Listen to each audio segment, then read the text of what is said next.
Welcome, fellow explorers, to Laurence's Factorio space exploration and Krastorio² adventure. On the once verdant planet of Norvis, we greedily harvested its precious resources, delving deep into its core in our quest to satisfy our industrial systems. Yet our never-ending thirst for knowledge propelled us beyond our home into the vast expanses of space. Traversing the solar system, we unearthed exotic materials with strange electrical and mechanical properties, using powerful railguns to fling them back home. But our hunger for discovery knew no bounds. To satiate our factory, we crafted interplanetary spaceships, venturing further into the unknown. Join us in our next stream as we expand our empire interstellar, facing new challenges and unveiling the mysteries of the universe. Together we will soar to greater heights, exploring uncharted territories and embracing the wonders of the cosmos. The factory must grow.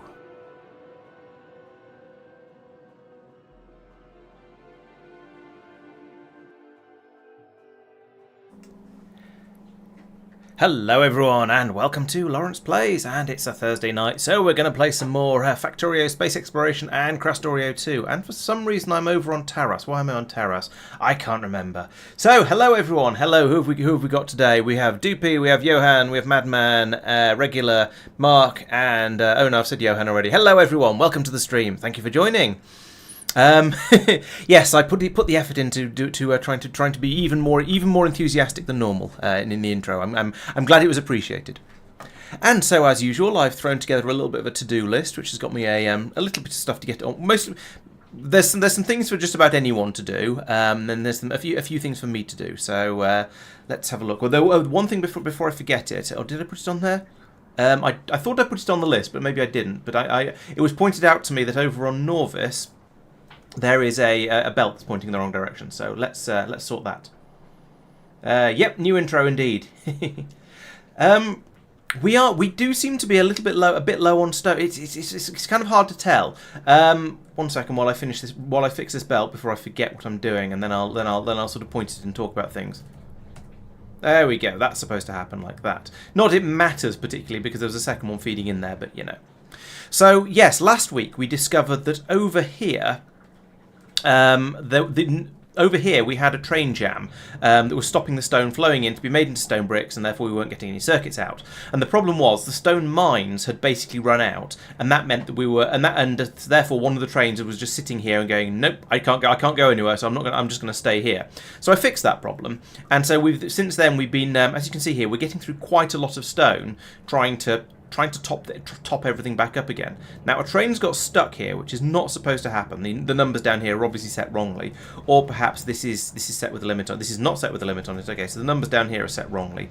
However, having a train sitting here trying to unload is not the end of the world. What is a train limit at the moment? Train limit is currently 3. Okay, that's very, very wrong. So we have divide by 8,000, divide by half, add 50,000 on. Is there something not connected along here? No, that seems to be connected to the warehouse. So we've got 25,000 going in, therefore minus 25,000 coming out. And then here we've got 24,000 going into there because okay, so this is so this fills up to 25,000. This should therefore be adding on a lot less than 50,000. It should be about half a warehouse that it adds on, shouldn't it? So that should probably be about let's set that to 15,000 instead of 50,000. Like that. So so now we are set to a train limit of 0, and all will be reasonably well. And so yeah, that's going okay. We've filled up over here. We're now gathering. Well, we're producing green circuits at a rate of knots as we do because we get through them. But I don't think it's a crisis level anymore. So looking up here. How are we doing for stone up here? Well, it's been passed through into here. So we have about, as you can see, we have about half a warehouse in the high priority storage area now. So that makes me think that actually, yes, it is a bit of a problem. We don't really have enough stone coming through, and now that we've got rid of the now that the stone mines are starting to run out, it might be about time to start, as we've got on the to-do list, to start thinking about core mining. Let's put it over here on the green water, setting up core mining on a stone primary, perhaps. Maybe not. It's not really urgent yet, but it might be a good idea.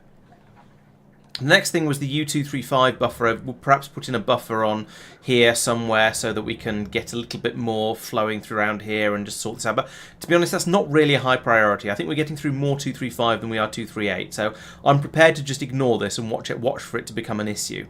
Wasn't there changing a priority on a splitter?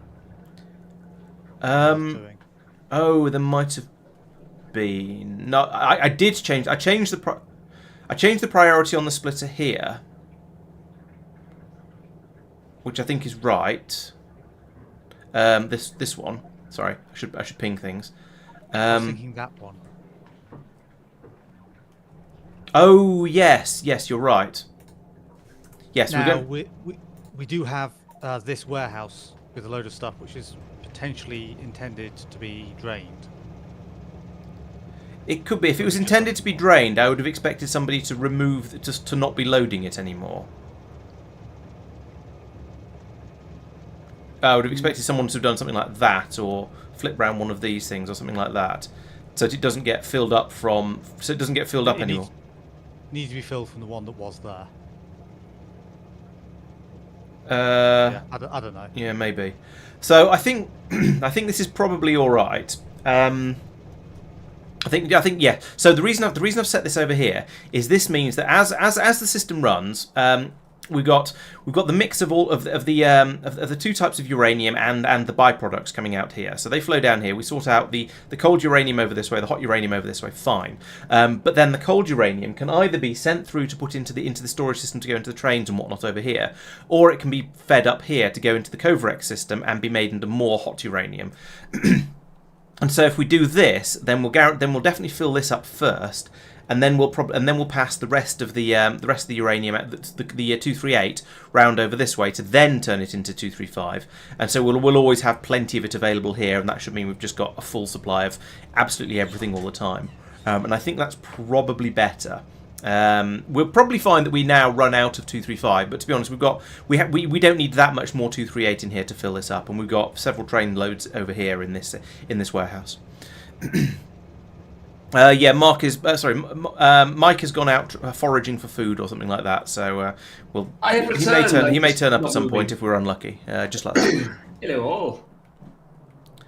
So, how are we getting on with the to-do list? That's 235. 235 is probably okay. Right, so the next thing was in Norbit, over here somewhere, we seem to have an awful lot of these train batteries coming in. Now, I don't think there's an actual problem with the system. I'm just a bit concerned that at the moment there's 2,400 in here, and I think as I was making the last video, that number was going up, and that's a bit weird. That's not how it's supposed to happen. But all of the logics around here seem to be okay. They're all hooked up. We've got this one hooked up to here, so this belt won't flow unless this is empty. Let's check that's actually what it's doing. Yeah, that won't flow unless this is empty.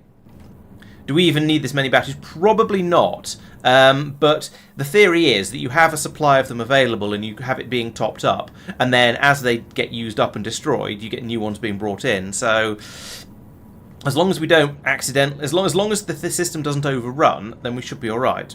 Then here we've got again here we're saying if there's none on this belt, then this can flow. What? Oh yeah, that's the recycling up there. And this one is saying if there's no batteries down here, then so unless there are no batteries in here, no batteries here, and no batteries here, this belt should not flow, and so we should be absolutely okay. What is the chance of them dying? I don't know off the top of my head. I think it's something like 1%. That sounds about right. So we probably lose about 1% of the batteries we use up, and some of them will also get taken away to be put into spaceships to be taken off to other planets as well. So there's going to be all the trains around the system are going to put a little bit of load on it, but yeah, it's a little bit concerning that was on 2,400 when it should be close to zero, and it should fluctuate around relatively low numbers, I would expect. So we'll try and keep an eye on that. I've also noticed that down on Norvis we have blue circuits are being produced down here in the new circuit factory. Lights. By these machines. They were taking something away, so they're taking holmium cables. That's the extra thing they were taking in. So they're being produced over here, but they're not being taken away because they're also being made up here. And so the train is taken from here by priority because it's nearer. And this is making it using the more expensive recipe that uses massive quantities of glass and silicon, and I don't know what else, but it's using the older recipe anyway. So the question is, what's the best way to cut this off? Probably it's going to be just to turn off all of these stations and then let the system, and then just see what runs out, and then worry about that, and then worry about the remainder later. So let's just how do you just disable a station? I guess you set the train limit to 0. There we go.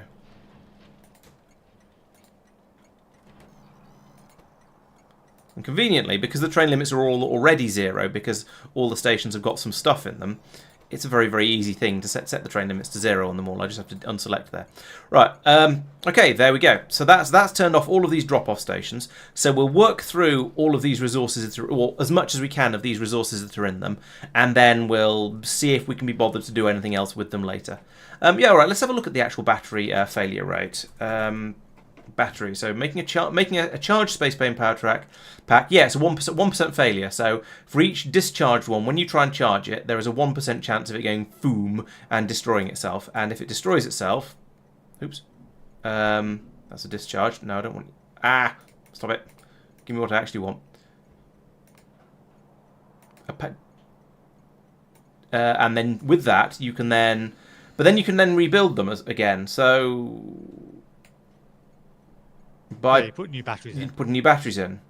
So actually, they never get destroyed. That's probably why we've got so many up there, because they never actually get properly destroyed. They're just being recycled and fixed up again. And occasionally some get taken off to another planet, but the number in there will never actually go down, except when we expand the base out a little bit and have more sitting on belts or more sitting out in remote planets. So, meh. Hello, Metbar. Welcome.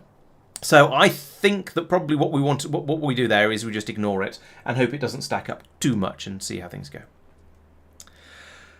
Okay, looking at the graph as ever, we seem to be okay on most things. We are a bit short of the graph says we're short of stone as well, so it must be true. We're short of advanced tech cards. I need to go and have a look at that. I think that's on my to-do list, so I'll go and do that in a moment. But yeah, we are also, and we're as ever, we are short of every single resource except vulcanite and beryllium, because those are the ones that I made. All right, let's go and have a look at the advanced tech card creation up in Norvis, because that's a thing that we can hopefully check reasonably easily. Now this seems to be running quite nicely. Oh yes, these belts need upgrading. I remember these inserters need upgrading. So do that, and that will mean that then the limiting factor will start to become. I think it was concrete. No, it was the beryllium plates coming in. That was the limiting factor eventually. And so in order to improve that, I'm going to need to put one of these in. 3. So let's put down some more of this. Across here. I'm just going to drop this in above, in this space up here, and then run the belts up and down appropriately to get them in and out. That was nice and quick. There we go. So I'll put one of these. I can now put one of these in here. I will underground this belt once these have gone past, from here to here, and then put one of those there, and I guess one there as well.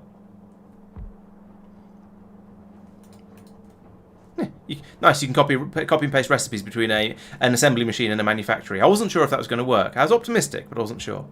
So this is running at a crafting speed of 3.25. This is running at a crafting speed of 10. So this will actually just triple the rate they're being produced at, and so I think that's probably sufficient. Let's rotate that so we can now use up all of the beryllium in here, and then update that. So there we go. Now we've got a nice steady. We've got a lot more immersium gears coming out here now, because the stack inserters can feed it in and out and keep this machine a bit more satiated. Up here, that means we should now, we'll have more beryllium and more concrete flowing in, because we're getting through a lot more, because we're now making the pylons a bit quicker.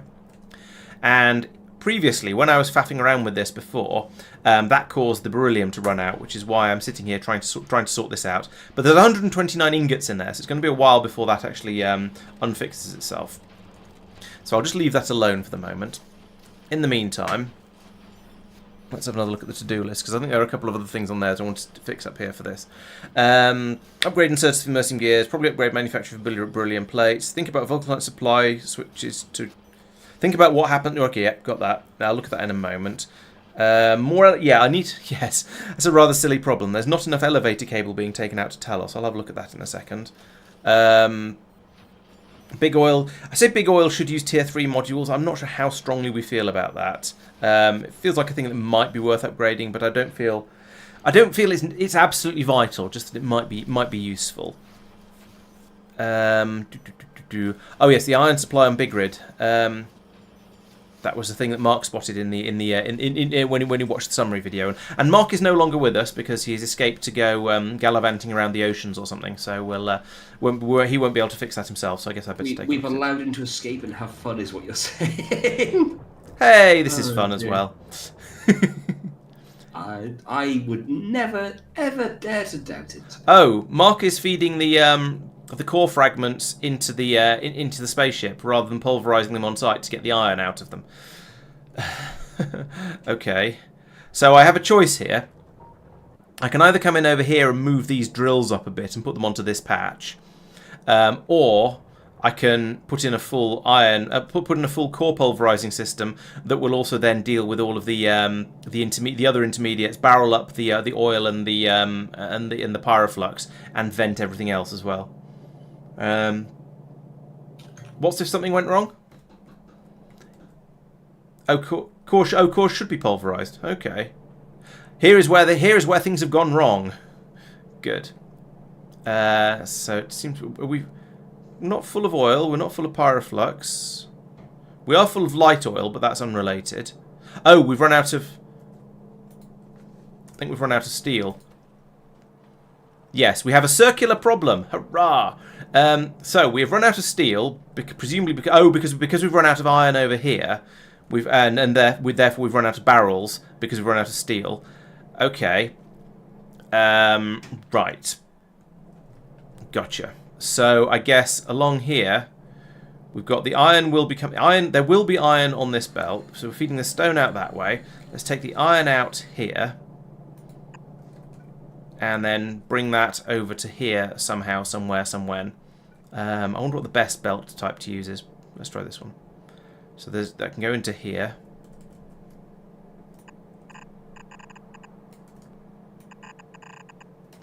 And then... Oh, there's a neat gap along just above this belt. Let's use that. So actually, let's replace that. Put that back there. We'll put this splitter in up here instead. No, undo. Put the splitter in here, and then we can feed this along here. Dum-ba-dum-ba-dum, through the gaps, and all this seems to be getting built. So I'm pretty sure we actually do have some red belts on this planet, which is nice. Oh, I need to hang on. I need to do an overflow. This can't just be quite as simple as that. It needs to be like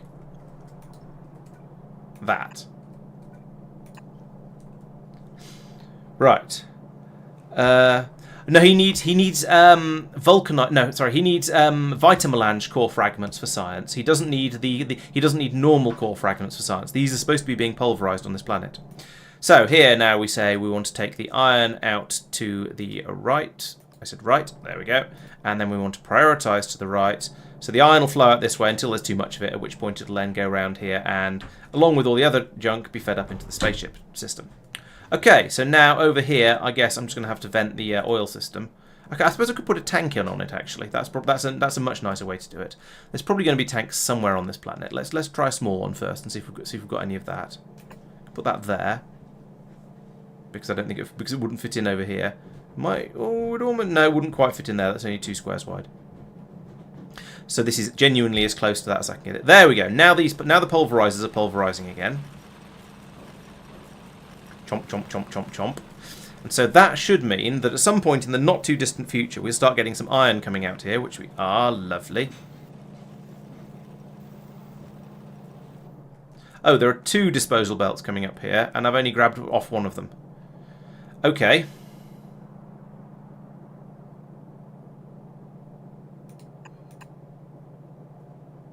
Well, we'll just block one of them up for the moment, shall we?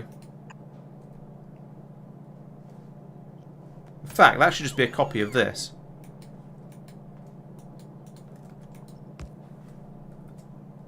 Like that. There we go. And that should program it all. Yeah. And if we can have that piece of belt. Lovely. And then... No. Feed that up there. Okay. That's put together slightly messily, but that should work. I mean, we're only single side loading here. Is that going to be a problem? Probably. Let's do that and that and I mean, I'm going to use a red splitter because I can, and then get rid of that.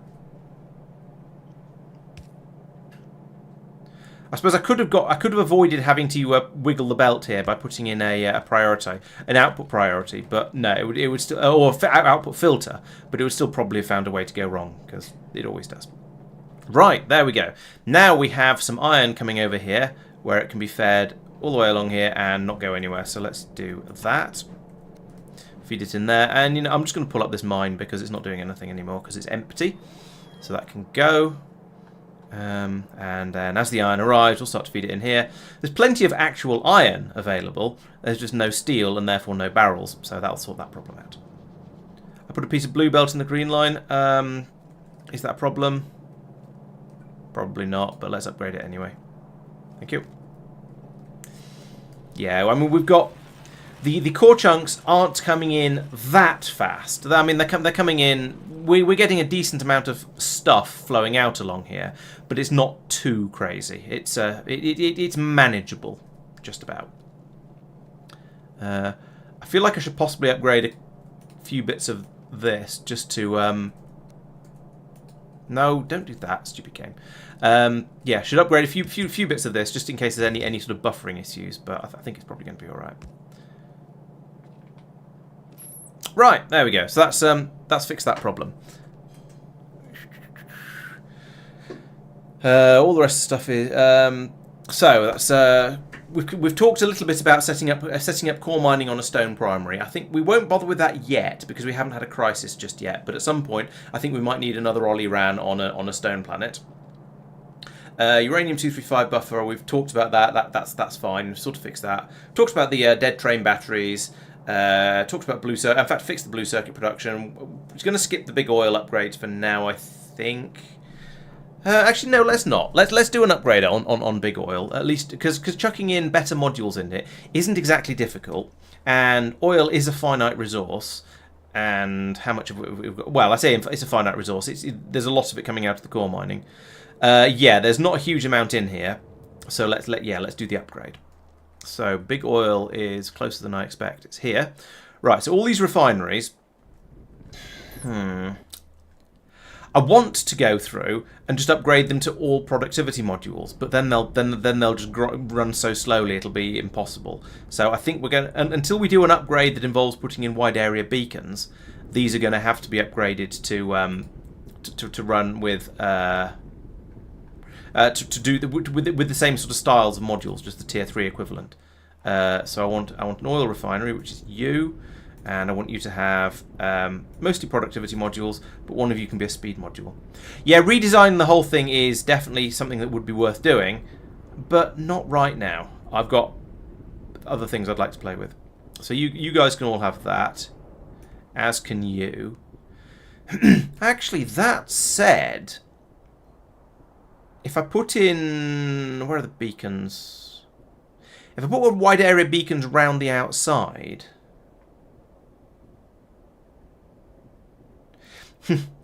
Yeah, the redesigns are always nice because you get a lot of extra stuff when you do a redesign. It is a massive boost. I'm looking in the wrong place. They're in production.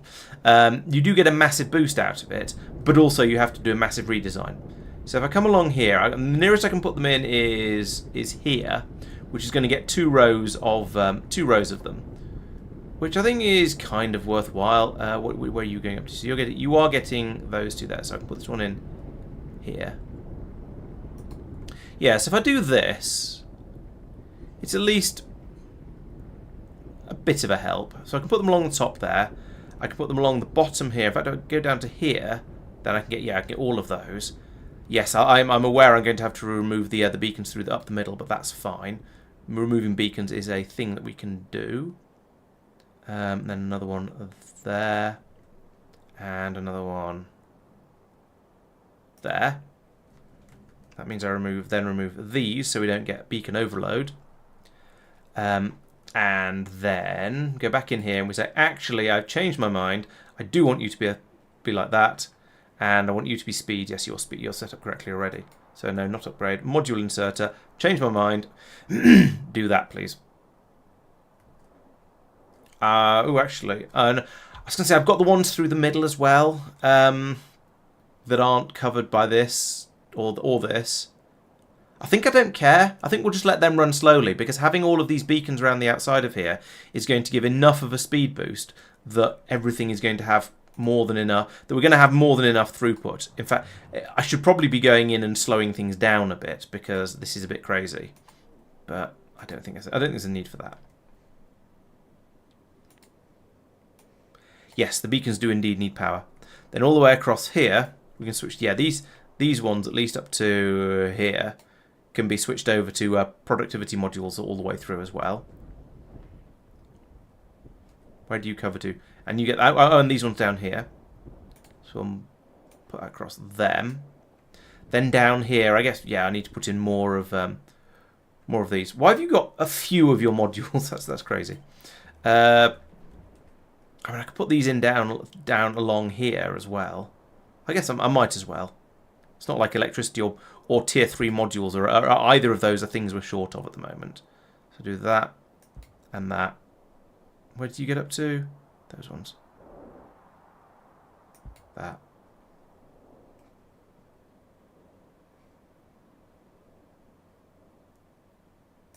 That. Yeah, I can't get them in around these, so we'll skip those for now. But I will module insert all of these guys. Jump. Right. Over here we are on, yeah, we're on tier 3 productivity modules, and we've got speed beacons in the middle. Oh no, these are on tier 2. These are on speed. This is fast enough. I think the sulfur is fine, and we've got a lot of it coming in from Tara, so I think that's probably all right. Oh yeah, I need to power these beacons as well. And I've overloaded these ones. Okay, let's get rid of that one. Yeah, that's probably better. And then power for you and you and you. Okay. Beacon overload ended. Nice. Okay, so we'll leave that. We can leave that for a couple of minutes to finish itself off. So, back to the to-do list. Big Oil should use tier 3 modules. It should have done that. Do we want to pull up the supplies in the personal train area? They seem a bit wasted. And I don't mean drunk. So I noticed over here. Well, over here we have. So there's this area which is the tidying up of the shame. So that's fine. But up here we've got warehouses of. Up here, just above it, we've got warehouses of stuff. Not so much the rocket fuel and the one spacesuit. I'm not so bothered about that because there's not very much in there. But these two warehouses, I suppose it's not an absolutely enormous amount of stuff. But I could just drop a deconstruction planner on them. They were loading up Marc's construction train. They're not anymore. The construction train is completely empty. But in theory, yeah. they're for wall construction and outpost construction. Yeah. I think that's worth having until we've cleared Norris. Okay, all right. I'm happy to leave those there. It was more here is a thing I think we should think about than here is a thing we must do. Yeah, they're not that big a resource sink, if that makes sense. Yeah, it's not too bad. Okay, no, I'm happy to leave those. Iron Supply and Big Grid I have done. Right, now I'm getting into my own to-do list rather than the miscellaneous general everybody ones. Upgrade immersive gears, I did that. Built beryllium plates, yes. Let's go back and have a look at that actually, because that is a fix it, but the fix is the cure is worse than the disease in that it'll break itself eventually. So down here, oh yep, in fact it has. So we can now get rid of you and get rid of you and put in a belt up like that and belt that, yeah, get rid of you and through there. Right, there we go. It's a little bit messy, but once those bits and pieces come out and are underplaced, then that'll start working nicely. Like this. and we'll have like 3 times as much beryllium coming out, so that should be more than enough. As you can see, we are able to completely saturate that half belt with this one machine. So, yeah, I think that's going to be enough. Okay, so that's dealing with that. So the vulcanite supply switching over to core processing. Yes, so over on Agnea, we have got this. We've got this system, which, as you've seen before, is producing vulcanite. Gosh, and the way it's working at the moment is every so often a train will turn up. It'll dump out a load of vulcanite core fragments like this. They'll go into the pulverizers, pulverized, and then we'll get a load of vulcanite ore out. Now, then that'll be processed down into vulcanite. No surprises there. However, we also have these systems over here that are producing vulcanite from the mine trains. So trains going out, going to the mine, picking up vulcanite, bringing it over here, crushing it. And of course the core processing is infinite because you get infinite core chunks. They're just a bit slow, but as long as they will never actually run out. The mines, on the other hand, well, there's only 15 million in this one. There's only 10 million in this one. This is calamity levels. We're going to run out very, very soon. So so the idea is that down here we've got these belts are watching the amount of vulcanite in the warehouse and only running when there's more than 20,000 when there's less than 20,000 in there. Now, as you can see, this warehouse is currently empty, and so this system is not working. However, I've worked out that it's actually working better than due to the mistake I made in setting it up, rather than worse, because it's connected to the signal receiver up here, which is receiving the signals from Agnorbit. And so that means we're also including the amount of vulcanite that's in these warehouses. And that is, at the moment, we've got half a spaceship's worth there, and we've got about, there's about, call it 30,000 for each one of these when it's full. It's going to be a little bit more than that. But we're going to have, so when these all fill up, we're going to have about 60,000, 90,000 vulcanite in those. So the system, that's not going to run. And I think if I also hook this up to the warehouse down here, then I can have this only run. Then this will only run when there's less than 20,000 in all of. So the system down on Norvis will only run when there's less than 20,000 in basically in everything. Now at that point, I think 20,000 is not the correct number.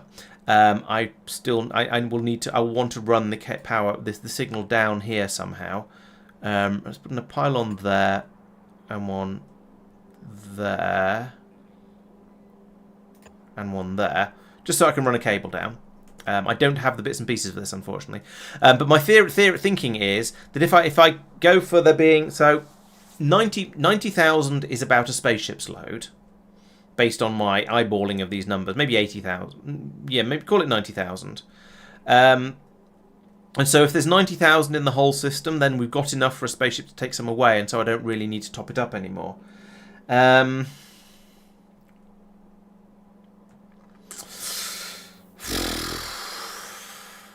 I think what you want is enough such that if the spaceship, if it's backed up completely, if the spaceship takes away a load, the non-core stuff shouldn't kick in. Yes, but that means we could be in a position where a spaceship arrives and there isn't a full load for it to pick up. Because there's only 2 additional warehouses storing it that aren't the ones for dumping straight into the spaceship. So yes, you will be producing while the spaceship is loading. True. And there's all the belts that are full of stuff. All right, let's set it to 50,000 because that's a sort of an in-between number, and then try and remember to occasionally check on it. I probably won't, but I'll try to remember to. So let's set you to 50,000. Because we don't have a huge amount of core chunks coming through. As you can see, quite a lot of the time there's just nothing here. But, on the other hand, we also don't have a huge amount of demand on the vulcanite at the moment, which is quite weird. Is the spaceship in Norbit? Let's have a look. Yes, the spaceship is here in Norbit and trying to unload. So, yeah, I'd say looking at this, we have I think we're producing it fast enough from just the core mining, which is weird. Hello, Jousy. Welcome. Even if you are being accused of being General Kenobi. I think, weirdly, despite the fact that a stream or two ago we had this massive shortage of vulcanite, and I went through and boosted the production by, I think I probably roughly doubled it, we now seem to be in a position where we've got more than we know what to do with. and I don't really know why, because I went in and increased it after we'd fixed the mic problem. Well, sort of fixed the mic problem. But it could, I suppose it could be that the mic problem had caused... Yeah, exactly. The mic problem had caused us to had taken all of the vulcanite, and therefore there were buffers elsewhere to be filled up. So that seems to be the most likely, I think.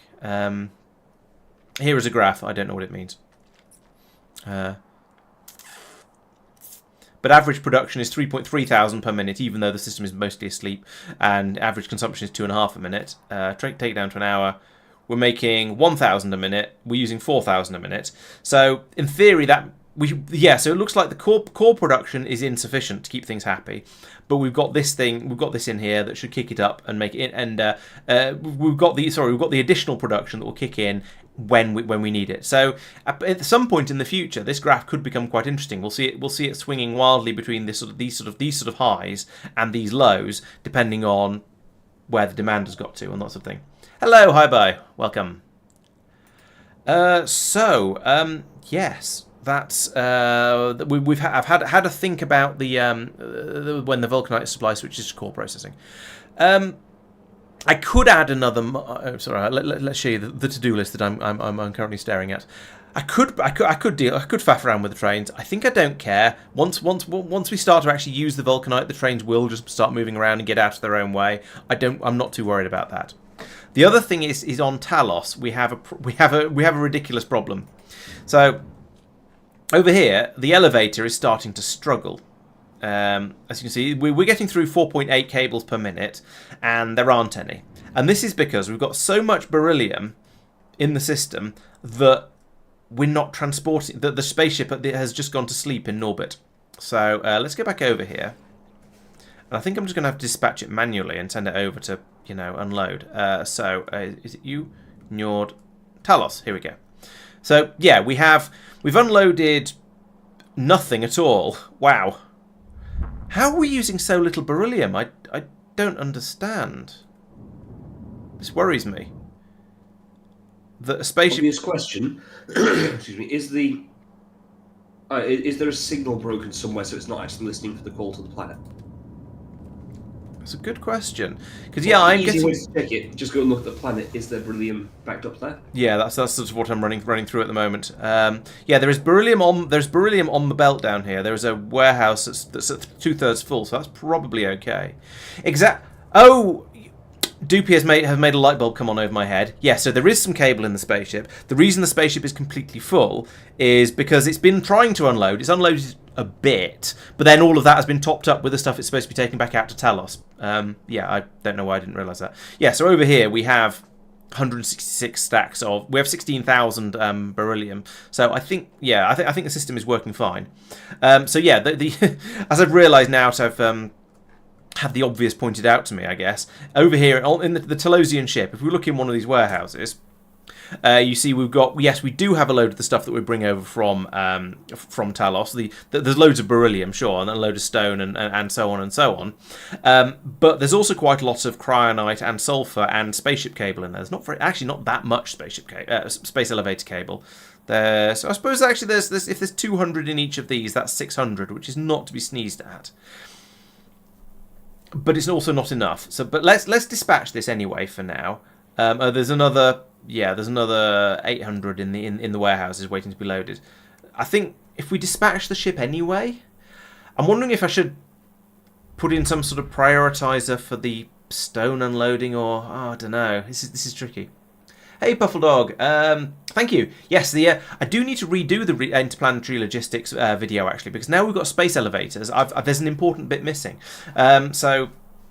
Yeah, there is a. I need to redo that at some point, but everything in it is still true. It's just now incomplete, so I'll try and remember to do that. Regular.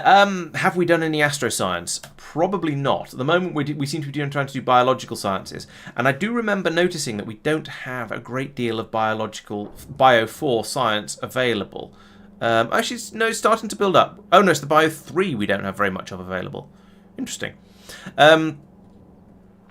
But anyway, we've got enough here to do quite a lot more science, but we are definitely churning through it. What else can we use beryllium for? That's an interesting idea. Let's have a look. Beryllium gets turned into beryllium plates. Sure. Okay. I mean, it all gets turned into intermediate. A lot of it gets turned into intermediates. That's the other thing. So it's harder to tell what it gets used for. But it goes into astro packs. You can make it into rocket sections for cryoguns, glacier ammo, gamma rays, lattice pressure vessels. If we're looking at just trying to use something for the sake of using an exotic resource because the system's deadlocked, I just think you're nudging that further down the line, because what about that thing suddenly reaches saturation as well? Yeah. Oh, agreed. There's yeah, we could say actually let's do a an astro related science, but there aren't really any. There's apart from the zone discoveries, which we've done plenty of. We don't need any. We don't really need the astro science at the moment. I mean, we could do this one, spaceship structural integrity 6, but or radar. To do deep space zone discovery. Oh, Let's spam through them, get as many as we can. Yeah, all right. Let's do a few of them. Yeah, because I mean, the other cheaper way of just pushing it back a bit is to stick another warehouse down. True. It's cheaper, quicker, easier to spot what you've done. So in a stream's time, or 2 streams' time, when all those are done, and we go, why is beryllium backed up again? And, was that a problem we had previously? I don't remember, I don't know. Yeah, all right. I'll stick in another yeah. warehouse in here because I can and it's easy. All right. So if I do that, then I can drop a warehouse in here with some loaders and unloaders above and below, because that'll go there. In fact, I don't need that or that. Yeah, and that'll give. I mean, the thing is, putting in one more warehouse. I mean, it helps. Don't get me wrong, it does help. But the fact is that over here we've got 27,000 beryllium in the spaceship, and that is half a warehouse just in the spaceship. Oh yeah, increasing the request for some cables will be a good idea. Yeah, let's do that. So if we go back out to Talorbit, I think. No, not Talorbit. Must be just straight right down on Talos where we're requesting these, which is slightly weird, but never mind. No, we're not. What the hell are we requesting spaceship cables for Talos then? Have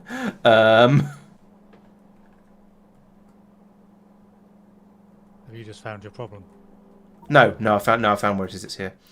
We're requesting 1,000, so let's up that to 3,000. No, it's just when you're it's just tucking a looking for a constant combinator in the entire vastness of space is tricky. Set up a warehouse a bit further from the ship and nuke it, periodically nuke it. Yeah, lovely. That is definitely leaning towards the more extreme solution end of the solution spectrum. Of all the possible solutions in Factorio, that is one of them. And I love it. Let's see if the other two actually turn themselves round properly when they get placed. They should do, because there are belts down already. But I don't trust loaders. Right, so that's going to have sort of kind of. Oh yeah, here we go. So now there's another 2,000 cable trying to make their way into the spaceship. So that's good. Yeah, there are. I don't think you can delivery cannon cables. You can probably delivery cannon the ingredients for them, but we're sort of trying a little bit to move away from delivery cannons if we can. The Taras ship just arrived and then immediately left again, I think. I'm not certain of that. It could have been a different ship that did some. Oh no, I think the Kothar ship arrived and the Taras ship left, and I saw the ship flickering. Oh, you can delivery cannon cable, can you? Okay. Fun fact: my Kothar build is rapidly approaching No, not you. the 4 gigawatts power requirement that it can handle. Oh, you can. Oh, is that the maximum that can be sent down a elevator? It's the maximum I'm currently producing. Oh, okay. All right. So you can just put in more. Basically, what you're saying is you need to put in more solar. Oh, you did turn them around. You've seen the size of my solar array, haven't you? I probably have, but I did not. But bearing in mind that I think in a couple of videos you did call it excessive, which is fair enough. And now it is being excessed. It's almost as if you've got Stripey. loads of tier 6 productivity and speed modules. I've got that many. I've only got 80 odd. You Actually, could- I've got less than that because Marc took half of them out. You could increase your power production by about 40% by upgrading your blue panels to red ones. Yeah, but then I've got to find all the wretched red panels. And we've got a shortage of those. Have we? No, we don't. I think. We did when I I think flew you out. might be 2 months out of date or something. It's possible. I mean, I'm happy to fly back and get some more. Fair enough. Yeah, we've only got 3.8k. Oh yeah, it's Ooh. basically not. I've also just put down 9 more coal mines. Good. That is quite a lot of coal mines. I'm not criticising, just going, that's like 4.5 gigawatts, isn't it? Yep. If you start looking there, No, it's not that much because I've got On the map. 29 and they're using 725 megawatts. Oh, maybe it's they've 50 already- megawatts, not 500 megawatts then. Okay. That Hey, is you going found to an take a oil patch little as well. while.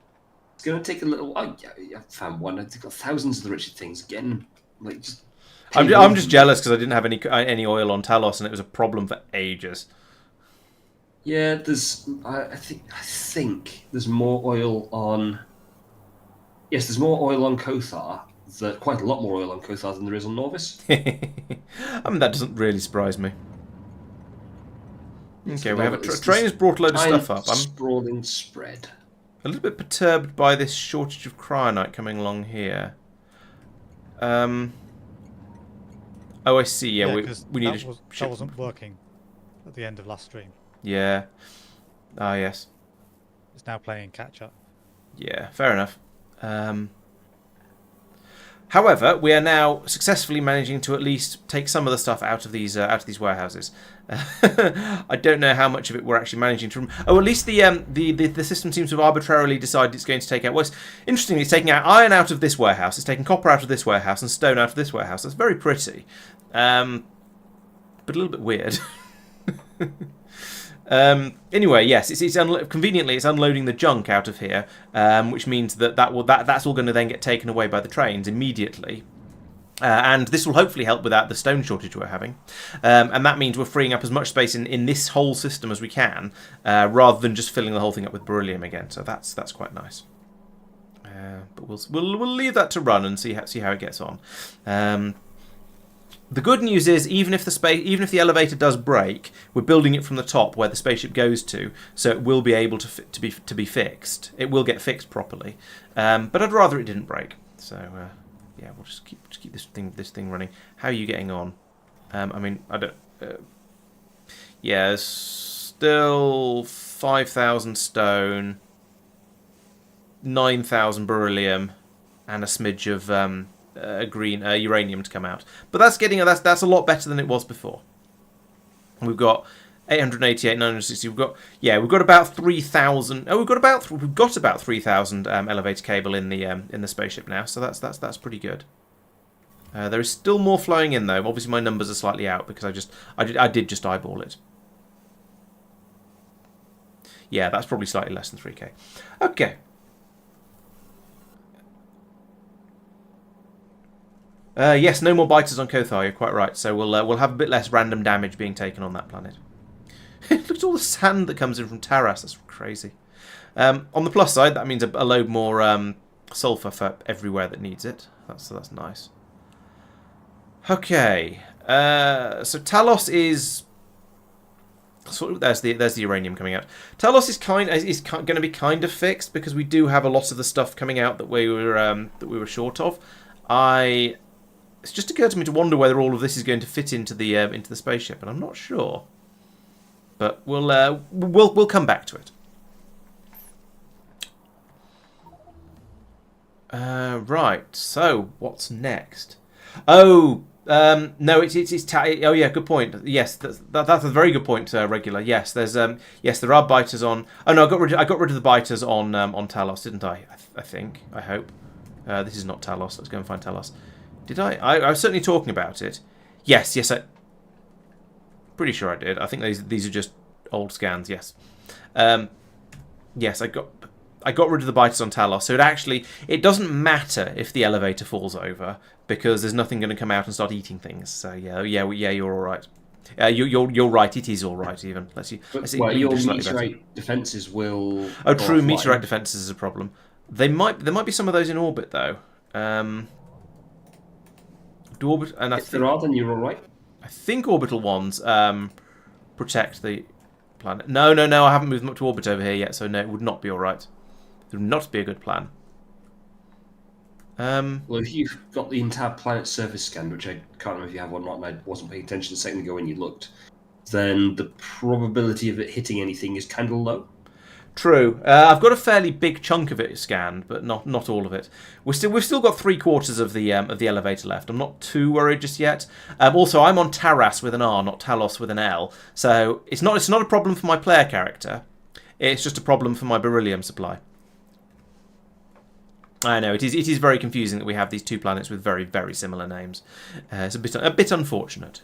I blame Pete.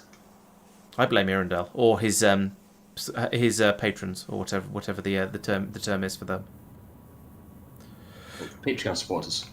It is Patreon he uses, I think. Yes, we found pebbles. Lovely. Most people do. Yeah, I'm probably weird and different for using Ko-Fi, I guess.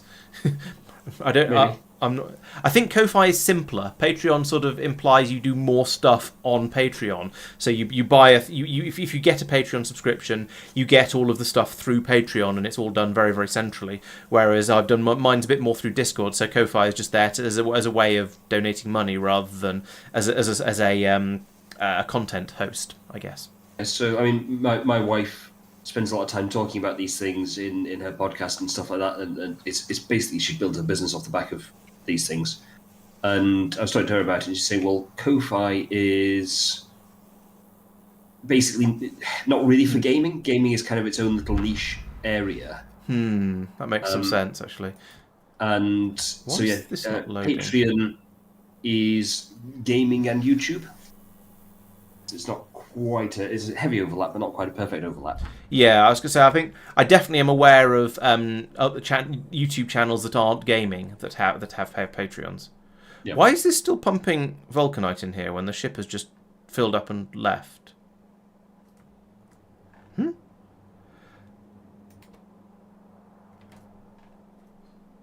It's filling in the amount that you're requesting. Oh, so it's putting in another ship's load. It's fine. You don't need to worry about it. It won't load the ship with it unless the ship actually wants it. Right, okay. Yeah, got it, I think. It's preparing for the ship coming back. Yeah, and the ship being very, very hungry when it comes back, or the needs being very, very high when it comes back, yeah. Oh, it says Telos. How far out is Telos? Oh, blooming miles out. Okay, that's going to take a while. We are discovering a lot of deep space asteroid fields. I notice. I mean, this is a good thing. This is we're chucking a load of beryllium at the problem. We're in quite a busy area of the galaxy. Actually, this is quite good for flying places. I think we discovered that Capellus has a copper primary, so we may end up going there. Solar and Trialis does not have a decent amount of naquitite. Stardust probably has a decent amount of naquitite, so this may well be where we end up going for the deep space science shenaniganery. This probably needs to be our last one. We have burnt through all the science packs because we're using tier 1, 2, oh yes, 3. Yeah. So. Yeah, it's a weird one. That it's the only research I can think of off the top of my head that uses all of the science packs for that, or multiple different tiers of the same colour. Researching a science pack does the same. Oh, okay. They're one-offs. Right. Yeah, so we've got a lot of that flowing through, and this system down here just can't keep up because, well, the theory is that you produce the tier 1 packs to allow you to produce the tier 2 packs to allow you to produce the tier 3 packs that you then use for the research. If you then try and steal all of the excess tier 1s and 2s, then you run out of them because they're all going turned into tier 3s. So yeah. Yes, I think that's where I got to, Mark. Yeah, it's yes, it makes sense. I think I've worked it out. Thank you. But yeah, as you say, yeah, we can now move back onto the mining productivity. And there is a plentiful supply of Yeah, we have. Yes, we have a plentiful supply of Bio 4, which means we can now start actually outputting Bio 3 because they're not all required for making the Bio 4. So that's working well. What's the intermediate for this one? Oh, it's the vitalic reagent, which is coming in. Oh, it's coming in down here. Well, should be coming in down here, but it isn't. Okay, we have a Vita problem. There is no vitalic reagent being brought in. Now, is that where is that? Where is the problem coming from? You should be providing it because there is some in the station.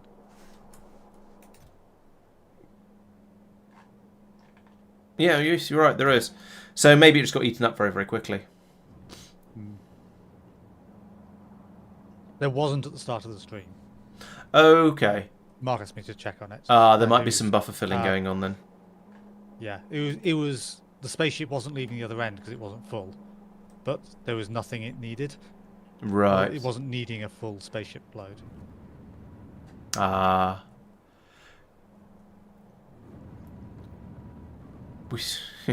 I know Bigrid now has Bigrid and Njord both having difficulties getting rid of their junk. Oh, and Agnea. We don't seem to have enough recycling trains running as is traditional, but maybe it'll catch up fairly quickly. I guess we'll see. It looks like the emergency ones are running at the moment. There. Oh yeah, they're all on the way. Okay, all right. It's probably just because a load of spaceships have arrived in very, very quick succession. Then I'm not going to worry about it too much. I'm going to worry about it a little bit and have a look down here on Norvis and see if it looks see if things look reasonable.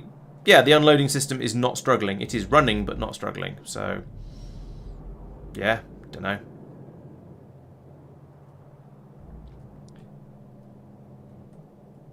I guess it's just sheer throughput of the number of trains that are going around. Oh, here comes one with some junk on it. Yeah, we could find ways to increase the production of the science packs.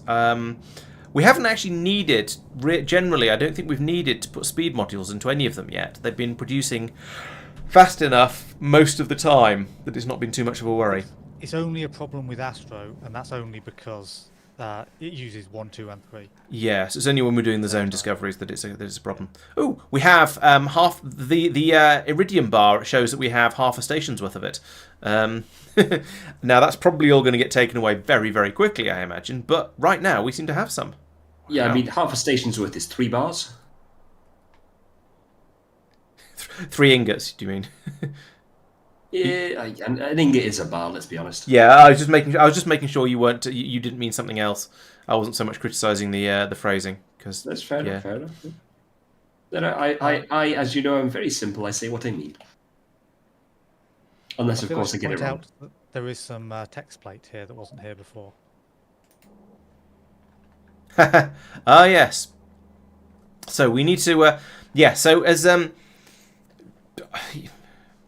Yeah, so as part of the It sounds so disappointed. We need to No, it wasn't disappointment. I was trying to decide what to say that wouldn't be excessively spoilery. Wouldn't give away more of what I wanted to say than I want to. Yeah, that was good English. All right, I'm going to go over and investigate that the text plate, and I think we decided we weren't going to just scan them remotely with the navsat, didn't we? We were going to actually go over and look at them because that's sort of a bit more of the point of the thing. Are we going as a group, or are we just sending you? And I think the best. I think just having one person go is probably sufficient. Yep, okay. Of course, we'll now find that there's another one on Taras that I wasn't aware of, and I've just flown away from. But yes, that's a good point. Yeah. Now I think now I've gone through. If it was there. Oh, Surely maybe. you'd have had a look around and seen something that was obvious and staring you right in the face. No promises. Do we tell him that we both saw it around him and just decided not to tell him, or do we let him work that one out later? Given that Tristan is dropping rather unsubtle hints, I'm going to have a look just in case I am being daft.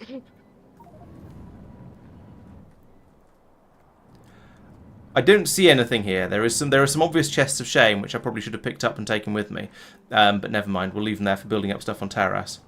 But there's certainly nothing. There's nothing that was right next to where I was standing. But then I suppose there's no reason that Marc would know exactly where I was standing. And there's nothing around where my spaceship was parked because that's the thing that had my name written on it. So I think you're just trying to wind me up. Are you sure about that? Not certain, but I have suspicions. Oh, and thank you for the resub, Mark. Much appreciated. I apologise for not noticing it an hour ago. Oh, no.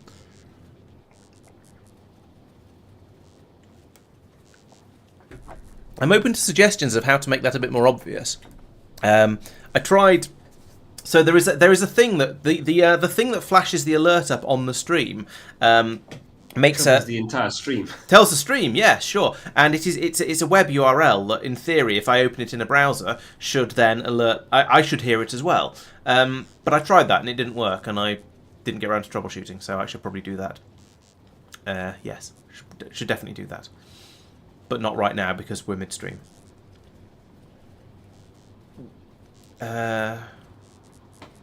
Right, I think that's everything on the to-do list. That's my problem or my responsibility. Yeah, the elevator cable is on its way to Talos. So yeah, let's have a look at that because it's on its way. I saw it dispatch and go over there. Yeah, you could do. It would make me significantly more likely to notice, but it might get a little bit much if you say every single time. I don't know. If a few minutes have passed and I haven't said thank you, then yes, you probably should poke me and let me know, and I'll go, oh yes, thank you. Right, so here we go. We've got.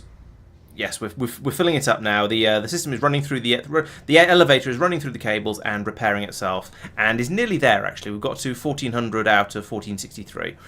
So actually, only another 40 to go now. So yeah, that's basically fixed. Crisis averted, and the beryllium system has started to flow again because we've now got a bit more of it. In fact, that reminds me one problem I did notice is that down here, when all the trains turn up, there's too many of them and they poke out the top end there and block everything else up. So we don't want to have more than 1, 2, 3, 4, 5, 6 trains in here. So I'm going to set the train limit on this station to 6 out of the 7 possible ones, and then the other one can just park in a station somewhere. I don't care.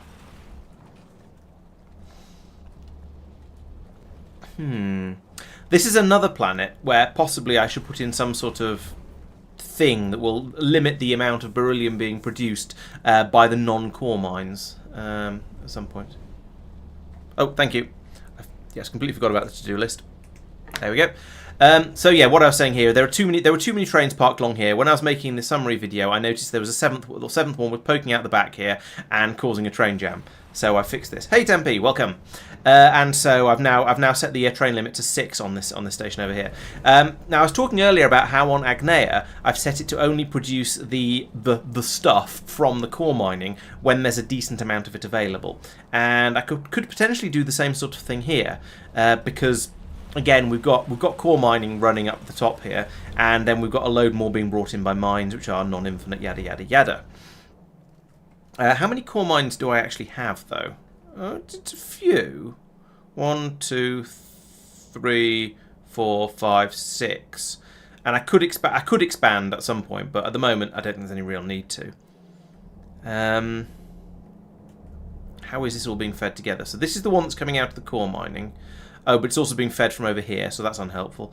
I think this is just sufficiently tangularly designed that it's not going to be worth it. Let's just pull beryllium out of the ground and not worry about it.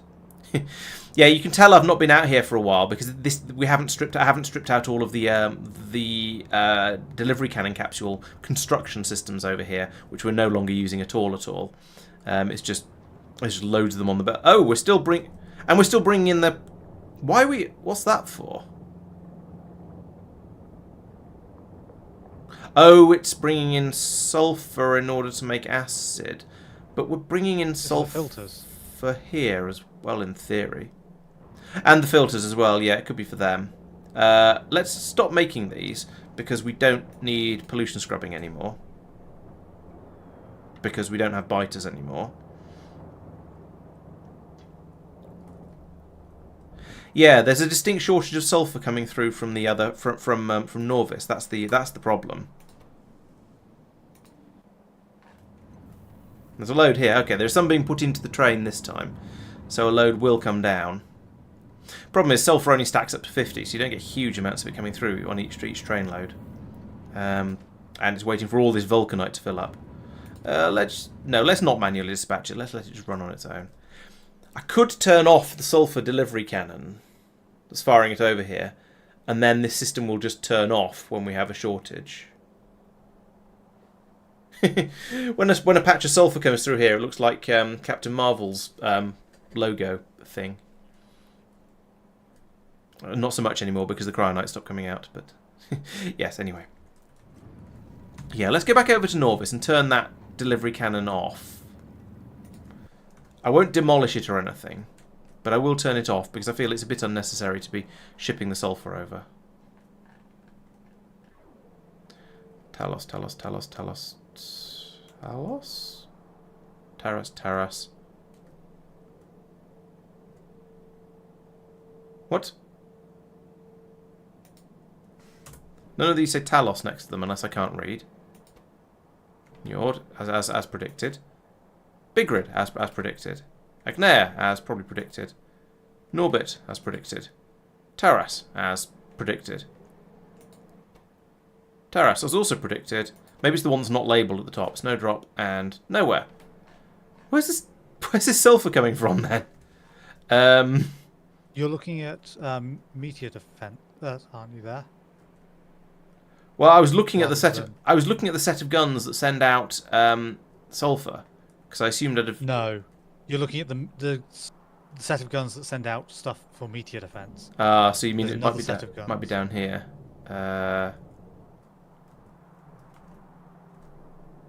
Nope, these don't seem to be connected to the sulfur system. I don't know where else there are guns. Oh, some over here. The ones I was thinking of are these, which aren't sending sulfur. Yeah, yes, I glanced at those. Those are the ones for delivery cannon capsule production. That was the area you were looking at. I looked up here first. No, that's the area you were looking at on the planet. Oh, I see. So it's been bolted in somewhere weird. Probably. Because it's not a thing that's normally delivered to there. This is entirely possible. You could just stop requesting it. True. Yeah, that would probably work. Let's give that a shot. Talos.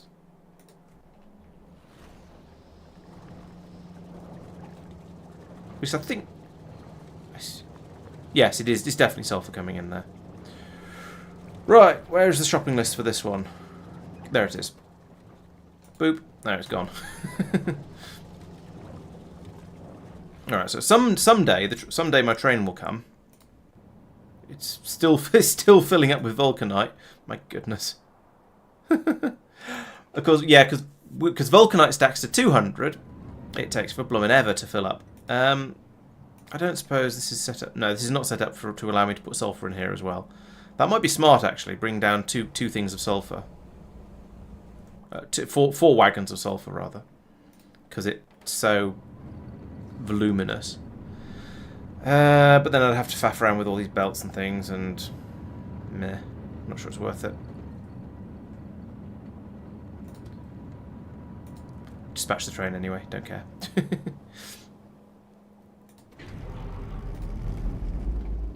Right, so that comes down here. It unloads merrily. We're going to get the sulfur. Yeah, there we go. Oh, sulfur and cryonite coming out. That's sort of nice. So that'll be passed up there. Yeah, I think that's working. I'll try and remember to come back and look at it in a bit. Anyway, where was I? Oh, yes, I was flying over to Norvis orbit. So let's just do that and then anchor. And not there. Anchor over here. Like that. Right, let's go down and investigate the spaceship. The old spaceship. Maybe Marc's found some way to make the old spaceship go interstellar. That would be quite impressive. And kind of cool. In sort of a making use of new things and old kind of way. Screep. Right. And I think it was up. I think it was up this way. It's more or less. Yes, it must be more or less at the beginning of the bus because that's how development of these sort of things goes. Here we go. Here is the spaceship. So Marc hid a treasure here. Let's find out what sort of treasure Marc has been hiding. It is a clue. It is asteroid belt number 50. Okay, so we are going on a scavenger hunt. So it's presumably either this one or the other one. So the nearer Calidus asteroid belt is zone number 41.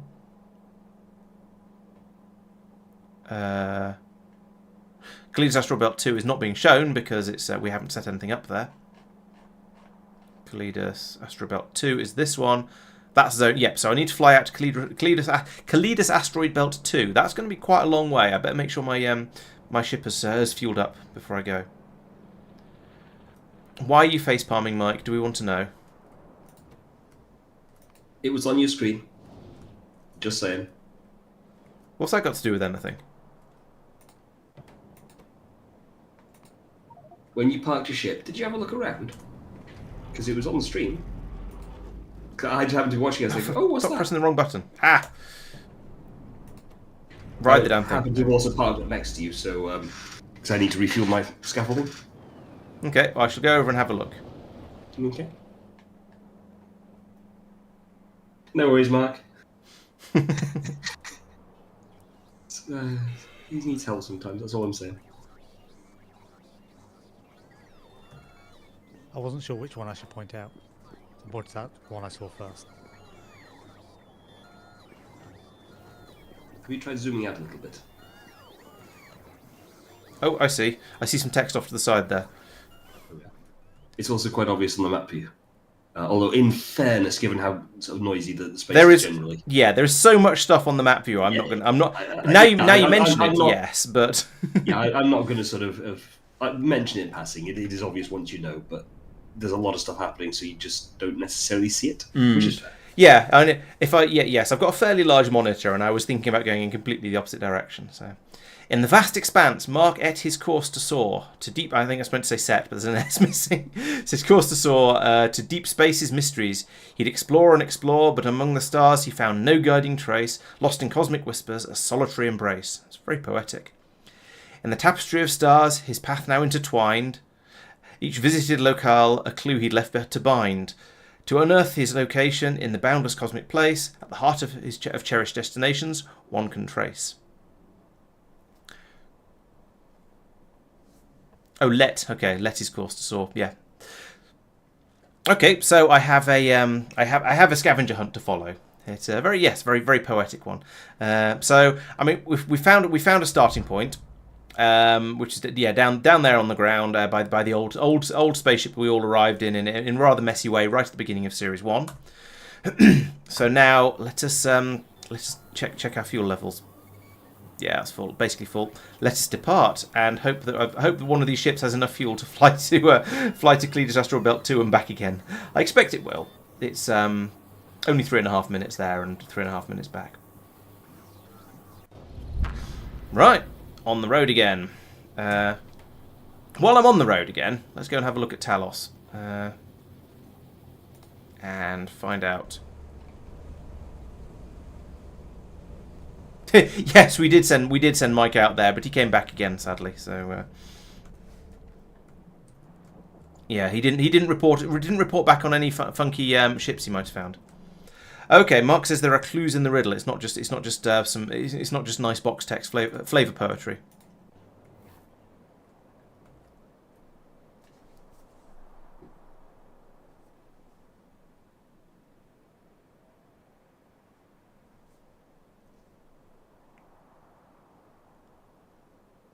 So this isn't something. It's not something I'm particularly good at. So I'm probably just going to stare at it, going "oh" for a little while, and yeah.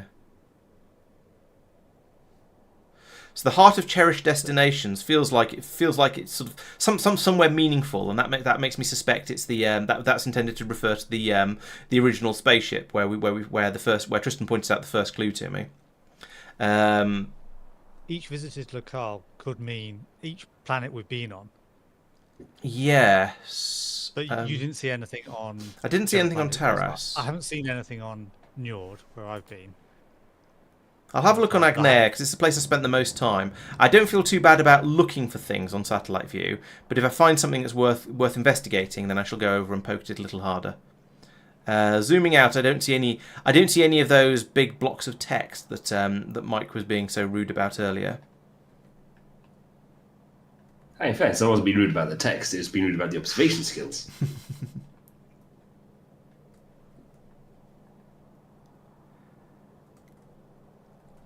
And if Marc has hidden something tiny way off in the corner of the planet, then I don't feel too bad about missing it.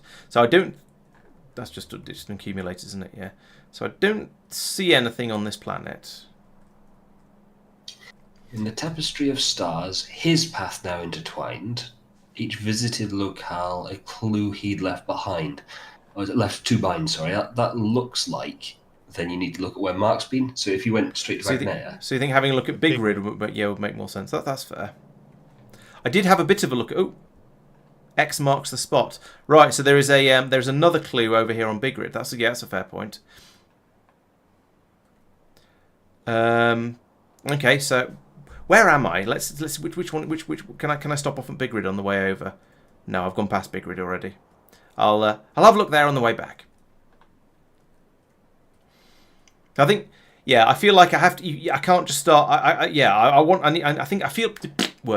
feel like I need to follow one chain of clues at a time, because otherwise. Although actually, that said, stopping off at Big Rid on the way back makes sense. Where else have we sent Marc to? He did Taras. He did lots of stuff on Taras. Before you sort of start moving, I've got a couple of ideas from the story straight off. But I was sort of throwing it out there by saying story. This reads to me like a poet, like a poet. So if you think a poet, one of the old epics. If you think about the Iliad and things like that, where it's telling a story in the form of poetry, which means I'm then looking for a story in it. So if you just translate it into standard English rather than sort of poetic prose, then to me at least you start to get a story emerge. So travel, spaces, mysteries, Deep space mysteries. Deep space mysteries. Yeah. So yeah, we haven't gone out to deep space yet. So there's and I don't think. Well, I mean, we can see the map of deep space, but I'm not going to start clicking around to see if any of these have been explored. I don't. But if you keep going, then so you say that first paragraph is then Marc is exploring. Yes. And the second paragraph, we sort of started off by saying, well, he's visited all these places and left clues behind. Yes. Unearth his location, the boundless cosmic place. So that strikes me as meaning space. Yes. Yeah. Heart of cherished destinations. Yeah. So yeah, yes. I think heart of cherished destinations. That bit. So in this boundless cosmic place, yeah, sure, it's just a map. It goes on indefinitely. Heart could be Kalidas, couldn't it? So being the heart of cherished destination. Heart of cherished destinations. And Kalidas is another place that Marc has been to. Actually, come to think of it. Yeah, he set that up. So so Kalidas orbit is another good place to look. Yeah.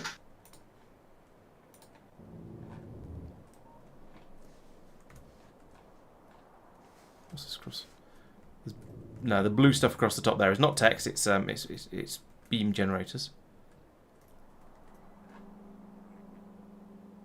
Exactly, Doopy. This we have a ghost of Marc haunting our continued game. So, not seeing anything in Kalidas orbit. Can't land on Kalidas, which is probably a good thing for the sake of sanity. There is a small. Sorry, you can land on it as long as you go at night. There is a small chest of shame, but it doesn't seem to have anything particularly. It's just got a pile of ore in it, so it's not enormously interesting. No,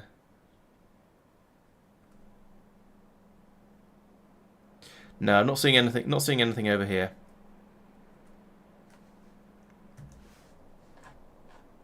Where have I got to? Oh, I've arrived. So let's drop in here and have a look around.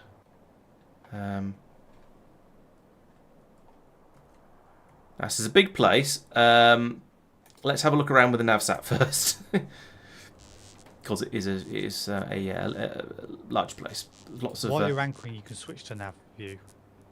Oh, true. Or you can switch to map. You can switch to map view, yes. Which true. That's fair. All right. Well, let's try that. That allows you to quickly move your where you're going to anchor. Yes. Rather than having to pan across. Yeah, I do that. I just sort of didn't put the two together as a thought. Not seeing anything obvious here. Let's start in the very beginning, in the central point here, in case my navsat is out of date.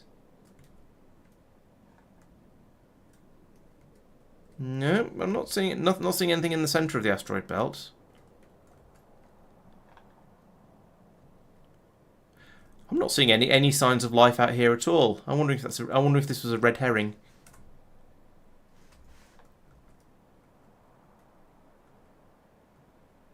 I may have missed something on the left side of Kalidas. Okay, let's have a quick look at that while we're talking about it. There's a patch of copper over here, but I don't think that's the thing. There's a random asteroid over here, which appears to be suitably empty.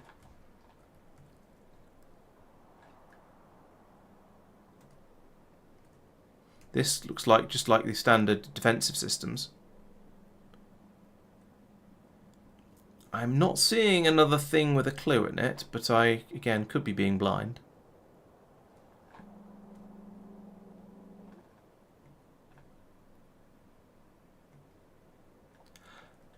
Oh, okay. Yeah, we've had a couple... Yeah, I think we've scanned around a little bit with the navsat, but not actually spotted anything particularly useful out there. Okay, I'm not seeing anything in Asteroid Belt 2. And I think if Marc had gone over here and started placing things, then it would have left it explored. So I don't think I need to go around and just try and scan each asteroid in the area that's been previously uncovered. I don't think there's a fog of war problem there.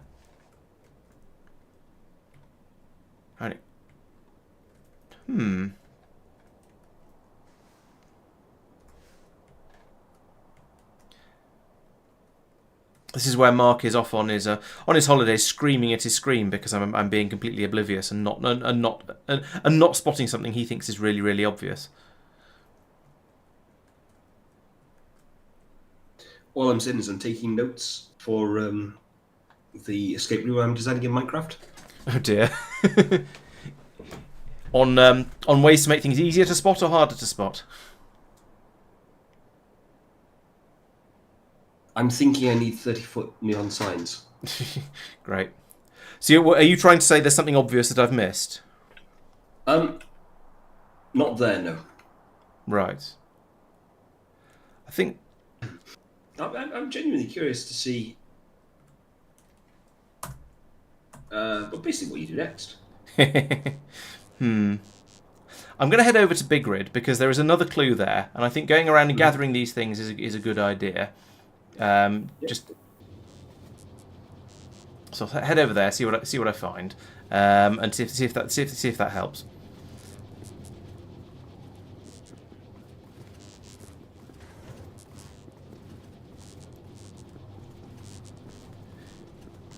There's a reason I don't tend to play. I don't tend to play puzzle games. I don't think I have the right sort of brain for it. 4 minutes to get there. I would comment on that one, but it'd be just too obvious. Yes, it'd be so out of character for you to go for an obvious sarcasm. I have some standards. I mean, they're not that high, let's be honest, but I do have them. Believe it when I see it.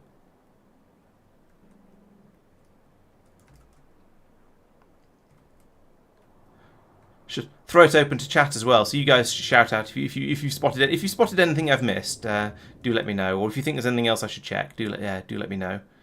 Yeah, not seeing anything in the orbit there.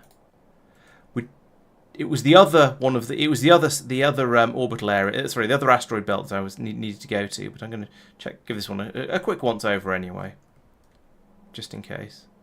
But no, I don't see anything here. I don't know how we'll do with the archaeological victory. It'll be interesting to find out. Probably badly. We shall see.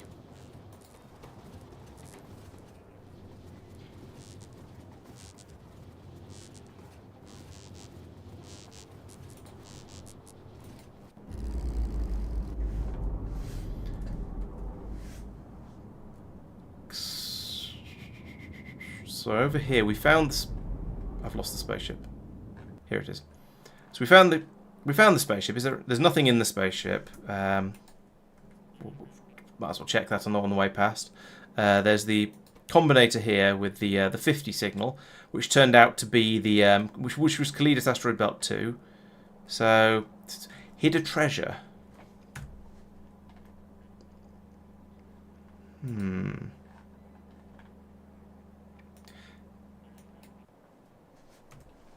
But there was literally nothing here that's been affected by a player, as far as I could tell.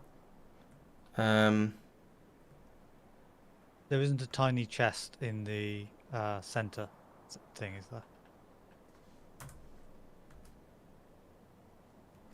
there? Basically in that place. Don't think When you so. say center thing, what do you? How do you mean? There's an icon. Every in the middle of it. every planet, every surface has, as Tristan says, an icon in the middle of it that says Oh, right. this is the center of this place. Yes, it does. Hello, Kothar. Presumably that's near enough the 0, coordinates. I pinged off to the side. Yeah, that's cool. Yeah. That's true. Good point. So if we come over to here and then... Ooh. Oh no, that's rocks. Yes, you can, but... and it shows me what I'll find as well. So, yeah, if I drag all the way across... Yeah, there is nothing... Oh, that didn't like that. Or that. I'm zoomed out too far.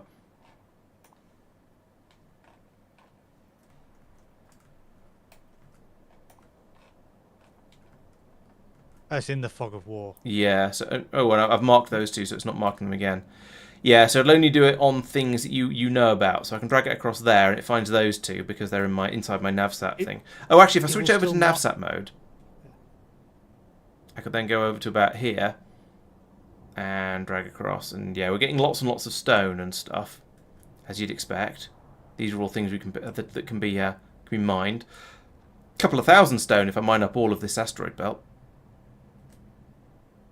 There we go. So no, there is only if I do out this all the way across the explored area, there is stone, iron ore, and copper ore. So there is nothing there. You think something in the middle of one of the large asteroids? There's a little bit of a hole here, but that's just a hole in the asteroid. Same for that one and this one.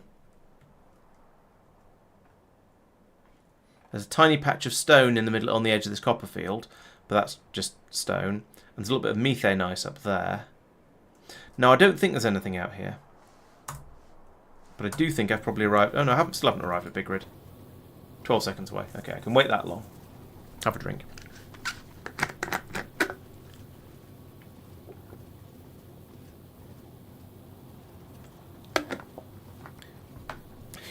I should trust my lasers more, but that rock did look like it was going very, very close to the back of my ship.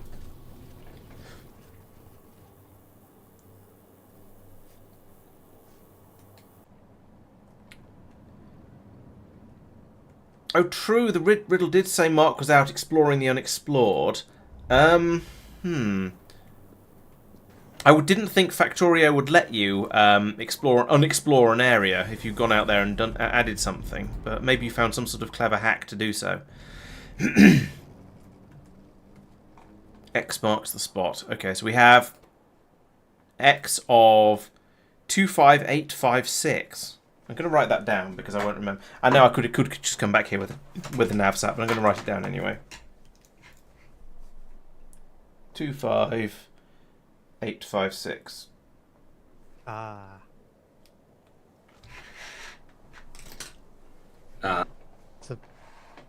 It's a big number though. It is. Oh. Wondering if it could be No X. Yeah, well, that as well. But I think I've worked out what you're saying. My first thought was it's an X value, so that as in a coordinate. And So if you that's find where Y marks the spot. yes, So other planet Marc was on. The Taras. No, not the Immersite. Immersite, Taras. Yeah, maybe there's a Y marks the spot on there.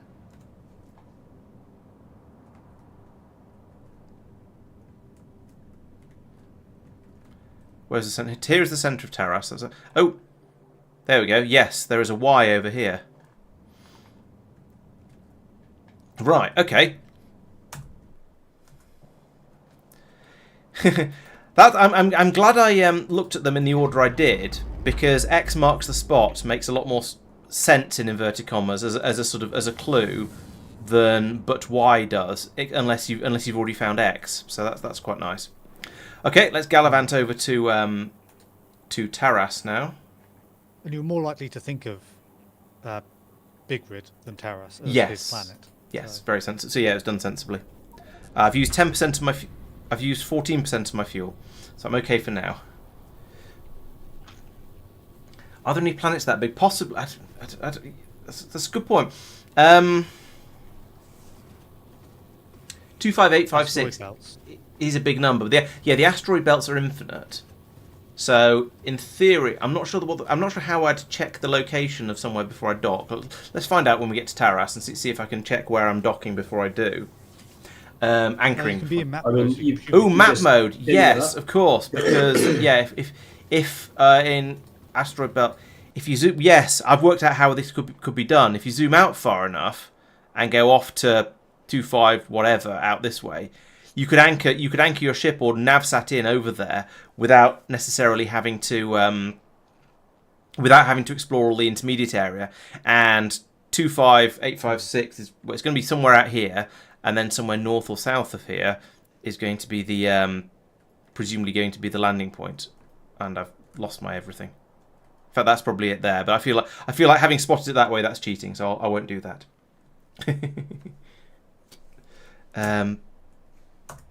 So yeah, that's So if I can if I can find the Y value, I can then hopefully try and work out how to get a ship to dock in the right place. I guess you ping somewhere and it tells you the XY coordinates of it, so that's going to be fairly easy to track down once I know what the Y value is. Nice. Oh yeah, that's true. You could trim as well, couldn't you? Good point, Faustist. Is it wise to do a city block design on Norvis?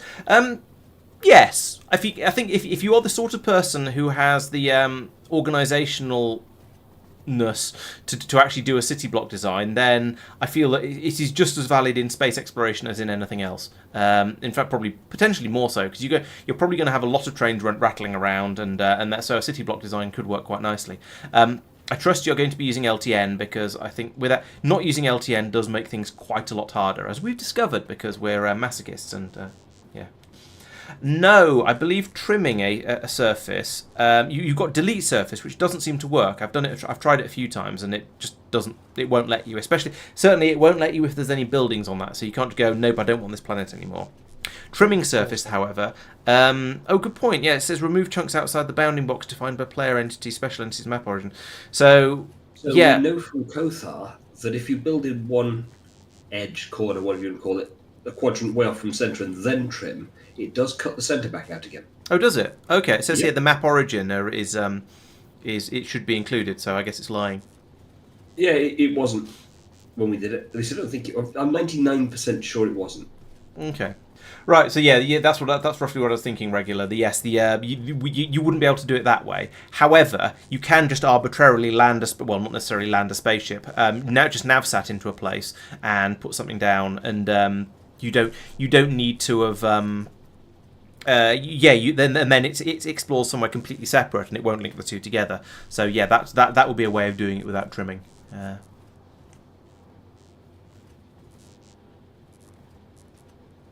Yes, it is. Yes, it will do you a rectangle the smallest rectangle that will cover everything that you have built, and possibly one or two other things. Who knows what else? Am I nearly there yet? 24 seconds. Okay. Yes, so having the Taras one over at the planet origin makes sense as a place to look for a thing, but it wasn't where I happened to be standing, so I don't feel bad about not having noticed that, and Mike can go and piss off.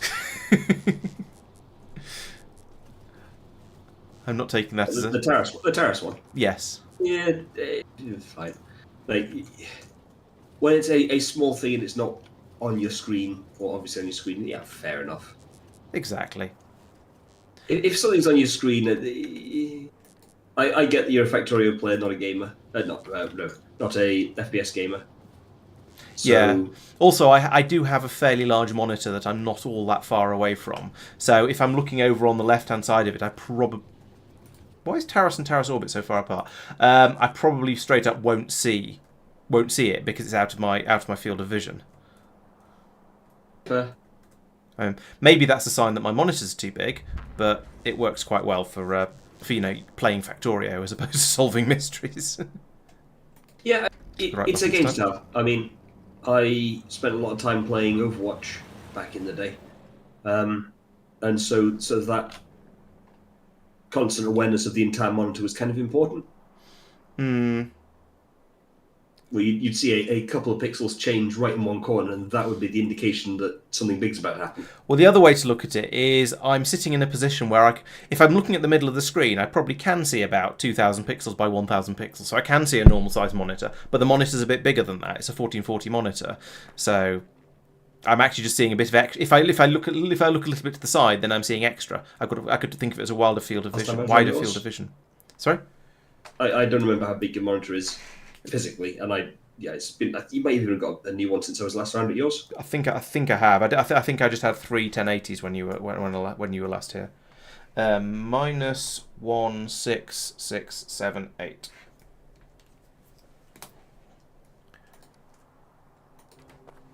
Right. Okay. That's another half clue.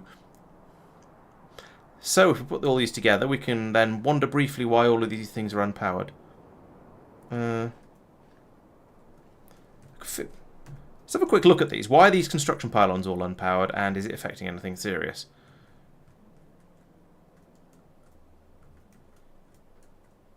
No, I think there's just a row of construction pylons doing... Oh, no, I think they are supposed to be spreading stuff out over an area. Let's power them up and see what happens. What's the worst that could happen, eh?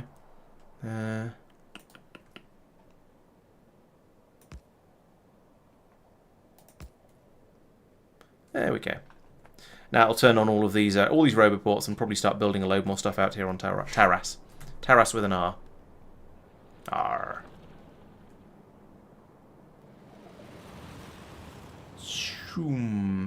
Screech. Here's the elevator. Right, that back up again. You are 15.75 distance away. You must be within 15 distance. That's a bit stingy. Oh, Marc says I can ignore it. Oh well, I didn't ignore it. All right, I'll pull those back up again when we depart. Back out to Kalidas Asteroid Belt 2. Actually, how's my fuel? Still just under 80%. That's fine then. I'm not going to worry about that yet. I am going to keep obsessively checking my fuel because I don't want to run out in an unfortunate place.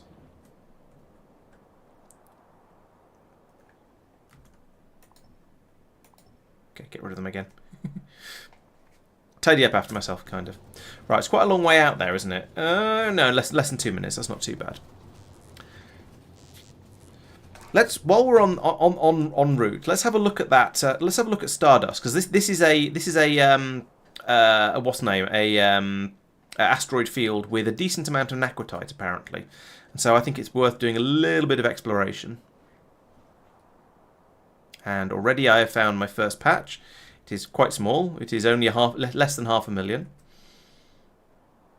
which is kind of pathetic given the amount I was expecting to find on this in this asteroid field. So let's do a little bit more exploring.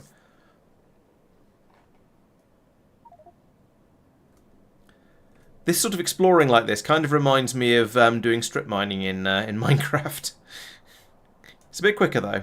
Oh, Olliran's space elevator's broken. Oh. Oh, because we've not needed iron. Because we've never... Yeah, that's How much is unfortunate. needed to repair it? 2,000. Yeah. Yeah, I mean, a repair is a complete rebuild, isn't it? So, Yeah. In theory, if we need more iron, then the ship will go out there and it'll all Yeah. be okay. It'll all fix itself. Yeah, I was as just thinking long that. as long as it's bringing enough out. Ha, yes. which it's set to 1,000. Okay. Yeah, better make that at least 3,000 then. The counterpoint is, do we want it to immediately craft up more, build up a new elevator, or do we want it delayed so that it doesn't Well, my thought was waits a while? just let it happen when when the ship goes back out there, because we've used up all of the available iron ore. Then we can start getting some more. This is terrible. That ends up costing us 2,000 elevator cable per Does it? or 3,000 elevator cable for a single Oh, I spaceship, see. effectively. I see what you mean. Because because the spaceship will only go out there when it. Yeah, we'll go out if our demand for iron is low enough. It'll cost us a huge amount of cable there. Yeah. Isn't Oliran the lowest priority out of the three? So you've got core mining, Yes, byproduct, then core mining, then regular drills, then Oliran. Okay, so if we get to the point where we're actually drawing on Oliran supplies, then everything else is running out, basically. Yeah. If we start... No, it's the core mining isn't quite keeping up at the moment. Okay, so you're concerned about basically main mines run out, and then we just need a train load, and that's it. Yeah, core mining is then potentially supporting 90% of our needs. Yeah, so you're worried about it just ticks down, so we need one, and that triggers the train. Yeah. And that triggers Oliran, and then that's, good enough for the 5 hours or whatever. If my expectation is that is exactly what's happened. Yeah. Yeah, we've got one little bit from over there. Yeah. Well, the point is, Mark, that is it worth actually repairing Oliran's cable if we only need one spaceship load every 3 days? We could just wait a little bit for the core mining to produce a little bit more. And basically, it's saying was going to Oliran perhaps a mistake, or at least was using. Oh, what we should do? We should have the Oliran space. The first thing I'm going to do is turn the Oliran spaceport off, in quotes, until such times we have made a decision. Okay, my suggestion was going to be that we could we could have a spaceship that lands on Oliran. Yes, it'll cost a lot of rocket fuel, but it'll only happen on the rare occasions that we actually need a spaceship to go to Oliran, rather than having an elevator that's just using up core cables all the time. So could you repeat? I was trying to work out what Mike meant by turning the Oliran spaceport off. That has been set so that only launch when it gets 40 green ticks rather than 4. Oh, okay. Okay. Right. Yep, fair enough. I was suggesting that we set up a spaceship that lands on Oliran, fills up with ore, and then takes off from the planet, rather than and then not using a space elevator because it's running so rarely. Madman is suggesting that elevators are still better than landing a ship, even if you only presumably even if you only use them very occasionally. There is a point when it switches over. There has to be a frequency. Well, no, because if you assume you're maintaining the elevator even when you're not using it. But I'm suggesting that potentially, if it costs 2,000 cable to do one spaceship load, is that better than is 2,000 cable cheaper than enough fuel to take off from Oliran? I feel like it can't be, but it does seem like nonsense. But we don't really have any system making rocket fuel in large enough quantities for me to really be sure. So yeah, the other one is: does rocket fuel come from oil? Yes. And the others all come from core processing, as in from exotic materials. Exotic materials. Making the space cable, elevator cable at the moment, there is an alternative recipe, but at the moment it takes holmium cable, iridium girder, aeroframe pole, and coal. So coal is a stand-in for vulcanite, vitamelange in this context in a way. But it takes 3 of the 4 exotic materials to make it. Yeah. Which are produced formally, nominally from core pulverizing. But in practice, mostly from mining. Yeah. I'm trying to think of the. Yeah, my sort of gut feel on how you should equate the relative costs of different. How many copper ore is an iron ore worth? That kind of thing. Is that you use the the regular core pulverizing ratios and say that's your base cost. So 8. I think it's called. You pulverize a regular core and you get 8. Hang on, look at that. Core. There we are. Yeah, you get 8 iron ore, 8 copper ore, 8 stone, 4 coal. So coal is deemed twice as valuable as iron, copper, or stone, or raw metals trade. 32 crude oil. So 4 crude oil is worth 1 iron ore. I know it's a bit of a nonsense in many respects, but it's a way of trying to say. I think to quite a large extent, cost of things is largely is determined is almost more determined by demand than supply. 25,800 is a bit about here, and minus 16,600. 12. I think I found a thing. Let us anchor here. I'm going to put it off screen while I anchor, to be a surprise. I almost managed that, so we'll anchor here. Thump. Touchdown. Right, let's see what Marc has left for us. Oh, there's a happy little note in it saying "Have fun in season 4." And right, okay, so we have. I found a ship that has an energy beam receiver in it, which is gradually warming up. In fact, no, has warmed up. Sorry, and it has each of the. I keep bouncing off the ship. It has a high temperature heat exchanger and turbine generator that's been spec'd out to be dropped in, but we obviously don't have them yet, so it hasn't been actually fitted. So yes, we have a spec'd up deep space we have a spec'd up exploration vessel, because this thing doesn't look like it's going to be well, it doesn't have any storage on it apart from for fuel. So we've got a load of booster tanks here for ion stream, which are all completely empty. Lovely. So we're going to have to do some sort. Right. So we're going to need to do a rescue mission out to fill up these ion stream tanks, bring out the remaining bits and pieces that are required for it, and then we'll be able to zip around the zip around inside and outside the solar system at much higher speeds, because it's lovely and pointy and has got about a bajillion engines on the back of it. 1, 2, 3, 4, 5, 6, 7, 8, 9 engines on the back of it. Ha ha ha. I could make a blueprint of it and deconstruct it, but that feels like a shame when the effort has been made to go, here is a spaceship for you. I feel like in the spirit of the challenge, we should come out here and recover it. Now there is already been charged up. Yes. Oh yeah, exactly. That's a good point. Yes, it will take a while to charge up the energy beam receiver as well. I do have a certain amount of ion stream in my ship. It's still 78% full. I could probably land next to it and pump enough across to just top it off a little bit and have enough to fly back to Norvis orbit, where we could then fuel it up properly. And give it some of your solar panels. Oh yes, that's a good point. It doesn't have any electricity, power, does it? And you'll want to set the speed quite slow. Or just it doesn't matter. Actually, yeah, because it probably won't. The lasers, as you say, it won't be able to get up to enough speed for it to. Okay, let's try and shuffle my ship across a little bit and try and get it in a place where it'll be able to. Oh, this is going to be difficult. How am I going to line this up? I guess I can put down count the number of tiles up it is. Or take a notch out of your spaceship at the right height. Yeah.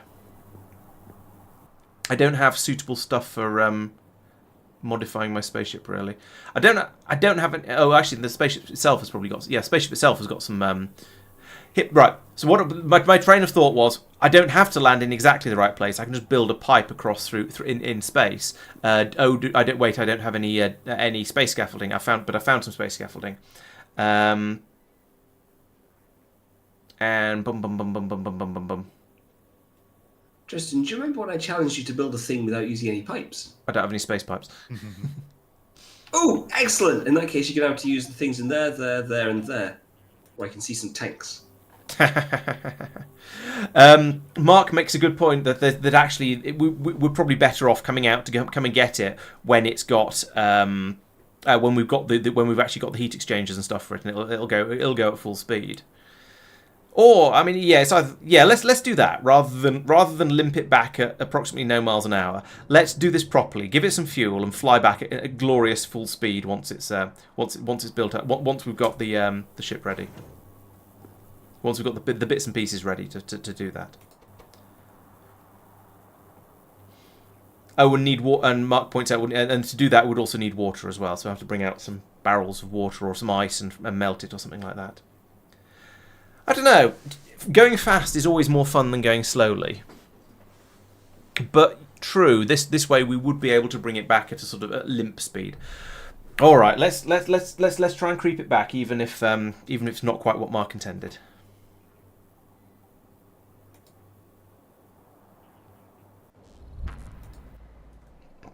So I want to drop in about here.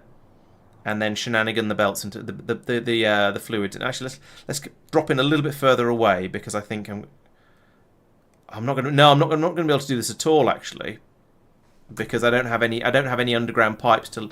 Oh, actually, I can borrow them from here. Yeah, I can probably scrape this together. Yeah, a space tanker ship to do a rescue mission would be the most sensible way to do it. But when have we ever let what's the most sensible way stop us? That's probably let's go up a tiny bit. Ooh. That's probably about right. Or is it? Oh, I don't know. Let's go for there. I'm not too far off. Does that pipe go in? Yes, that pipe does go into there. So, yeah, I'm actually only 1 square off. I'm quite impressed with that.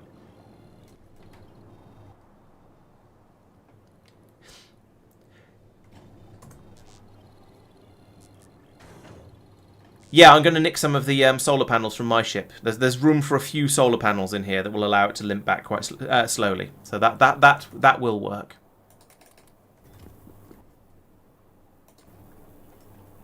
I've put down a chunk of this in the middle across here. I don't know why I didn't just left click. I can then borrow that, and that, like this.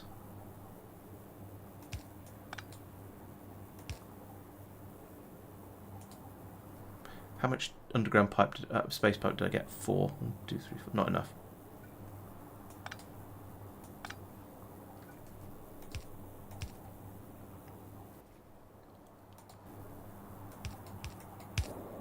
There we go.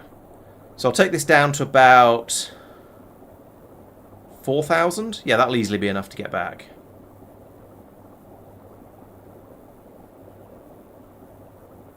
Which will actually be about averaging the fuel between the 2 ships. That's pretty good. Right, pick all that back up again, and I should probably repair my ship at some point. But for the moment, this will be okay. Right, I'm going to remove the happy little message across the middle there because I need somewhere to put my solar panels. Sorry about that.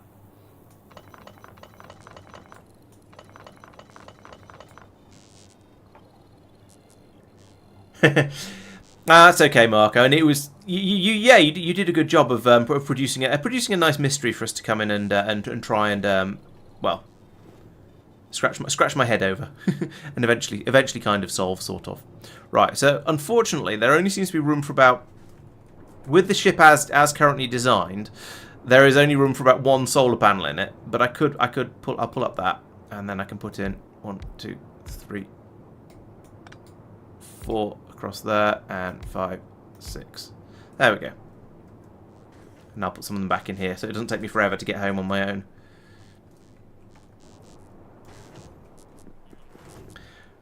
One, 2, 3, 4, 5, 6. Right. So now we can. So we've got some ion stream in here. We've got a little bit of power. We're going to set the maximum speed on this one to 5. Let's see how it gets on with the speed of 5. Why is launch disabled? I need to do an integrity check. Let's do that. Good. Mark has not left us a ship with an invalid integrity check. I'm glad to see that. You did indeed forget doors, I'm afraid. That's why I didn't go inside to build it. Never mind. It was a very good effort, and it's called the Deep Space Exploration. Cool.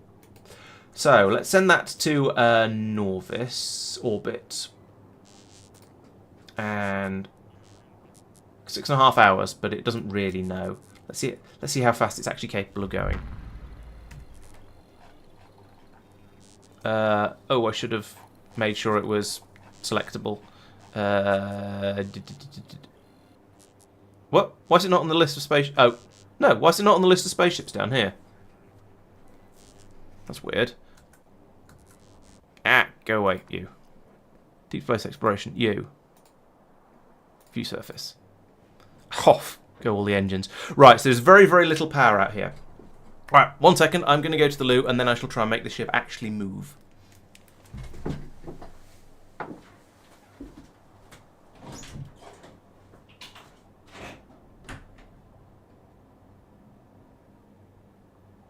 Ah, yes. I just worked out what Marc did. He just said in chat. Gave it a priority of -1. So we couldn't happen to notice it in there.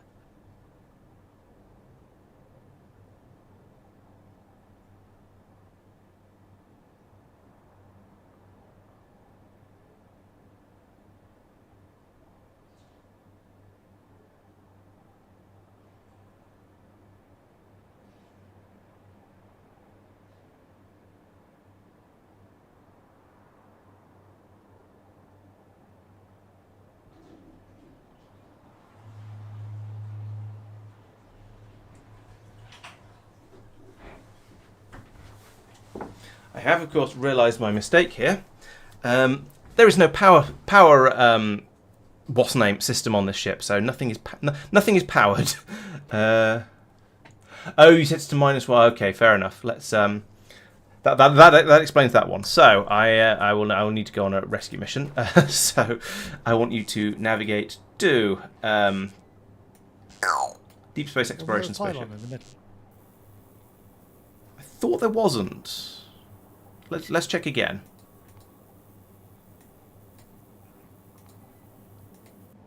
Oh no, yeah, there is. You're right. There's a pylon substation there. We're obviously getting so little power out of these solar panels that it's not going anywhere. All right, let's. You are right on the outside of where solar panels are usable. That's true. Oh yeah, we've got a very brief burst of power there. So we're getting in 1.9 megawatts. We need 170 to power all these engines. So it's just not really, hardly moving. It's doing a speed of 0.23, 0.24. Oh, it's picking up speed. Oh, it got up to a speed of nearly 1 actually when it was running before. So it's not too bad. The lasers are all charged, I hope.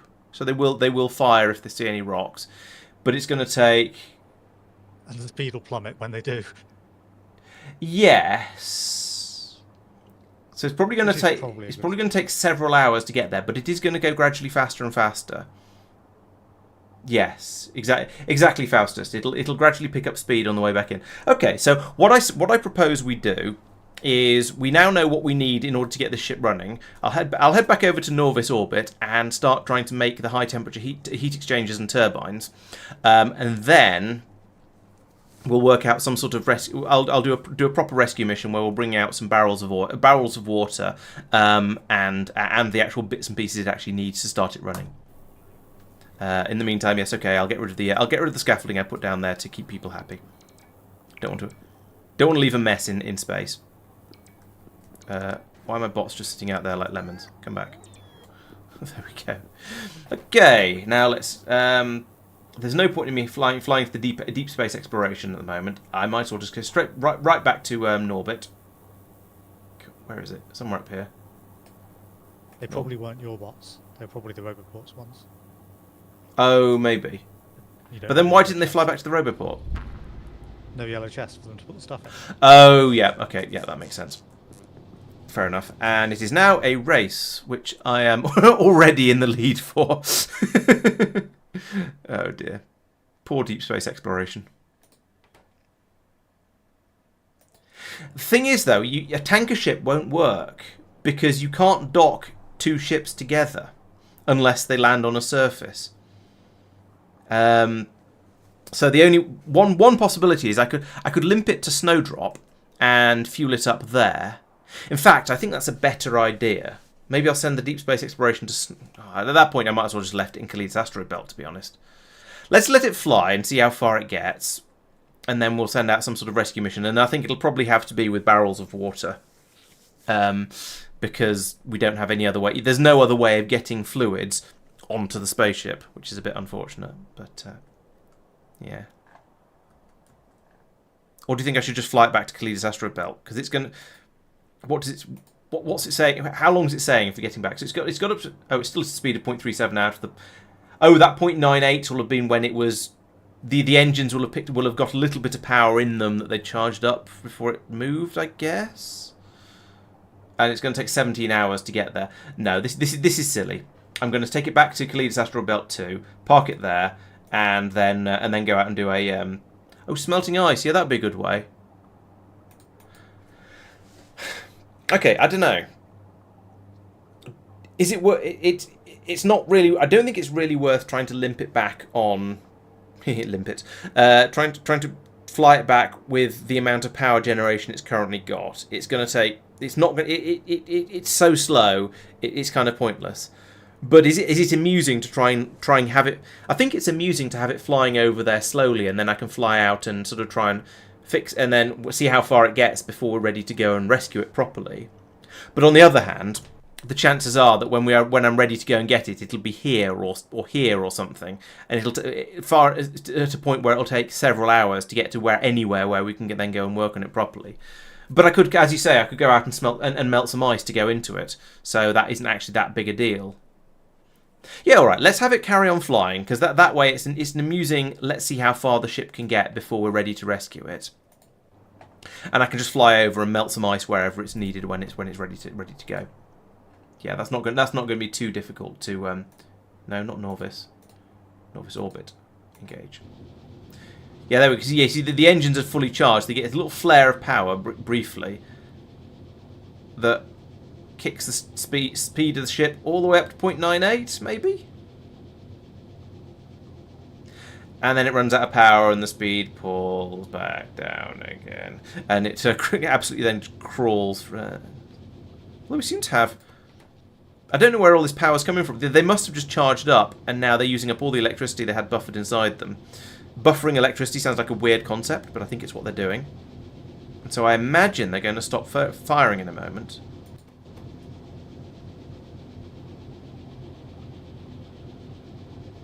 It's got up to almost 0.98 again.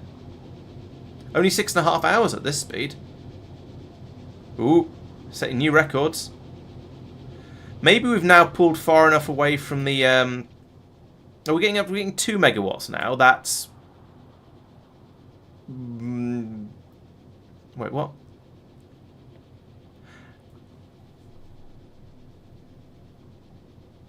Oh, it's consumption, production over here. Yeah. So yeah, you can see the amount of power being produced by the solar panels going up as the ship moves. So over the last 6 minutes, it's gone up quite noticeably. That's quite entertaining. Yeah, I'll leave it running, and we'll have a race to see whether I can see where it's got to by the time we're ready to go over and try and fuel it. So we are in the ship that actually has a few more solar panels. We are flying merrily across the solar system and also having power problems by the looks of it. Partly because I stole some of the solar panels, but mostly because we're so far out from the sun. There we go. And we're still 2 minutes out. Okay, so the next thing to look at is making the high temperature heat exchanger, which is that bunny, which is going to take nanomaterial. So I'm going to need to start making nanomaterial. We're already making heavy composites because that's one of the iridium intermediates that's being made for. I think that's needed for science. Going to need to start making lattice pressure vessels. We don't have those yet. Oh yeah, I can put my pipes back, can't I? Good point. Thank you. And we're going to need to start making there's something else in there as well, which I wasn't paying enough attention to. Those don't reach.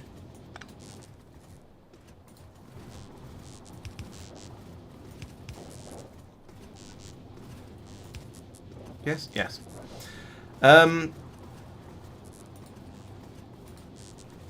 Right, so so that means I'm going to have to start making nanomaterial and lattice pressure vessels. And I think certainly nanomaterial and probably lattice pressure vessels are things that are going to be needed in large enough quantities that I want them to be available on the train system. Now, let's see. Nanomaterials have to be made in space. Okay, that doesn't particularly surprise me. There are 2 recipes for them, though, interestingly. One of them is for making data. Okay, that doesn't count. So that's more heavy composites, also dynamic emitters, vitalic, but just blooming everything, really. And then... Oh, you think you made nanomaterial? Okay, I'll have a look around for that. And then the lattice pressure vessels are lots of beryllium stuff, chemical gel, and methane gas. So yes, this is where we're going to need all that methane that Marc has been producing, if you'll pardon the expression. And we need to start getting cryonite back over to Big Grid so we don't run out of it. Because I think we may end up getting through quite a lot of this. And I think there were quite a lot of other things that required methane as well. Like naquium processing. Hurrah! Although that said, we could just start mining that up because quite a lot of the asteroid belts do have a certain amount of methane ice in them. Khalid's asteroid belt 1. There's a bit of methane ice. We've not found any, but in theory there could be methane ice here, but in practice, I don't think there really is. Oh no, here we go. Here, yeah, okay, so there's 5.5 million methane ice here. So this is a good place to go to, and another chunk, another million down here. So this is a good place to go to if we want methane ice, and Marc isn't producing enough methane. So we could do that. Well, what was I saying? Yes, pressure vessels. No, it's for heat exchanger, lattice pressure vessel, chemical gel, all the rest of that. That's all fine. We've got loads of that stuff. So where am I? Don't want to land there. I want to land here.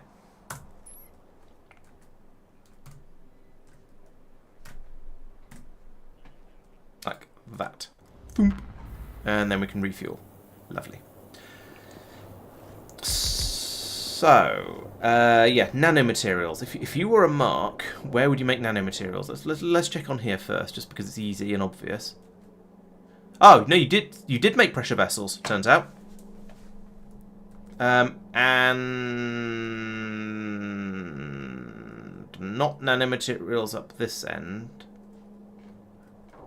You sure it wasn't the other way around, Marc? Unless you made the nanomaterials over here. What goes into nanomaterials? That'll give me a good clue as to where they're likely to be made. But I think there's something. Dynamic emitter. Okay, you made one of the two. It looks like it was oh no, there's a machine here to make the nanomaterials, but it's not actually making them yet. So. The question is, do we want to start making these in large enough quantities that... I think certainly the nanomaterials, I think we want to make off the Tower of Doom, because I think we're going to need quite a lot of them, just in general. They're used for singularity labs, high-temperature heat exchangers, turbine generators, the new space elevator cable design, that could be very useful for that. Energy shield, adaptive armor... Deep space transport, hyperless data. Yeah, so they're needed for one of the data cards. Arc-link storage. You need for another of the data cards, and also naquium. Yeah, they're needed for quite a lot of things, and some of these are things that are going to be needed in bulk. So we could start another rib off the spine somewhere. Perhaps over to the east of material science and start doing deep space science adjacent stuff over there, by which I mean nanomaterial at this point, and then eventually with the assumption that we'll start making the deep space science over there as well. What do you guys think? That seems reasonable because there's going to be a bunch of stuff needing in. Yeah. The other possibility is, I mean, at the moment we're making a lot of the intermediates in this cloud storage area. But I think it's sufficiently different and weird and takes in dynamic. Yeah, it takes lots of strange, different stuff. So I think it's going to be best to do it in its own area. Although that said, it does take particle stream. We can train that in. It would be. We could do it in the same area, but it wouldn't really save us very much effort, because the only thing that's there already is the particle stream. I think. I think the only other potentially sensible place would be the top of Bio, because epoxy is there, and that's on True. a sushi train system. Yeah. Or the module city would also apply to that, but I don't think those are good enough reasons. A module city is going to churn through any vitalic epoxy it gets its hands on. Yes. As soon as it can. I mean, it has some at the moment. It's not churning through it because it doesn't have any reagent or bioscrubbers. But yes, your point is very true. Yeah, yes. Do you mean the pressure vessels, or are you referring to the nanomaterials as well? How much do the pressure vessels get used for? That's also a thought. Are these in the right place? Because I mean, if they're just stuff like this, the high temperature turbines and heat exchangers, that's fine. They're infrastructure. You make them in small quantities, so making them up here makes perfect sense. Thermal radiators, again, infrastructure. Matter assembly, infrastructure. Prod mods. We probably won't. Let's be honest. We probably won't make a lot of productivity module 9s. We'll probably. It takes 500 pressure vessels to make each one. Oh my god. We'll probably make enough of those to fill a lab and go. That's enough. My goodness, those are expensive. What's a basic matter stabilizer? We might use it for natrium processing. Will we use lots of them? Not a crazy number, but it'll potentially double digits, unlikely to be triple digits. There's a recipe here that that's from basic matter stabilizer to a not basic matter stabilizer. Okay. Oh, I see. Yeah, that's the thing. Right. So don't worry about that. Life support equipment don't care. Arc-link storage don't care. Spaceship booster don't care. Again, infrastructure. Kind of infrastructure. Yeah. So basically, with the possible exception of the matter stabilizer, everything that the lattice pressure vessels are used for is infrastructure, and so I think having it on here is perfectly reasonable. We'll leave that there. However, yes, the nanomaterial I think wants to be somewhere else. Okay, let's set up a new area.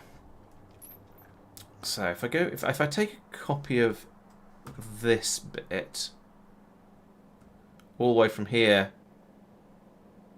to here, then I can make sure we space these evenly by putting this here. That's probably, how much is that going to... No, it's going to put in too many signals in the wrong place, but I can have a look at that. Okay, so if we're spacing them evenly, then the next rib would be coming off right in the middle of the secondary elevator. So obviously we won't put it there. Does anyone have any preferences whether I put it before or after the secondary elevator? Not especially. Let's have a quick. Because I don't think there's any shortage of space for material science. That's going to be fine. Even if I put the next rib going up from there. What about down there, south of the spaceport? Possible. We might want a second row of spaceport. Putting in a second row of spaceport would be difficult. I mean, technically, the spaceport is orientated the wrong way round. It should be vertical rather than horizontal. But because you can't rotate spaceships, it makes more sense to do it like that.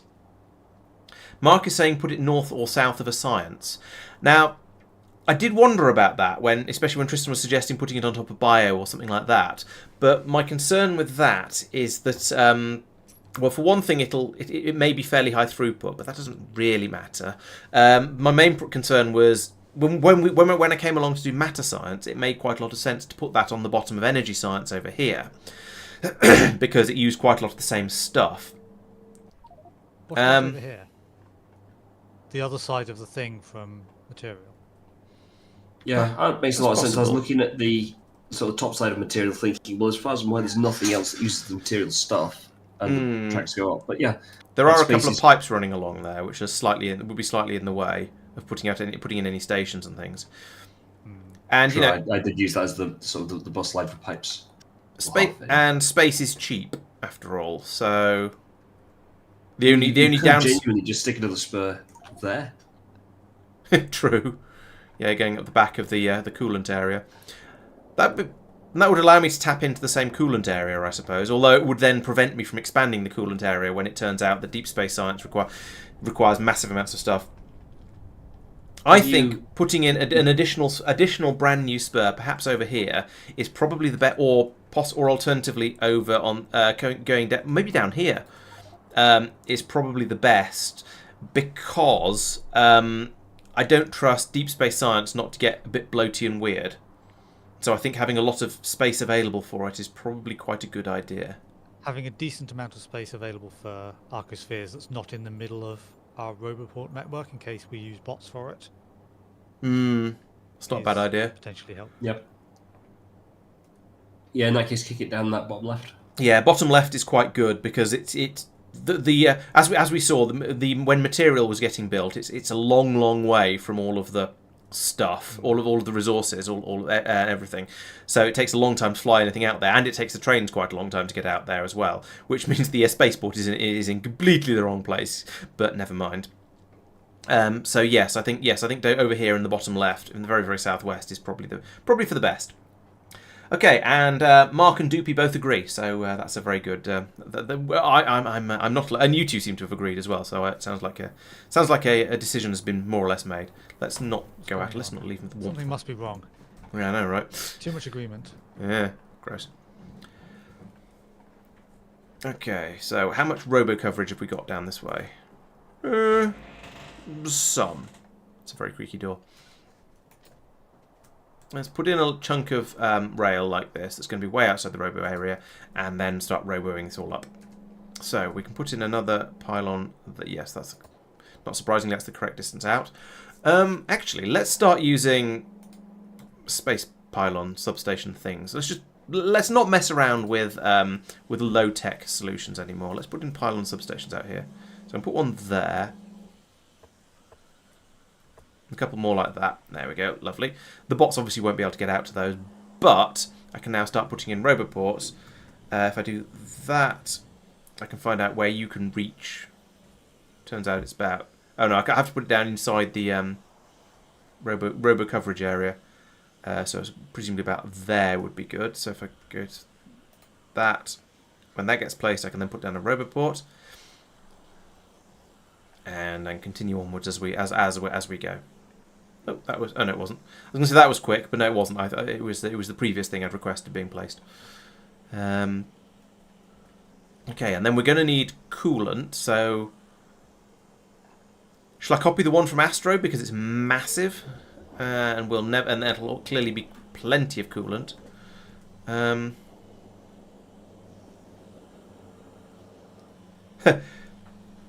Yeah, construction pylons. That's not bad. No, we're not making them up. Oh, are we? Maybe we are. Yeah, you're right. I should just be using construction pylons because we do have them now. Oh no, but they don't have any coverage area. They're basically useless. We need something that combines all the best of absolutely everything. Here we go. These things. So we're making. I can't find them. Oh, down here. No. Yeah, we're making construction pylons. Oh, they have a 64 tile connection range. 64. Okay, let's put some of that. Let's put them in instead then, because I think these are the ones we're making. So what if I put? No, wait. That's just power. It's not roboportage. Or is it? I don't know. It's. No, it's not power. It is. Well, it transfers power, but it's not a substation. Right. Yeah. Okay. And Mark's saying like the big poles. And Mark's saying to put them in the. It's both power and roboported. Yeah. But it doesn't. It carries power, but it doesn't. But it's only got a tiny coverage area. You can see the little blue box around it. But it's not showing. It's not linking up to the roboports when I put it down, which is what confused me. But if I put one on there and then if I put these out like this might work.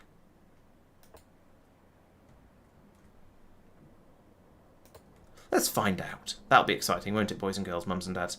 Right. Let's Why give do you that need the substation, pylon substations? for power cover to power things that are in that area. I mean, I probably don't need this one, to be fair. It's more those are very central to the railway, so you're going to need another one by the time you've got a station anyway. Yeah, that's true.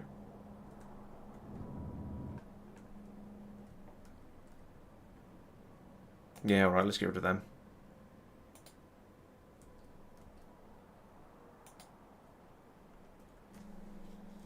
Alright, let's try and put these things down and see what happens, TM. Because I've not used these before and I don't really understand them. Are they actually even being brought over? I don't know. Let's have a look. Not you. No, but... Yes, they should be being brought over. Okay. Yeah, we've got some in a box up here. Right, that's fine.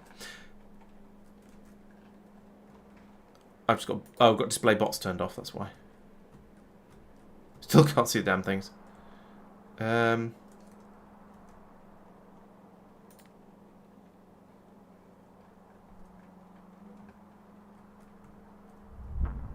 Where are the bots? There are no bots flying around the space station? That doesn't seem right. Especially as I've asked for stuff to be built. Hang on. Have I asked them to be built outside? No, they're the first one at least. Certainly the first... Oh, that one's been built now. Okay, yes, and that has linked up to this roboport up here. So, yeah, that does seem to be working, and that one's been built. So we've now... The roboport coverage area is... The building area is much, much smaller than the power coverage area. Than the power linkage area. So you can't just drop them in... Actually... No, sorry, the construction area is much smaller than that. So I might be able to... I might be able to remove every other one once we've got this built. But while I'm building it, they have to be very, very regular.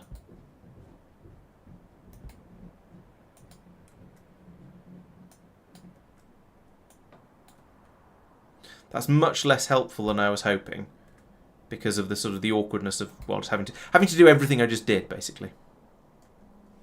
Ah well, never mind. Put more signals in as well. This appears to be the distance we're doing them at. Ooh, not you. Ah.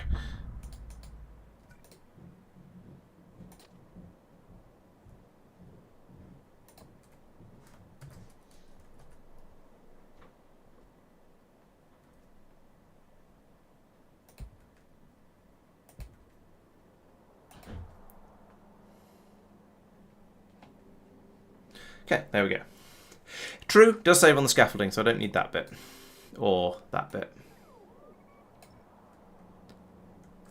Yeah, and now I've worked out how close together they have to be. Building more of it in the future is just going to be a case of doing copy paste. So that's fine. It was a faff to do it the first time, but then carrying on and just putting more of them in the future isn't going to be too bad. Oh hey Michael, well you're very welcome, and thanks for joining, and I'm glad you found the videos useful. Yeah, the automating spaceships one has been a good video. I think that was one of my better ones. Certainly one of the early ones that suddenly sprang out to lots and lots of success, which is always nice. Yeah, the other big one being LTN, of course. So telling people how to automate their logistics system seems to very much be my thing, TM. Right, let's get some therming and fluiding now. So I want all of this, except I don't want most of this, but I'll deselect the bits I don't want in a moment. It's taking about yay much. That seems like a quantity. Or I'll take one more. No, it won't. Go up to about there. If I make that a thing, then right, I can come in here and yeah, I'm going to need to work out getting batteries in and out from these things, but I don't want any of this or this or probably this. We'll work this out later. I certainly don't want any of these belts up the middle, but I'll get rid of those momentarily in a bit. So I also need tiles on this, and I want to keep train stop names because that is a very specific train stop. I don't think I need any of this in here.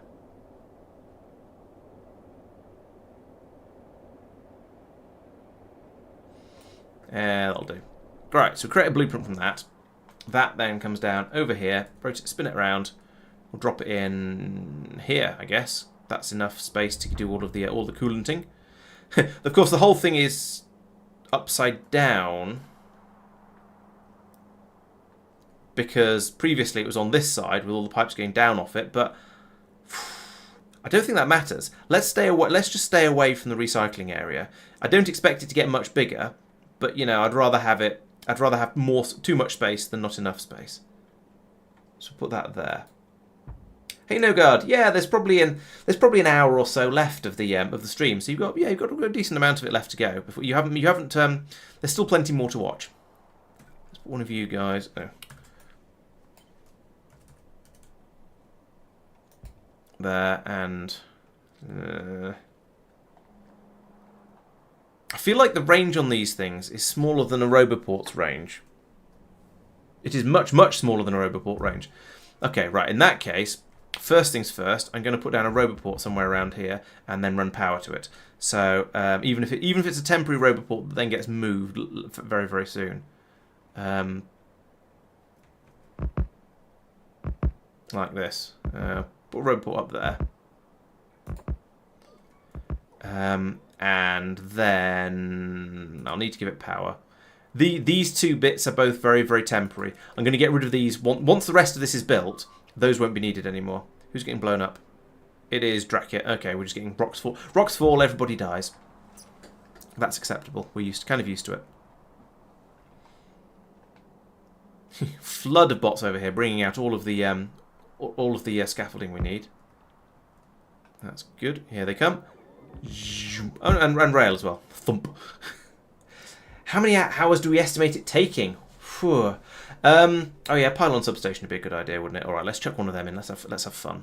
Pylon substation. Put one of those in here. Boop, like that. So we've taken 188 and nearly 189 hours so far between the with all four of us playing, of course. No, you're supposed to be in the other mode. How far through the game are we is the big question. Halfway, maybe? Right. I don't know. Deep space should be harder. But... Yeah, because we've done all the Norvian science, all the stuff you do before you leave the planet. Then we did the basic space sciences. Then we did the 16 4x4 tiers of space sciences, and then a few miscellaneous intermediary ones here and there, a little bit to fill in some gaps as we're going.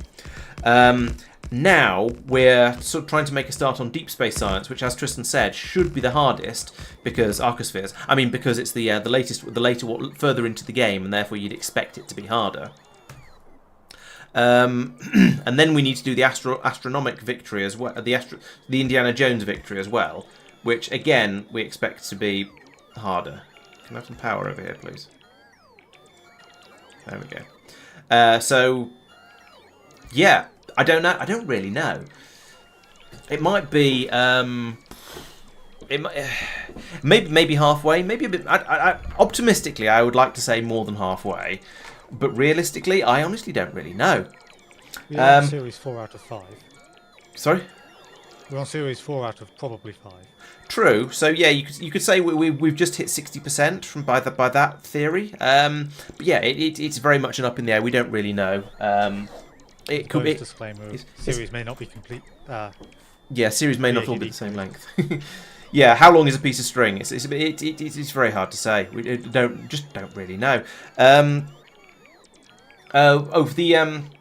Yeah, well, there's 4 of us. So you could reckon on it being sort of 750 hours if one person playing solo. But there are some advantages of playing as a group because it means you can bounce ideas off each other. You can go off and do assign different people to doing different things. You've got people on different planets ready to jump in and save the day when there's a crisis, that sort of thing.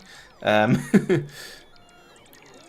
thought we were just supposed to laugh at you as you try and do it. Oh, some of that as well. But there's a bit of, hey, are you on such and such a planet? Could you do this for me while you're over there? That we do tend to be fairly good about doing. So, Yeah, I think call it 750. You can think of it as 750 hours. Maybe call it 800. Nice round 800 hours that we're at so far. If that makes you feel better about your own your own progress in the game. Oh, the other question. Rocks fall, everybody dies is a D&D joke, I believe. It's a sort of the idea behind it was the GM got sick and tired of the players being stupid about something or other, and Sounds so. like D&D. Yeah, and so the response was basically to say, "Well, I'm going to kill you all," and in the way was that rocks fell from the ceiling, and as the phrasing it implies, everybody died. So I believe that is the origin of rocks fall, everybody dies. If somebody knows otherwise, feel free to let me know. Oh, that's true. We do have 4 incompatible train systems, all confusing certainly confusing. I don't think they're fighting too much most of the time, but they are definitely confusing people and causing me to make mistakes whenever I try and expand somebody else's. So yeah, we're not all 100% working together. There are occasional disagreements and things done in different ways by different people, should we say? So yeah, there is that.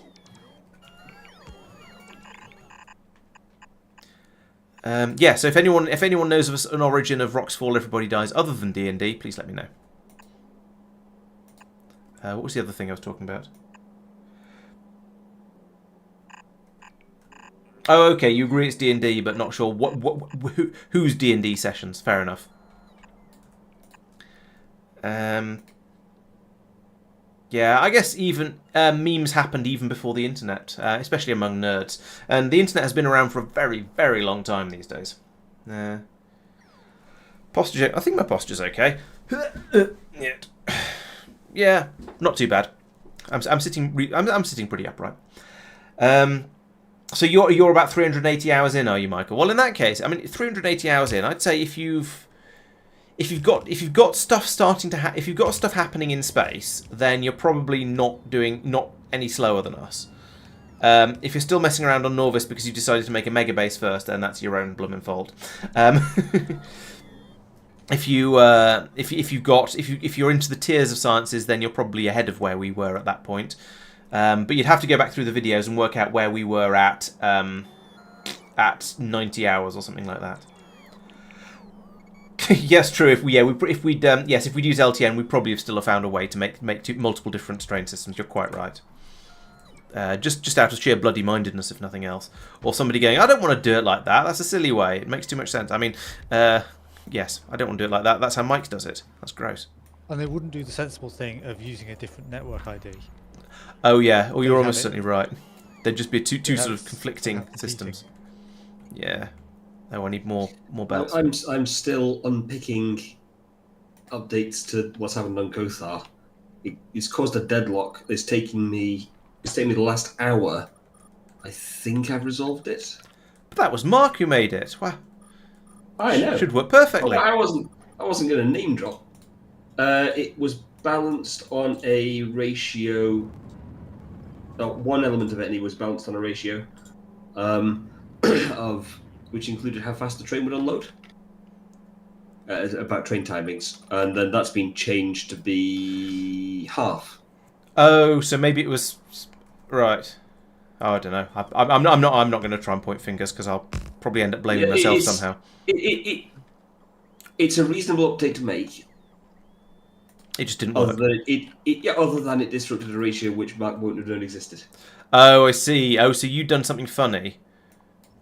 And that caused... I mean, I wouldn't call it funny. I had deliberately balanced it. Sorry, tragic. Way. You did something tragic. I didn't do it your way. I balanced it a specific way,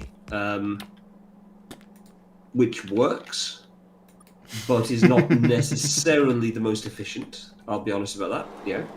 I aim for redundancy over efficiency. So yeah, the idea is that it should take quite a lot to break the thing I'm doing. Should I make the joke about German engineering again?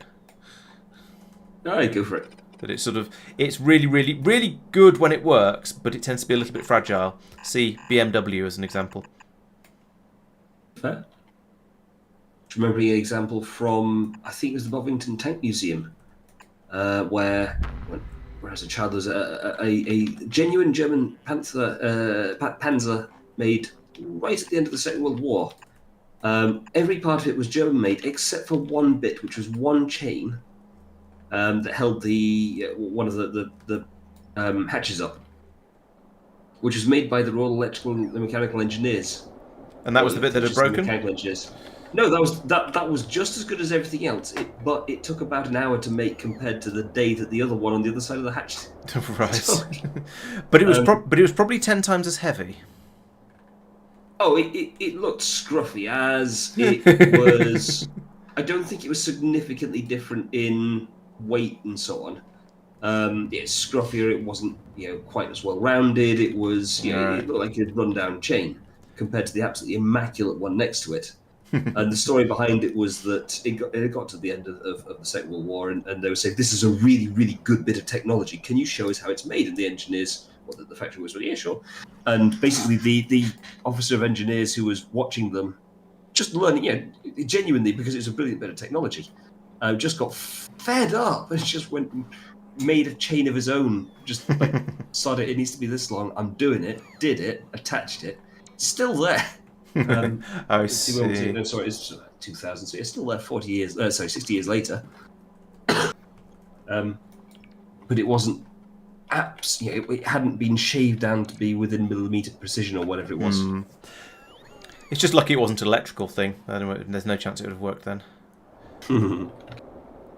I'm going by sort of car stereotypes here, so I know that there's a sort of the stereotype of British cars never having electrics that work. I have to admit, I'm not entirely sure whether the same applies to tanks. That's not an area, not my area of expertise. From my admittedly limited experience in that particular department, I know more about artillery than I do about tanks. The British stuff tends to be grimy but works. It's effective, but no one's bothered to sort of make it very precise. But if you blow a hole in it, it should still keep working. Right. So the AK-47 method of construction, then, school of construction. Not quite as far down that line. Yeah, but that sort of general direction. It's a combination right, of that and I want this to do something quite precisely. But I still wanted to work afterwards. Yeah, having compared an SA-80 and an AK-47, I can I can speak to the sort of the precision difference between the two of them. Yeah, and certainly after the SA-80 was fixed, because the initial one was a bit. Well, yeah, but even when it was first made, the things were made to a very high degree of tolerance. And I mean, it was probably the wrong tolerances, but they were sort of carefully machined parts and that sort of thing. Yeah, the idea being that you should be able to do your entire tour of duty without having to send it back to be repaired, even if it got filled with mud, wear and tear on it. Yeah. Regular says that all the parts of German tanks were fairly simple, but the designs were overly complicated. So the parts were fine, but then they tried to put them together too complicated, or something, I guess. Yeah. So the classic one I know about that was, I forget which tank it was. They had the question is when you're stood in the turret, you want to know which way you're facing, especially when the tank's stationary. And so there's a really complicated system of basically cogs and things, so that as the turret rotated one way, so that the commander had a thing in front of him which said which way he was facing. Somebody else painted a big red mark on the front of the tank or something, so you could always see, I take it. Yes, the British on the floor. Yeah, the British got a can of paint and just splashed the whole thing. The guy looked at his feet and the arrow was towards front. As simple as that. Seems reasonable. Yeah. Oh, we are short of thermofluid. Trying to get back on topic for a few minutes here. Oh. Why are we short of well, this pipe here. It seems to be a heavy oil problem. I remember heavy oil being weird. Yeah, so we finished. We had to start bringing it up. We finished emptying all of the. I'm going to pull up this thing that's emptying a warehouse of and barrels and things, because that's clearly not doing anything anymore. So get rid of all of that and get along the pipe. This pipe, yeah, exactly. Get rid of this bit of pipe and this bit of pipe. Up to the pump. Up to the pump, as you say. Right, so we have heavy oil coming in from up here. This is presumably where it comes out of the recycling. Yes. Yep. So you say we started having to bring some up. we haven't actually done that, which is the problem, I think. Yes. Yeah. So I guess that means we need to, this station here is presumably not doing anything. This station is just called Dash. So this would be a good place to put in some fluid unloading and get some heavy oil out, and then feed it in up here when there's a shortage of it, I guess. Okay, I guess I'll do that then. If at first you don't succeed, get a bigger hammer. Yes, that sounds like a good motto. I was loosely attached to the it was Breamy, I think. When I was in the OTC at uni. We got to blow things up and build bridges from time to time. There we go. Huge storage tank. There and there. Yeah, that'll work. But it would work if I put them in a little bit low down. No, it won't. Put it in the right place, Laurence. There we go. Then I'm going to need a couple of pumps to unload the trains. If you're a pump, where would you hide? Here it is.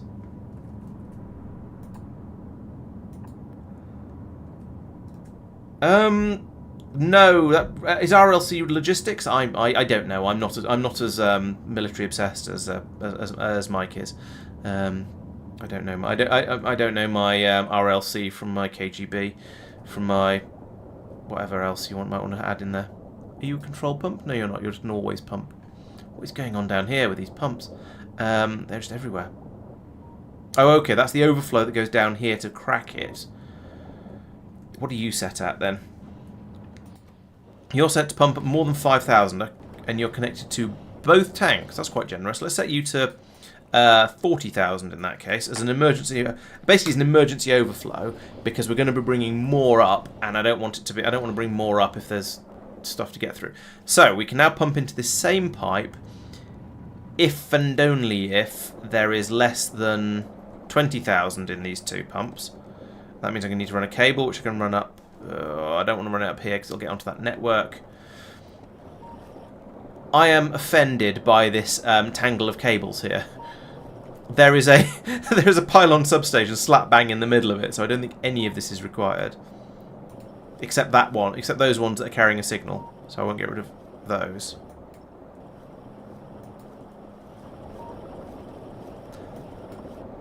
Oh hey, I was right when I guessed logistics. Awesome. So you can see here the advances in technology that have been made as we've gone from using medium pylons to massive pylon substations, and there was much rejoicing. If I put in another one down here that covers all the way up to the bottom of those pipes, this covers all the way down way beyond the pipes. Okay, so all of these pylons in here are a complete and utter nonsense and should be ashamed of themselves. No, they're not. They shouldn't be ashamed of themselves. They're just out of date. So we'll get rid of a load of those. All these ones down here as well, same reason. I say someone, quite probably me. Let's find out. Yes, me came along and dropped in the substations, and no, undo, and didn't get rid of all the medium pylons. And I can kind of see why, because this is fiddly and annoying. But yeah, I don't know why I'm tidying all of these up now. Yeah, I feel like the two colours of wire that we have is always going to be enough. Obvious citation needed there, but I think I have this sort of gut feeling that you can do everything with two colours of wire. Alright, let's deal with that. Right, and let's go down to a single tank, because we might as well. Everywhere else has. We might as well try and be fashionable.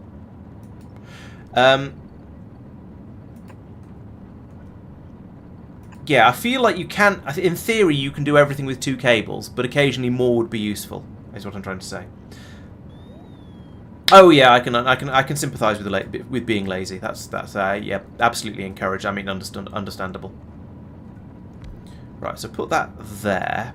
Then I need to get a pipe out of here somehow. Now, if I'm being lazy, I could run it. Yeah, I could run it up. Yeah, let's run it. Let's do that. Let's be lazy. So we'll take it up here underneath there. Corner, underground, like that.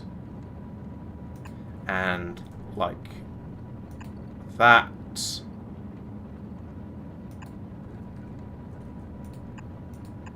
And then pipe through there, like that. Just like that. Hang on, this isn't doing anything. This is no longer a thing. Although there is some iron on it still. Where does that go? And why is it not getting used up? I see. Okay. So this iron was coming down here. We are right. So what was happening was iron was coming down from up here where it was being brought in en masse from deconstruction, I assume, from scrap recycling, and we didn't want to bring too much of it in because I have absolutely no idea why not. This recycling seems like a good place to get your iron from, so let's get rid of that. That was an overflow of. Okay. So that was being loaded into a train by default, but if there was an insufficiency down there, okay, being allowed in. Right. But obviously, no iron is needed anymore. Because we're bringing in. And no iron is produced anymore. Sorry. Right. Yes.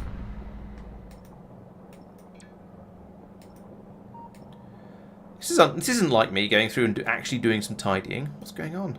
I must be ill. Yeah, ingots. Yes, I'm but here to do it for you. But the ingots are getting the ingots are getting chopped up into plates over here and then passed back through into here. So there are iron plates in here that are being passed out here and are coming down to be made into the into the thermofluid that we've been talking about for the past.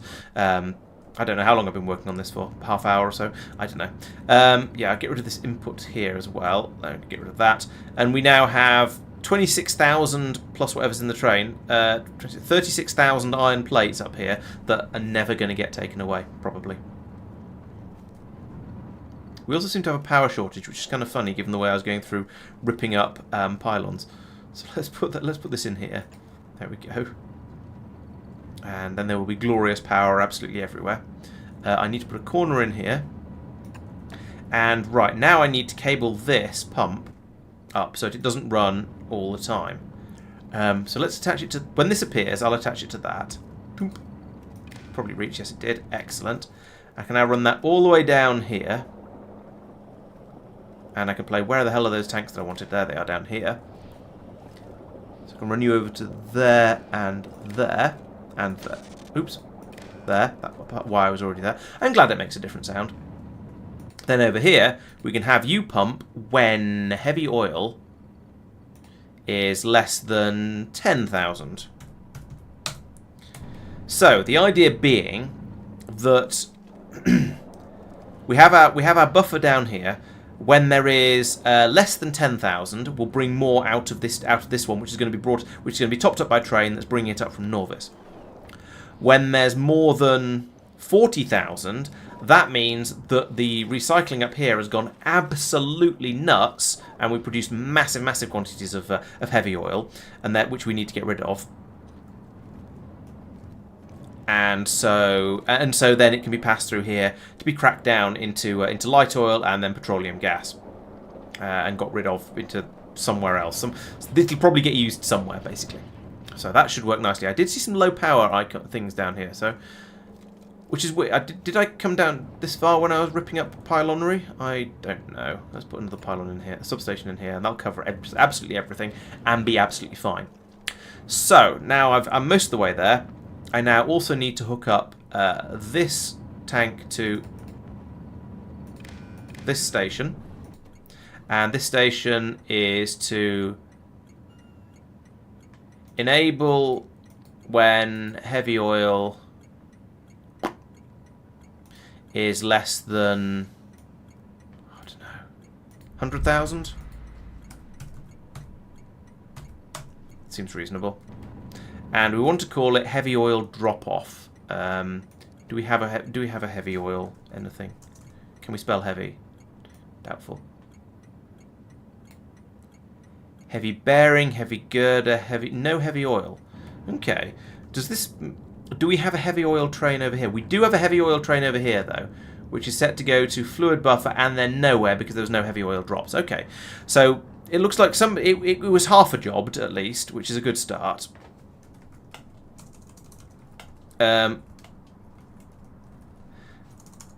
heavy oil is being brought up to Norbit, but it's not being delivered over to stations. So if we now come over here, we can fiddle with this train. Add station, heavy oil drop. Stay there until empty. So that until cargo. Okay, right. So yeah. Oh, hang on. I've done a deactivate. Yes, that's right, isn't it? Because if a station is deactivated, Train limit not enable disable. I did enable disable. So it needs to be train limit, does it? Okay. Yeah. All right, let's go over and fix that then. I was going to be like two or three train loads to fill it up, so that's fine. Yeah, I can't set the train limit to the amount of oil in there, so we need to put down. That means I need a decider combinizer that can go here. And then when that gets placed, I can basically get that to do the hard work, do the maths for me. So here we go. Here's a train dropping off some heavy oil, boop, and we're pumping through here because there is a lot less than 10,000 available in those tanks, but we now do have at least a few thousand, so that's good. Over here, I want to say when heavy oil. Yes, that is heavy oil. I thought I misclicked then. Is less than 100,000, then output 1L, and then cable goes to there, and let's be tidy with this. I mean, it doesn't matter. There's only the L is only being added to the signal over here, but yeah. Let's at least do it properly, because I can. Hello, Piola. Welcome. Piolia, sorry, I missed your second eye. I thought you only had one eye, but you don't need. You can take the patch off now. Sorry, that was terrible. Right, so now we have the heavy oil here. It's going round this convoluted network of pipes and being brought down here. So hopefully that means we are now making the thermofluid again. Hopefully we'll be able to make a decent amount of that reasonably quickly. And it is entirely possible that in the time we've been waiting, enough has dribbled through to send a train load over here. No, it is not. Okay. I would like to put in a radar over here, since I seem to be running out of radar coverage. Radar Mark II. You can go there, I guess, because we're not going to be sending anything through this area. Okay, so that is going to be the coolant. And I think with this, are you connected to... Further up, you're not. You are connected to that one over there to the left. Oh no, the one over there to the left, I think I'm going to need to remove. Because, yes, it's in the middle of where there should be other stuff. So let's get rid of these two. Because they were just put there temporarily. And we can use these other roboports over here. And that's linked to there, which is linked to there, which is linked to everything. In fact, I could get rid of these. They're not in the way, though, so I don't think there's any point. I'll leave that one there. It's harmless. But over here... I do need to fix this, like that, and that. There we go. Wait, what? These pipes are... What are you doing? Was that more complicated than I thought it was?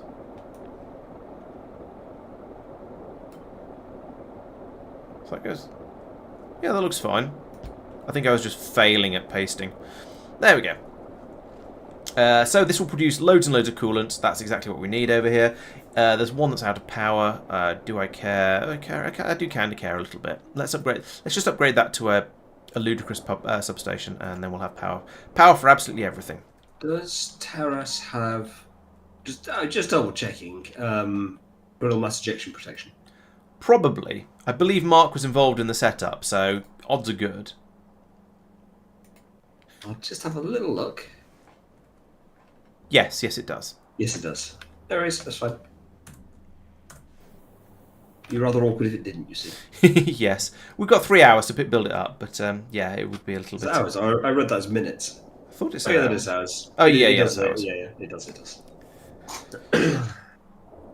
Okay, so I've done the easy part of that.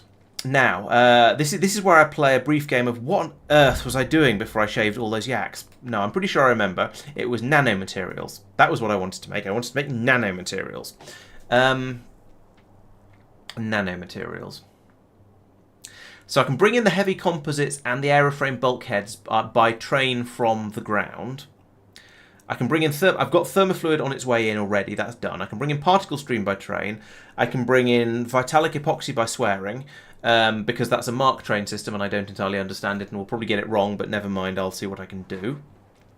Maybe if I just copy my other... I was going to say if I just copy my other station, but I have a feeling it's more complicated than that. I don't know. We'll send Marc a... well, Marc can comment on the video and on the summary video and tell me how it should be done. Dynamic emitters. Now, we are making a few of these somewhere, but I think we're making them in small quantities. And if we're going to start making start making lots and lots of nanomaterials, I think I also want to start making dynamic emitters here. So that's pulling in holmium solenoids, which is another thing that's brought up from the ground. Quantum processors, which is a thing that's pulled out of Tristan, probably with a set of pliers, because it never seems to produce them fast enough. Although that might have been fixed by now, to be fair. I may be maligning him. Cryonite rod comes up from Norvis. Immosite crystal comes up from Norvis, and particle stream you already have, or we are going to need for the here as well. So I need to set up a sushi train that's going to come up from Norvis. That'll bring me half the things I need. Then I need to work out the epoxy and the particle stream is easy, but needs to be done. I need to do the epoxy and I need to do the quantum processors. Those are going to be less simple. At least Tristan is around and can be poked in the how does your quantum train work, and maybe that'll help. Where are the quantum processors being quantumed anyway? I've forgotten. Somewhere down here. Here they are. Sorry? Oh, which one is it? How's the cable supply? Empty at the moment. One of the machines is running. While the rest, run out of holmium cables as ever. If one of the machines was running, then there clearly was just. Yes, it has only just run out because the first machine is running. It's running very, very slowly. Maybe that's just normal speed. Okay. The train is not down on Norvis. It is actively unloading holmium cables as we speak. Okay, so basically it's the duration of that belt is the off time. Yeah, that seems about right. Yes. How difficult are quantum processors to? Are they taking? They actually take in energy related stuff, don't? Yeah, they take in quantum phenomena data. Which is why I was doing them there. Yeah, that's fair. It's a lot of holmium plates and a lot of holmium cables. How big are these processors? The machines are just really inefficient. They're using a tiny little bit of the holmium cable and throwing the rest away for each. Throwing the rest of the other 32 away. No, each of the holmium cables has a little bit snipped off the end yes. to use as a leg for the processor. Yeah. And the rest of the cable is thrown away. Exactly. It's like the cables come in with nice connectors on the end of it, and it's just using those to make the processor and not bothering with the rest of it. It doesn't even spit out scrap. Okay, must all be used then. Yeah, apparently. Okay, now I need a sushi train. Let's go. I'm going to carry on copying from over here because this is the one that I made, and therefore I vaguely understand. No, I'm not. That's a rather over bloated. Maybe it's not. It's a bit. It is over bloated for what it's doing here, because you only need like 4 things for this science. In fact, you know what? Let's get rid of a couple of these warehouses. Given the amount of holmium cable that's needing to be shipped up there, do you think it's worth removing downstream stuff from that train? It would help a little bit, wouldn't it? It would increase the speed of the round trip a little bit. So, yeah, sure. At the moment, it's currently requesting 6.8k cable. And the train would already be back here if it wasn't for the downstream. Hmm. You can always add it back in.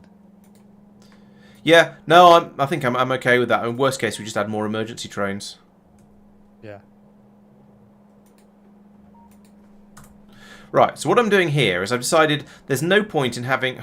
red cables, damn it. There's no point in having 3 warehouses across here where it's just stuff's being passed through. You only need 4 things.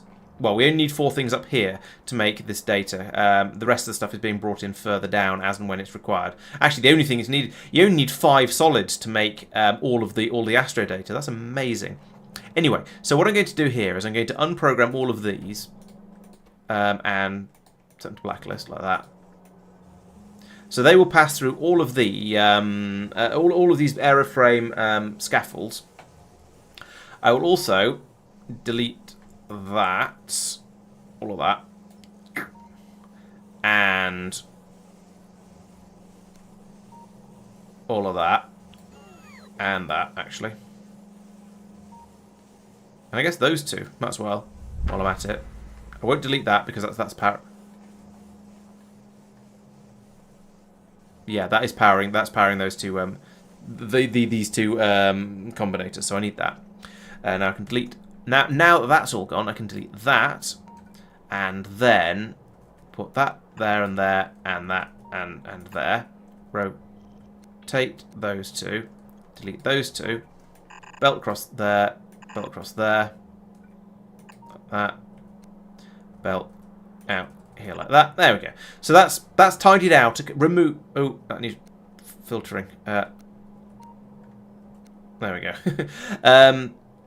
What that's done is it's removed two of the warehouses, and that should probably be good for our UPS. Just so it seems like a good idea. Once this gets placed, I can then start setting up filters. So you've happened to output the right thing, but I don't trust you not to have something else inside.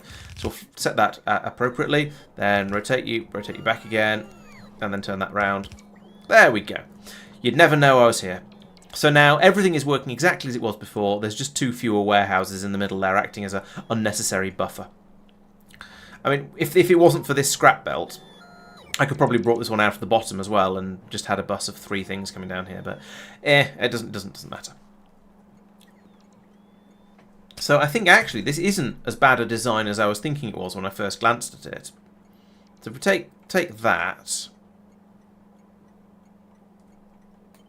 and keep the tiles, not the train stop names, can't keep those. And then all the way over here, I can drop this in here. Now I did want to move some of the stuff a bit further out. So yeah, let's put this here. And then yeah, I'll put this one in. Actually, let's put it here. Save space in this infinite universe we've got. And then I'll want to extend this a bit further out and put the warehouse somewhere over here, just to allow us a bit more space. I might even go for multiple warehouses for this as well, because I just know that if I start building here, I'll have a few more. If I start using these two things as my main bus, I will then realise actually I needed quite a lot more stuff. I know I can't fit it in anymore because I didn't plan ahead properly. What do you do after the game is finished? Well, then you start Pyanodons, I guess. Oh hey, Sealand Morder.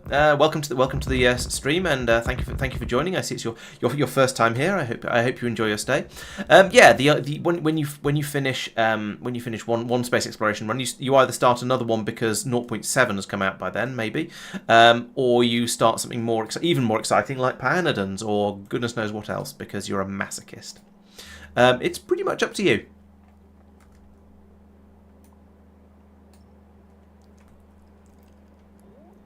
Ooh, just fits. Yeah, so there is always another Factorio mod to try next. And to be honest, I wouldn't be if we end up finishing this at about the same time as the Factorio expansion comes out, I wouldn't be enormously surprised.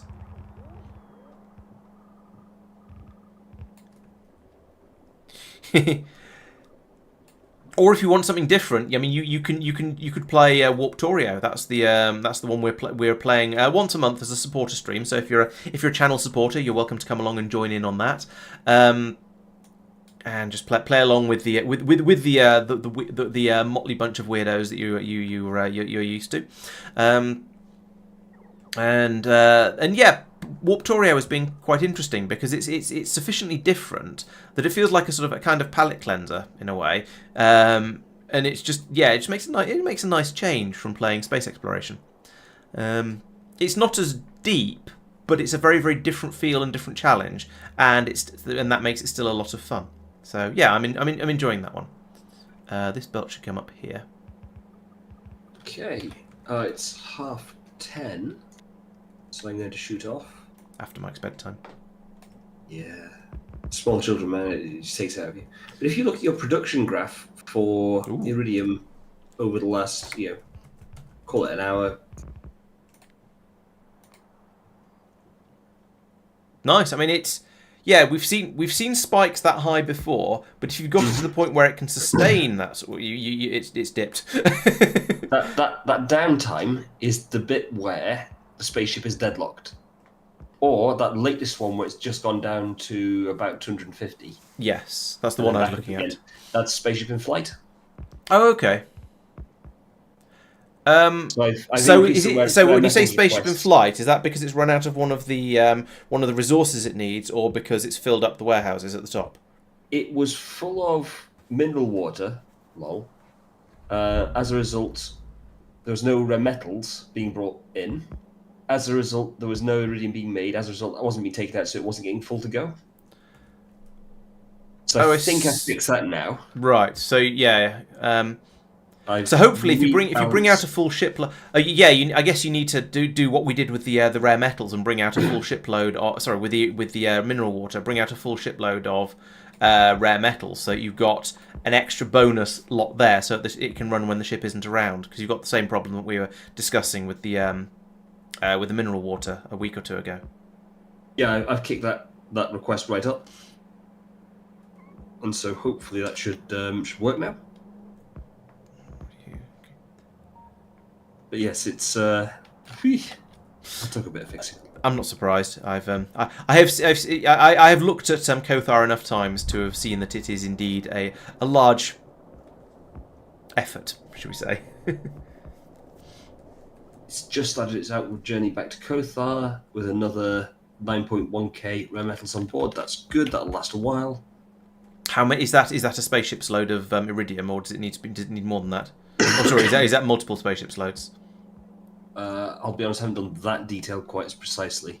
I've done it more eyeballing it needs this much to get through. We have a suggestion that we could play, once we beat space exploration, we could play team competition with space exploration. I suspect our computers wouldn't be able to cope with it. As you might have noticed, our UPS is down around 40, 50-ish with just one space exploration system up and running. So if we had people trying to multi-build, then I think we would struggle.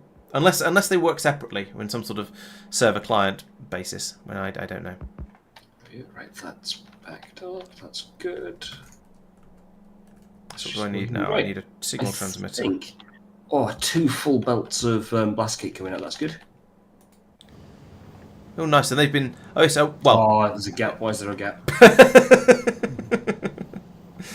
Interesting. Entertainingly, the gap is on the slower of the 2 belts. Yeah. Well, that's because it's the low priority. Yeah, I know. It's the 4 quadrants by priority. Yeah. How did the upgrading everything to tier 6 modules go? Okay, not finished with on over here, which is probably a good thing, because I don't think we have the modules for it. All the tier 6 modules on the planet are now in use. And in fairness, it's pretty much it's 1 full blue and 1 almost full red belt of blast cake coming out. That's pretty good, to be fair. So call it 2.8 red belts, 2.9 red belts maybe. And that's then still not maxing out the capacity of the furnaces with tier 6 productivity modules in them. So with that in mind, that's all right then. If it's not maxing out the fast the good furnaces, then yeah, I think we're it's all fine. Yeah, that's the right place. So that's the right place. I mean, it's what? Yeah, I'll do. A quarter of a. Is it either a half or a quarter of a red belt, depending on how you measure that? That's down here. But I'll take that. That's all right. Yeah. And I think that sort of production coming through steadily may well actually be enough. Should we compare it to other ingots for the lols? Go on then. That's about what Holman was at earlier. He was half a yellow belt. How do you clear? The big reset button in the middle. Oh yeah. Reset filters. There we go. Thank you. That is not ingots. Oh, I'm not searching for ingots. It's just ingot. So there's copper and beryllium and iron and holmium and let's not look at iron and copper because that's not fair, or steel. Okay, so the green one is actually the iridium is currently being produced in the largest quantities. Yeah, it is. That's And amazing. actually, over the last hour, it's okay. No, it's up and down.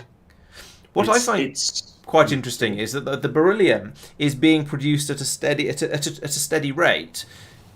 Even though I thought we had enough, maybe that's just the rate we're producing it at, and it's going into the, and it's just sort of it's just refilling the spaceship because I faffed around with them earlier. I don't know.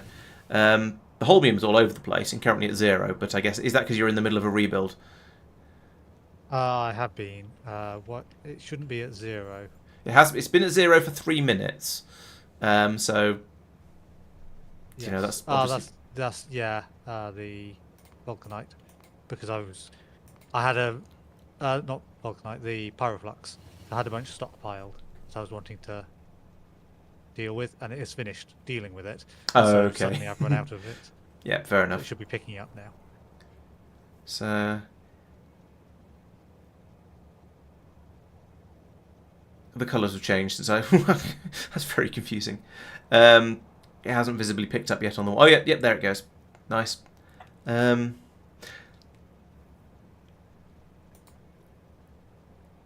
Yes, I should spike briefly for the backlog and then return to. It'll either spike for a backlog, or if it was close to its maximum production, it won't go up very far. I'm guessing spike. The holmium. Yeah. Yeah, it'll spike a bit because we're not quite pulling in cores or fast enough to max out the machines. Okay. But it's not a massive difference. Is that the death of rats on that emoji? It's so small I can't quite see it. I can't tell if it's a tail or a scythe because it's spinning. Might be a tail. It's just a rat in a cloak. I'm not sure. Okay, so that now looks like holmium is maxed out at the same point iridium has, more or less. It's Yeah. fractionally pretty above. much. You're producing Not by about like a quarter of a, 5. you were producing a quarter of a red belt. I was producing about half a yellow belt. Yeah, Those are the same number. comparable. Yeah. Yep, those numbers seem to add up.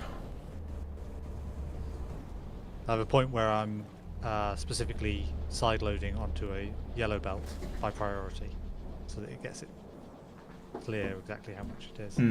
Maybe it's just a Grim Reaper, not a not the death of rats. Okay, there's not so much of a Discord reference. That makes me wonder whether I need to step up my beryllium production because there's not as much of it being made as there is the other ones, or whether it just means that we don't need beryllium in quite the same quantities. Because I think it'll. we'll wait have and see. consumption. Yeah, I Yeah, suspect. are we using it? Yeah, maybe when we fill up, when all the buffers are filled up, then the holmium and the iridium will drop back down to. We'll go down to an idle level, whatever that ends up being, or we'll burst to fill it up. So whenever it's needed. Okay, awesome. Yeah, that looks like we may actually have enough of both of those at some point in the future once all the buffers are filled, which is good because I'm about to probably start using more of everything. Yep. All right, I am going to head off there. Okay, well, we'll catch you Thanks next again, time. guys. Yeah, catch you Welcome. later. Have a good one. Bye bye. Bye. Night, chat.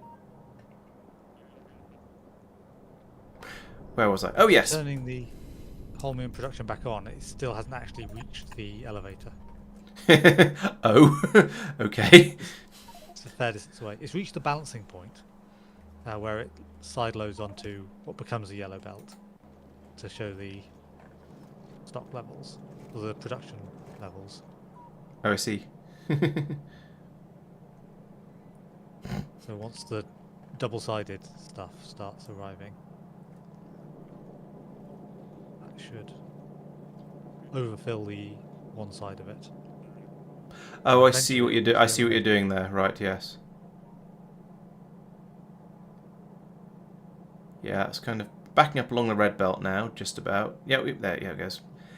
And Production just to the left of it is deliberately disabled. That Okay. won't start running again. Yeah, slightly more than a yellow belt. Half a yellow belt. yeah, that's quite a bit more than half a yellow belt. That's not far So, off I think an the- actual yellow belt.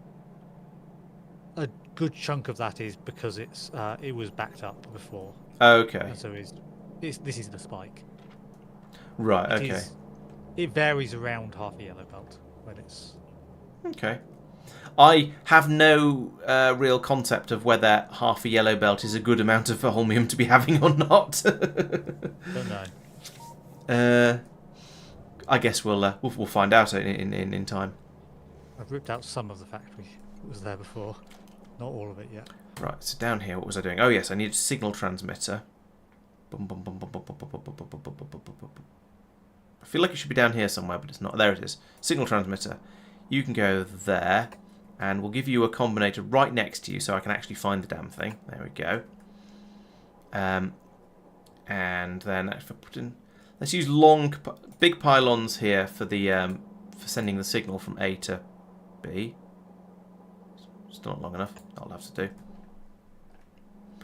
So you can carry that along there, bum bum bum bum bum, and then we'll program that in to say this is the one that's going down to Norvis. So down on Norvis, this means I'm going to need to put in another station and another station down here for putting together a train of miscellanea that needs to be taken up to that place. What's this train doing? Is this just a spare? Oh, I see. Yeah, it's one that was being used for the recycling station when we needed more stuff from it, and Tristan's just tucked it down here out of the way because it was clogging things up. That's fine. What I also need is another copy of this, but with different signals set on it. So let's just copy that. And paste it in there, because apparently that's where we put them. And then I could run this rail all the way from here, all the way over here. I think I'm going to, because I'm far too lazy to deal with the going through those belts of ingots. So put that there. There we go. It's not that far, really, is it? I mean, it is, but it'll be fine. Don't need our trains to get through quickly. How many nanomaterials could we possibly need anyway? Okay, so that's set up all of the inputs. So you are going to be called. What is this area going to be? This is going to be.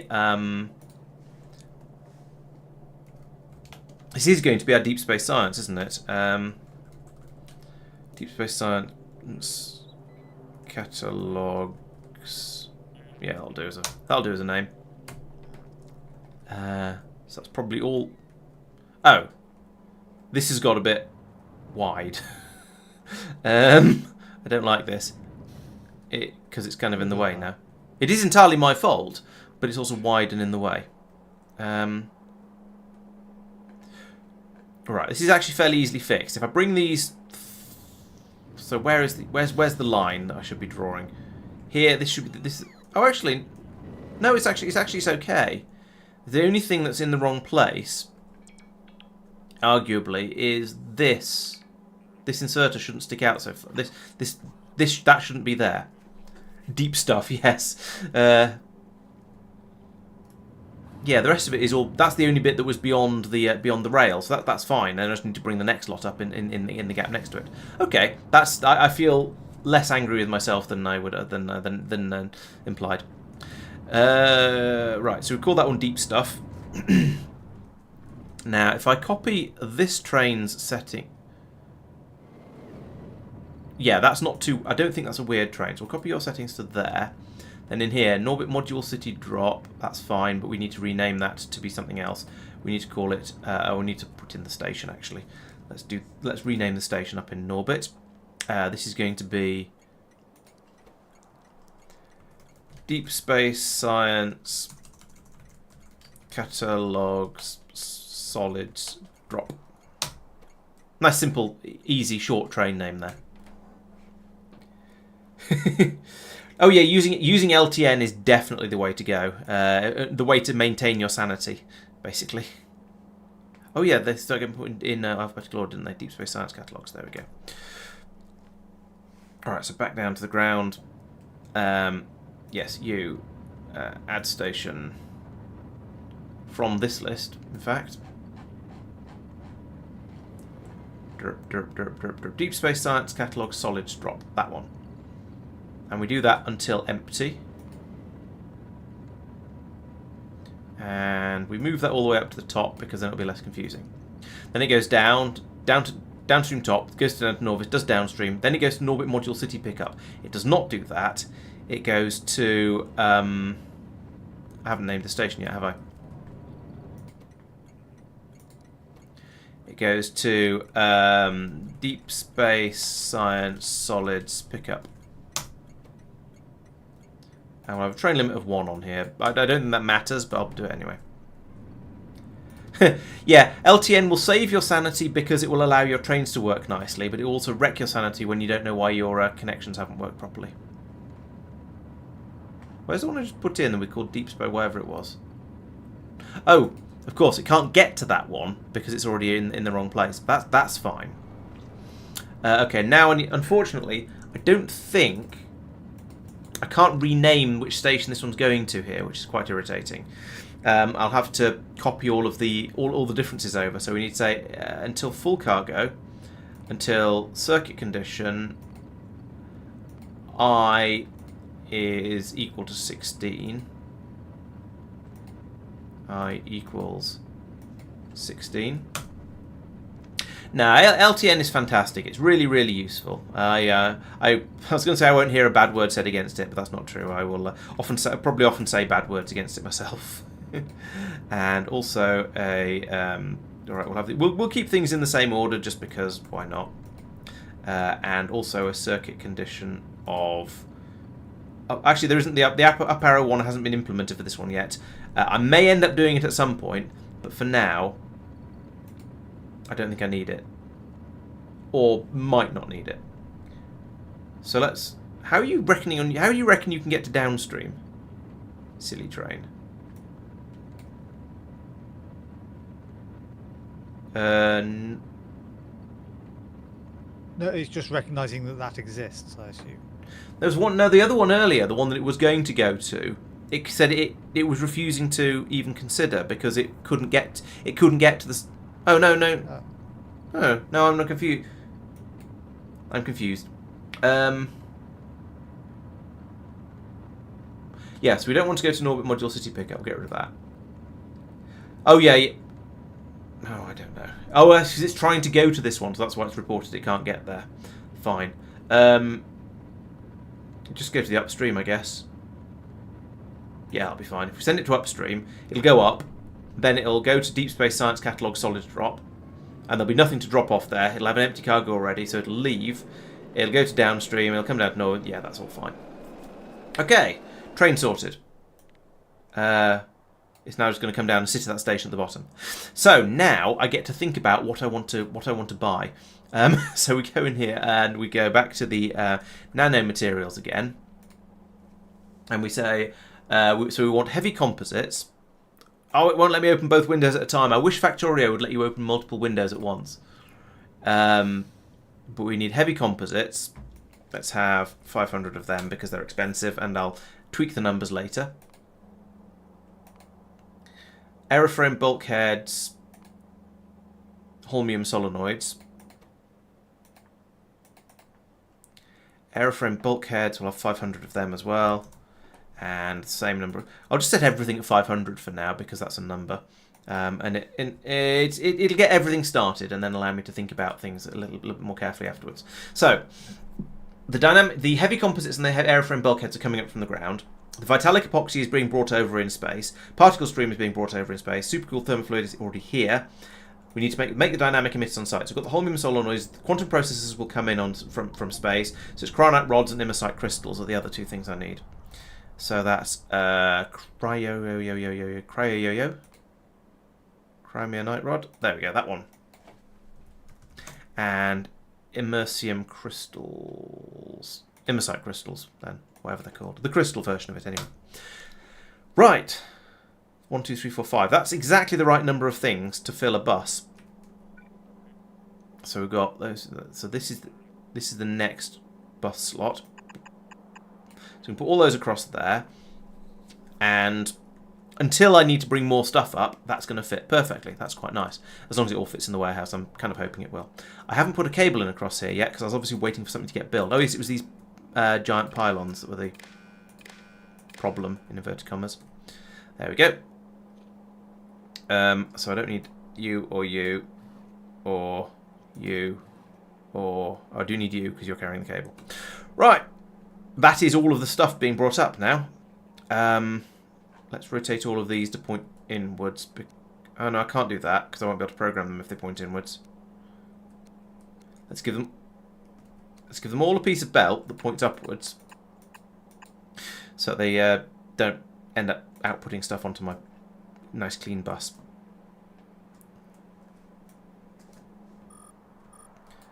So I'm going to want a belt coming down here.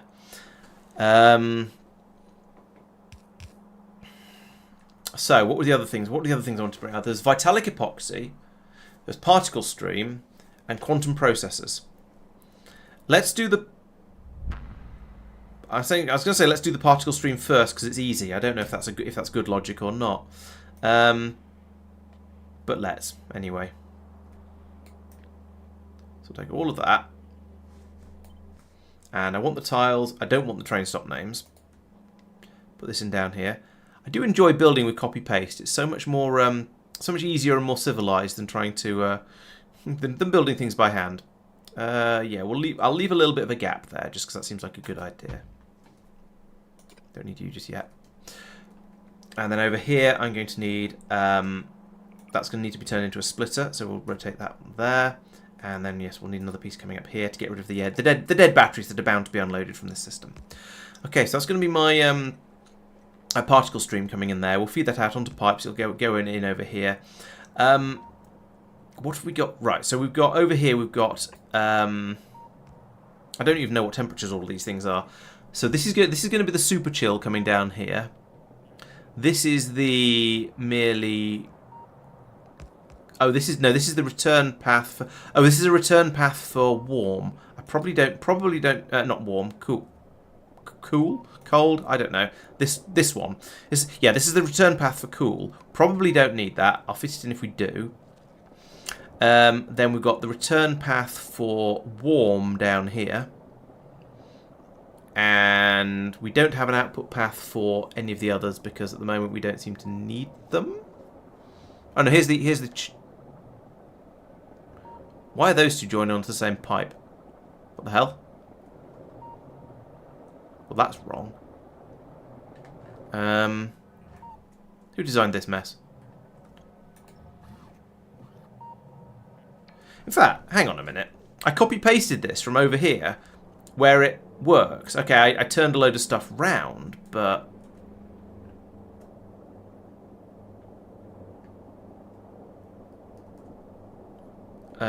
it was a super...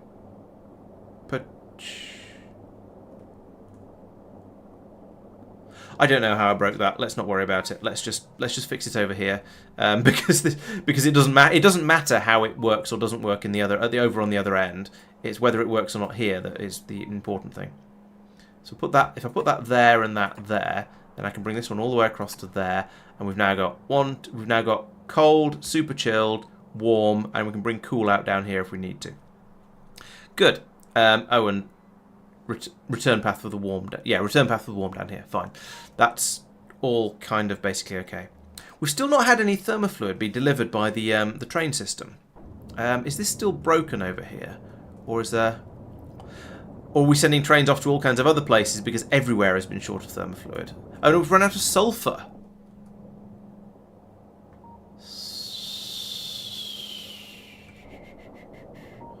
Super.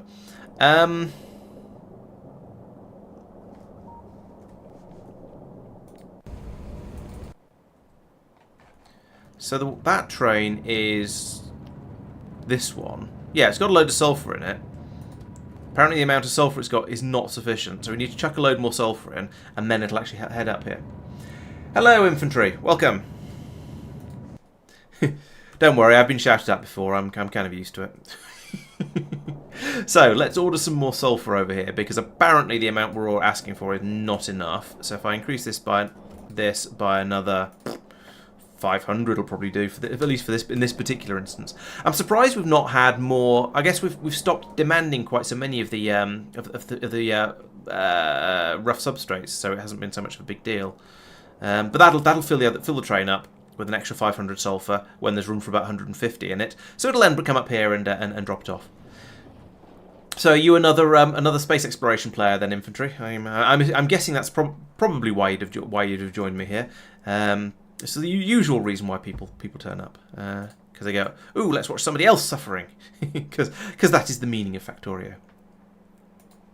Or it's the meaning of Factorio streams anyway. Right, batteries in, batteries out, batteries shake it all about. I'm not sure if that's where I want to put the this stuff just yet. Probably not, because this is going. This is a weird area, far too close to that. Right, you know what? Let's stop messing around with trying to save scaffolding. Let's just fill this gap in here like this. There we go. Lovely. Oh, you're a Pioneer player. Wow. We were just discussing earlier about what someone asked what you do when you finish a space exploration run, and I suggested maybe Pioneers would be a next one, and I was resoundingly mocked for being a masochist or something like that. So well done to you if you're taking on Pioneers. I'm impressed. Right. So I need one of these, and then I need to work out how to make it work, because this is a Marc special, and I have no idea how it works. So we'll take that. We'll get rid of this rail up the middle here, because we don't care about it.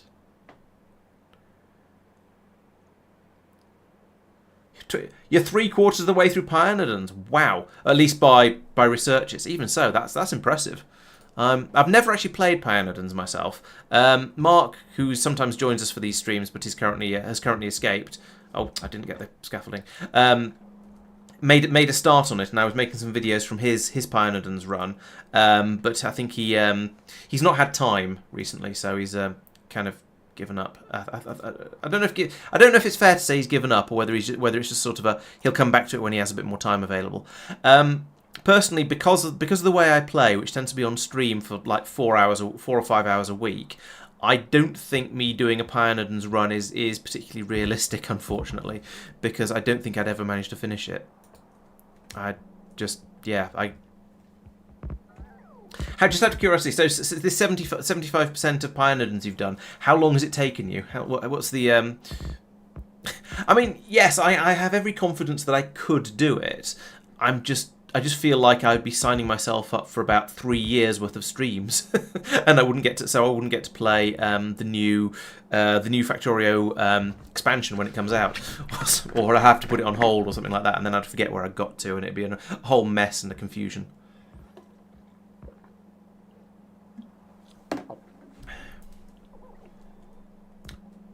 Copy the station from your bio setup. Oh, from bioscience. Okay, I copied the one from. Over here, maybe that's a bad idea. Bio.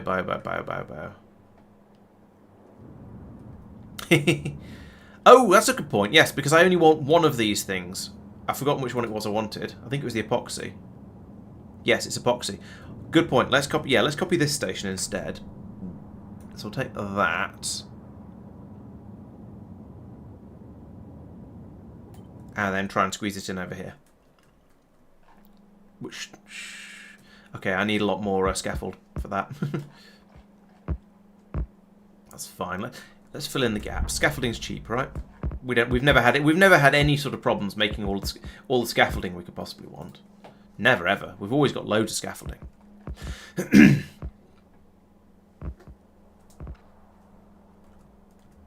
I can do this train battery belt now. Oh hey, and on the plus side, putting all this extra stuff in over here is going to have taken a load of the batteries out of the charging system down here, which we saw earlier was a bit of a problem. So now we've only got 960 in there now. Wow, that's actually is that a change or not? Where's the oh, that's full, isn't it? Yes, it was this one that was at 2.4 thousand. Is now at 2.8 thousand. Tristan, this doesn't work. I've added way more buffer there. If you look at how it works now. Oh, have you? Oh, I see. It's being passed. Even so, why have we got so many? I don't know. I'm assuming it's... I don't think this can't be right. I don't think it can be right. One of the... On the input feed, the top belt of those two, Yeah. that's actually full. The one going right. This one, yeah. Turn one of those belts round. Okay. That way, if it one where we can see before and after it, or after it specifically. I'm sort of thinking to Yeah. on that one. That will make it clear that. Why did those if go it's run- through? If it has run. Oh, that's a Because you read. turned it. No, I don't mean turned why it did I don't mean clockwise. why did they go on that? But oh yeah, of course. Yeah, no, I was remembering that the wrong way around. That's fine. Yeah, So, I don't. I suspect that belt hasn't run. I There's no way it could run. I agree. I don't think. Yeah, it shouldn't have been able to run at all, as you say. But where have all these batteries come from then?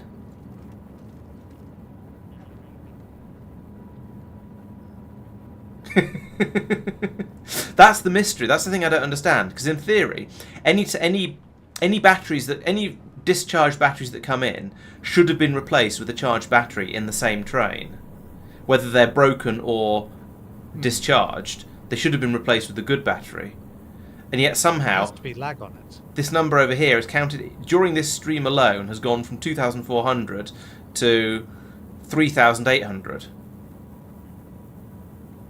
That doesn't feel right. I don't know where these batteries are coming from. But they're not coming in fast enough for me to think it's a full belt dumping them all in from somewhere. Could it be that we're bringing small numbers up from Norvis and they're going onto the bus and then being dumped out here? I doubt it, though. Shouldn't be. No, it shouldn't be, as you say. I mean, they are being taken out of the warehouses along here. If they somehow manage to get up there. Yeah, if people deconstruct belts or something. Yeah.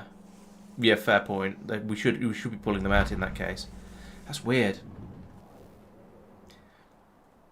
Yeah, but if they're recharged on site, then that again shouldn't be a problem because then they shouldn't be being sent down here. So, yeah, this train system here. So we've got a huge stock of red circuits here because they were we needed them all for making the blank memory cards that were going in here, and we had problems with that in the past. We're now sort of okay because we haven't built any new science types for a while, so we're just trickling through them. But yeah, when a train comes charging up with a full load of red circuit, I can't remember if it could actually keep it flowing constantly, but it worked pretty well. So yeah, there were a lot going through there. That's a good question. How is the deep space exploration ship getting on? It's made it to Norvis. Wow. How fast did it go at its fastest? So it got up to a speed of 17. So it later on, when it got closer in, it was going at 17 times its previous speed. So I guess that's how. How? Because it's speed limited to 5, isn't it?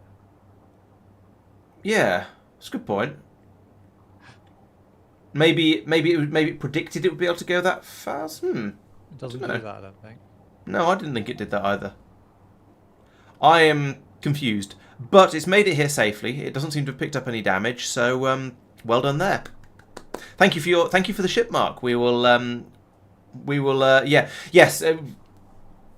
What did you say? Did you reckon it was going to get back? Did you? I mean, we knew it would speed up on route, but whether we didn't, I don't think I wasn't sure whether it would get here before or after. I wasn't sure how long it would take to get here. Basically, is what I'm trying to say. And actually, given the amount of time it's taken me to do anything over here,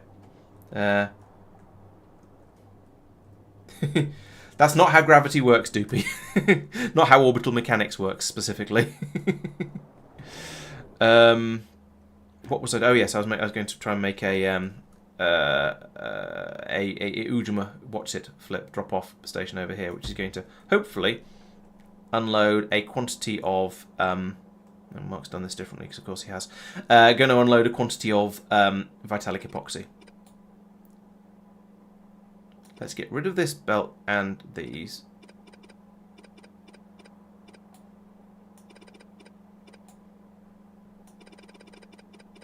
and then copy this to here. Like that. There we go. Actually, no, don't do that. That can go under. Right. That should cause Vitalic Epoxy to magically appear at some point in the not too distant future. I also need to put in, while in the process of getting trained, top one. Like that.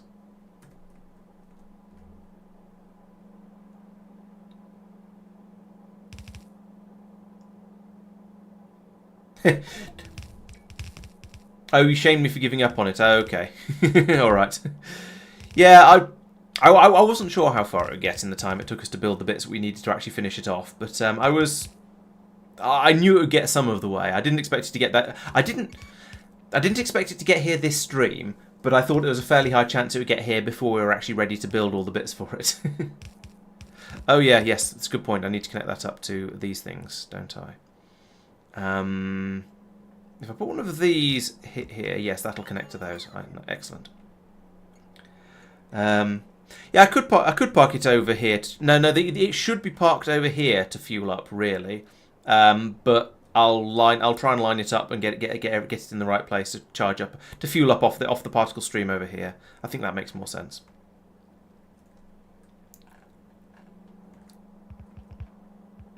Right, so that's that one. I've forgotten what else I needed for this, all this nonsense. Right, so we've got that's the Vitalic Epoxy. That's the particles. No, that's the particle stream. So those two are coming up from the ground. I need to make this one. So there's that one. Oh, it's the quantum processors now. So that's a Tristan station that I need to design, and those two are coming up from the ground. You are quite right, Mark. As part of doing this, I would have, as part of linking this in, I would have noticed that. Honest gov. Doom, doom, doom, doom, doom, doom, doom, doom. There we go. So now we might get some sticky green stuff being brought over, if we're lucky.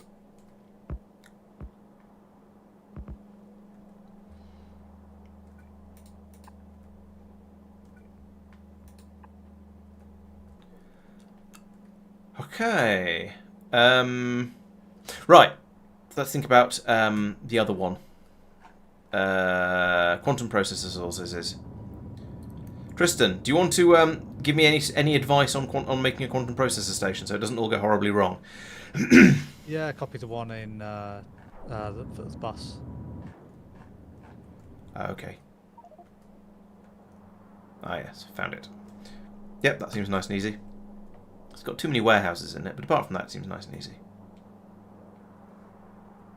Yeah, Probably need I'm happy for you to reduce the number of warehouses. Oh, good. So we'll take some tiles and some train stop names. I don't want those two warehouses. Those are for something else. I do want that pylon because I'm going to use it to link out to the rest of the universe. And I'll rebuild it in my own image. And I'll fix the warehouses once I put it in place over here.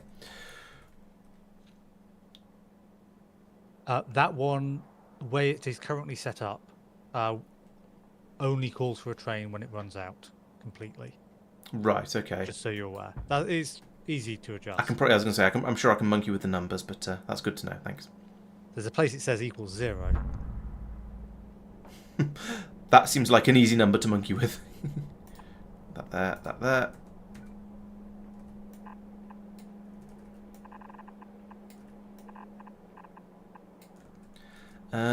You know what I'm going to do here? I'm going to do a weird mirroring thing over here and bring this back down this way, and battery up the trains from below rather than above.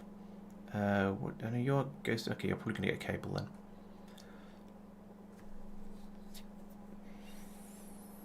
That's okay. I can go underneath it. Oh, and over here I need one of them. Still no thermofluid. I think somebody else is stealing it all. I've got 17,000 in here. The system is running. We are making copper, and it's keeping up just about. Where's the train at the moment? I haven't actually looked, to be honest. It's waiting at thermofluid drop because it went to bio, which because it's nearer, and I think we've probably been out of thermofluid for quite a while and just not noticed because the heavy oil problem and yeah. Hey Sophia, welcome. You're turning up quite late, but yeah, always welcome. So thanks for joining. Oh yes, I remember. I was going to say, why are we doing the chopping of the copper down here? But it's because we wanted to get the full stream of copper plates going in over here. So we could, full stream of copper coming in over here. So we brought it in as ingots because logistical improvements. I remember. But that does mean we've got a load of copper plates in this warehouse up here that are never going to get used. But never mind. And the machine over here still trying to make more. Even so. Favorite power source? Barbecue.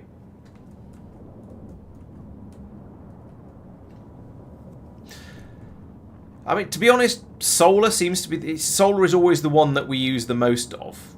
Because yeah, well, not even. I mean, we've moved away from beaming for most places now, no guard, because with the space elevator to carry the power down to the ground, you don't really need the beam to avoid the to reduce the atmospheric losses. So you might as well just, well, do this and then run a cable down rather than faffing around with having to put water in. So I'd say that I think that having huge areas of solar panels like this and then plugging them into a cable that goes down to Norvis is the way to do it. Yes, the elevator is kind of handy for that sort of thing. It's got up to 20,000 in there now. That's it's kind of working. I feel like this machine here kind of needs a speed module. I don't think it needs all of the speed modules. Hasn't been given any speed modules. Okay, we're giving it all the speed modules. Who cares? In real IRL, I guess still probably solar would be quite nice. I just haven't been able to afford to put any on my house yet, or haven't bothered to put any on my house yet, which isn't quite the same thing. I will accept. Ah, some epoxy has arrived. Nice. Now none of this has arrived. Oh yeah, this is an important thing to do. Let's go and do this. So that's that's green bulkheads, yellow bulkheads, pink twisties, blue sticks, and pink crystals. Sorry, purple twisties. Let's see if I can remember any of those when I go down to Norvis. We have put a space elevator at every location, which, I mean, may or may not be a good idea, but we've done it anyway. Where's Norvis? I apparently haven't been to Norvis for a while. Yeah, we have put a space elevator at every location, and that is causing some issues over in Oliran, because we don't go here very often and it broke. Because we don't need that much iron. We are producing just about enough from core mining on Norvis, so that's broken, which is a bit of a shame. Yes, beaming to places far from the star is effective. So we are using that for Snowdrop. Snowdrop has a beam. That's an elevator. Snowdrop has a beam receiver. I can't find it, but it has one. Nuclear. Just look at where the nuclear stuff is. Here it is.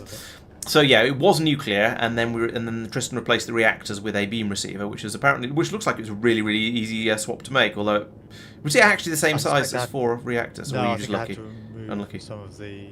Oh, okay. Okay, but yeah, beam. Yeah, all this far out here, it's great because the you're not generating very much power. If I have a look up at in Snowdrop orbit, we can see that there's actually... Oh, okay, the power is being passed up. Of course it's being passed up the air cable. Why wouldn't it be? But if we put solar panels out here, we would be getting 110%. Oh, 110% in orbit. Whereas if you compare it to Norvis, you get 466% in orbit. So it's only a quarter as effective. So yeah, it was a bit rubbish. Oliran probably should also have been beam. Yeah, probably. I don't think it is. Whereas Agnair orbit, we get 558%. So those ones are great for sticking solar in there. So yeah, we do have in Kalidus orbit, we do have a bucket load of solar and some beam transmitters. I'm not sure what half of these ones are doing. One of them will have been charging up. One of them is burning Norvis. One of them is also burning Norvis. That one is as well. Oh, that one's powering Snowdrop, as we discussed, and that one's burning Norvis. So basically, we're using most of them for killing biters on Norvis. This one is firing at Khalid's Asteroid Belt 2, where we picked up that spaceship from. So that's a special case. Mark snuck in and did that while we weren't looking. Teal twisties, yes, that sounds about right. It sounds slightly painful, but just be careful. Be careful what you're twisting, I guess, is what I'm trying to say here. Right, back to Norvis now, and I'm going to have forgotten all of those things because you guys distracted me, you sods. So we did need these ones. So let's bring these in first, and it's the very next belt along here. So we want to bring these up from here, I guess. Like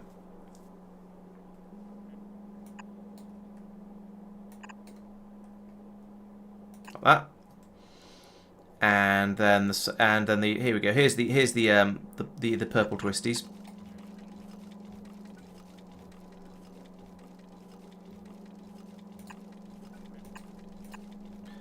So those will be coming up here.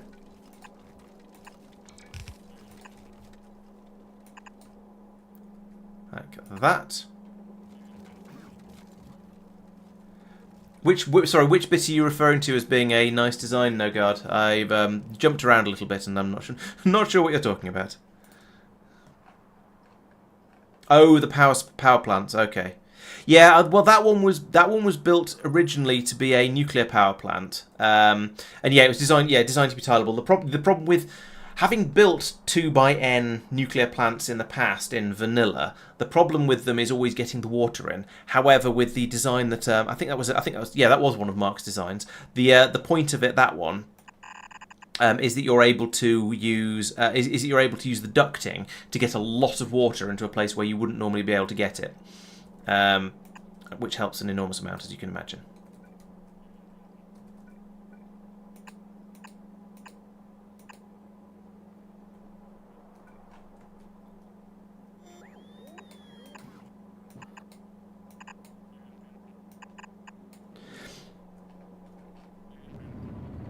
Where are you expecting this to be brought in from? Here. Okay, we'll put one more splitter in then, and then after that we'll work our way back down again. But I needed 5 things. One of them was imersite crystals, which are down here. That's going to be a lot more landfill. Or I could just be a little bit more... Actually, you know, given how much landfill we've got, I'm just going to landfill this entire area all the way across here. Because I think it'd be useful to get rid of some of it, basically. So do that. I don't think you can be wasteful with landfill. That's the holmium solenoids. The 2 bulkhead things.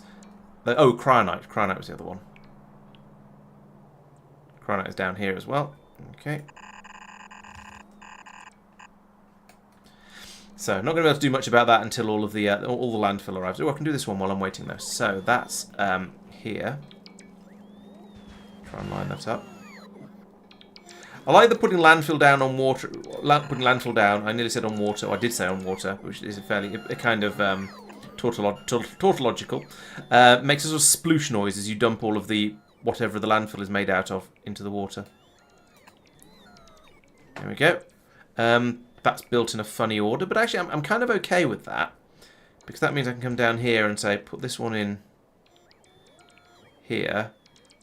It's slightly annoying that I've got 2 adjacent ones, but that's okay. I'll just have to put that there, and it'll come up an extra square over compared to the other ones. Right, so put that there, and we've got a joinery thing here, this height, which won't reach. Grr.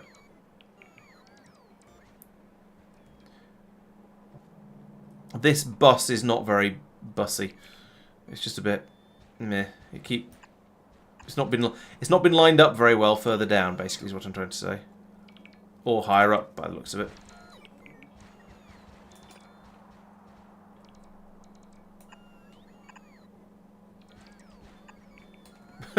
It's not been lined up properly here either. I'm gonna say, who made all of this? I don't think it was me for once.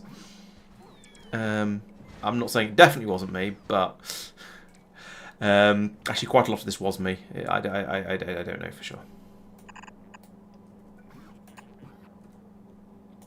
Right, over here. So we need to now bring... there should be a pylons and things over here, but we appear to have been missing them. So we'll put one in there. That will reach to that one. I can now run the red cable from here down to that when it's made, and then all the way across here.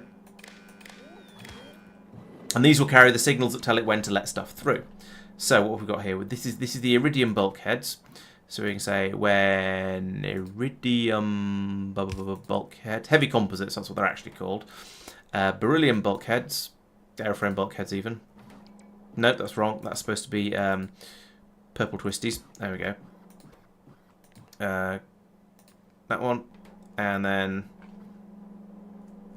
it's cryonite, and then a gap, and then imersite. So your cryonite and cable.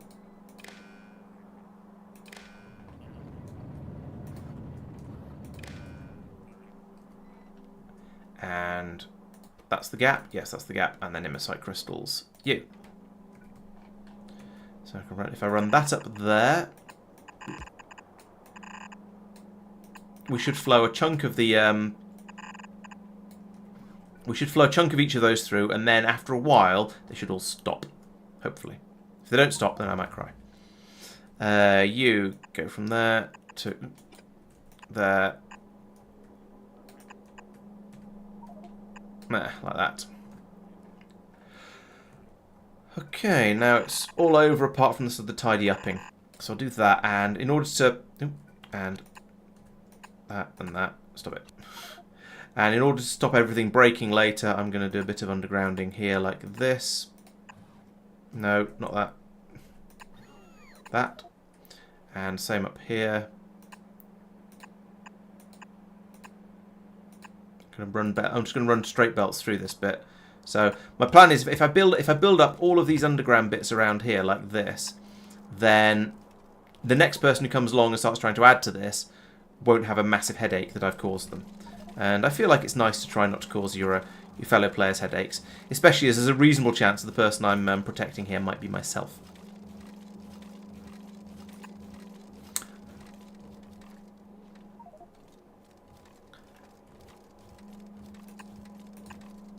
I will protect those who come after me, even if the ones who come after me are Mike. You know, that sort of thing.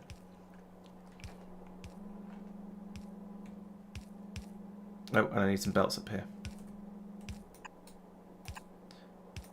Those blue underground belts have come through surprisingly quickly, given that maybe there's a stock of them nearby. Although these ones... no, these ones... I did those afterwards. So, up here we go. There! Ah! The system works! We've put a decent supply of all of these things into this train, and now the train hasn't gone because the numbers I requested weren't remotely enough to fill a train. Now we do have some cryonite and some imersite to follow as well, so that'll help top it up a little bit. But I think I'm definitely going to have to increase some of these numbers to at least sort of 2 or maybe 3 times what they were on at the moment.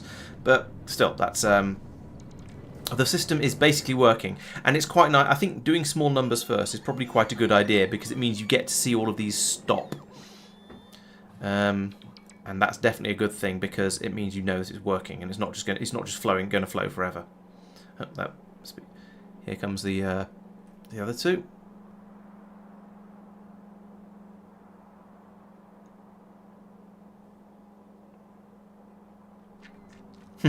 Yes, there's a saying about that, isn't there? That the best code ever written is the code I've just written now is the best code that I've ever written, and the worst code ever was the code written 2 months ago, and that will still be true in 2 months' time, or worse. That's it. Yeah, it's just Taishkut and getting pummeled. That's fine. I didn't repeat that thing remotely coherently. I do apologise. Should stop fairly soon because I think I asked for 500 of these. There we go, it stopped. Right, so that is everything that's going to go in this train for now. I'm going to dispatch it, even though it's probably bad form to do this manually. That was what the up arrow thing does. Or have you not set that up? I haven't set that up yet. Or at all. What do you mean no path? Oh, why has none of this got built? We don't have any space rail on the ground. We have limited supplies of it. Well, we don't have any at the moment because it's not getting built, so maybe we've used it all up. The one by the downstream station, at the top of the elevator, the blue chest there. Request an amount.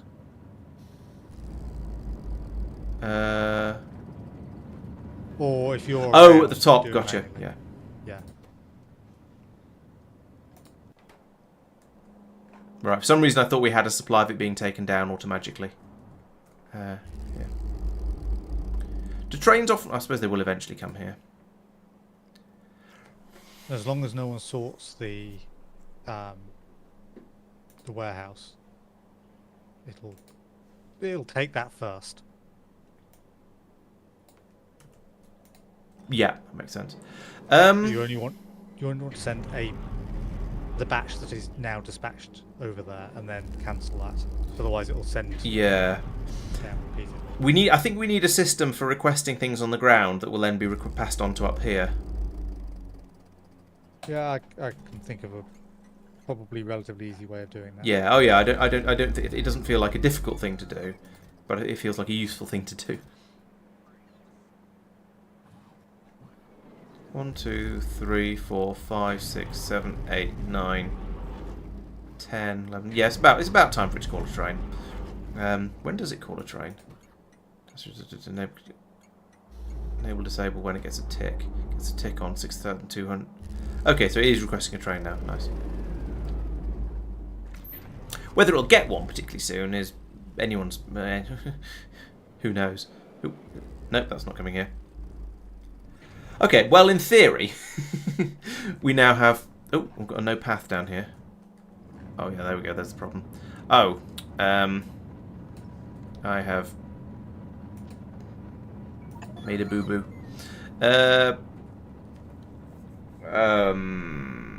These two stations are too close together.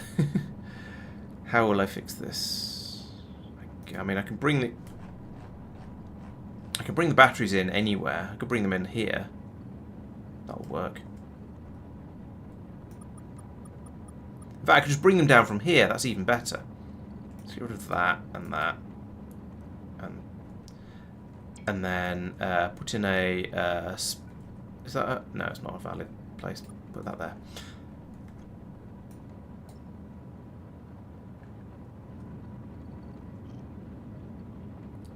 Oh, why is everything easy? So my plan was to split this belt here and have it come down to this to fuel this train as well, but now I can't do that because I can't remove this piece of belt here. I could put the splitter here, but I can't. Oh, I could move this across actually. Yeah, I can move this across to here. Get rid of that, and then I can get rid of that. Then, rather than the faffing around I was about to do, I can put my splitter here. Bring that down here. That across there. That across there. And up to there. There we go. So we're loading batteries in with that one and that one. We are unloading them here and here. And then we actually are going to load them there because now there's actually room for the inserter there. I suppose I could have put the extra piece of belt in there. That would have been fine too. And put that down across there. And now if we're putting a splitter up here, then we'll get the batteries through. So there we go. The batteries will now feed down this way, which will feed both this train and then come down, split them down off to here to feed this train. The dead ones can be passed up onto this belt to go up here to be joined onto this one, where the dead ones go from here, and they'll go up the disposal chute all the way around here and into the disposal system up there to go off and be recharged. Good, I think. Now down here, right? I need to paste this station in again.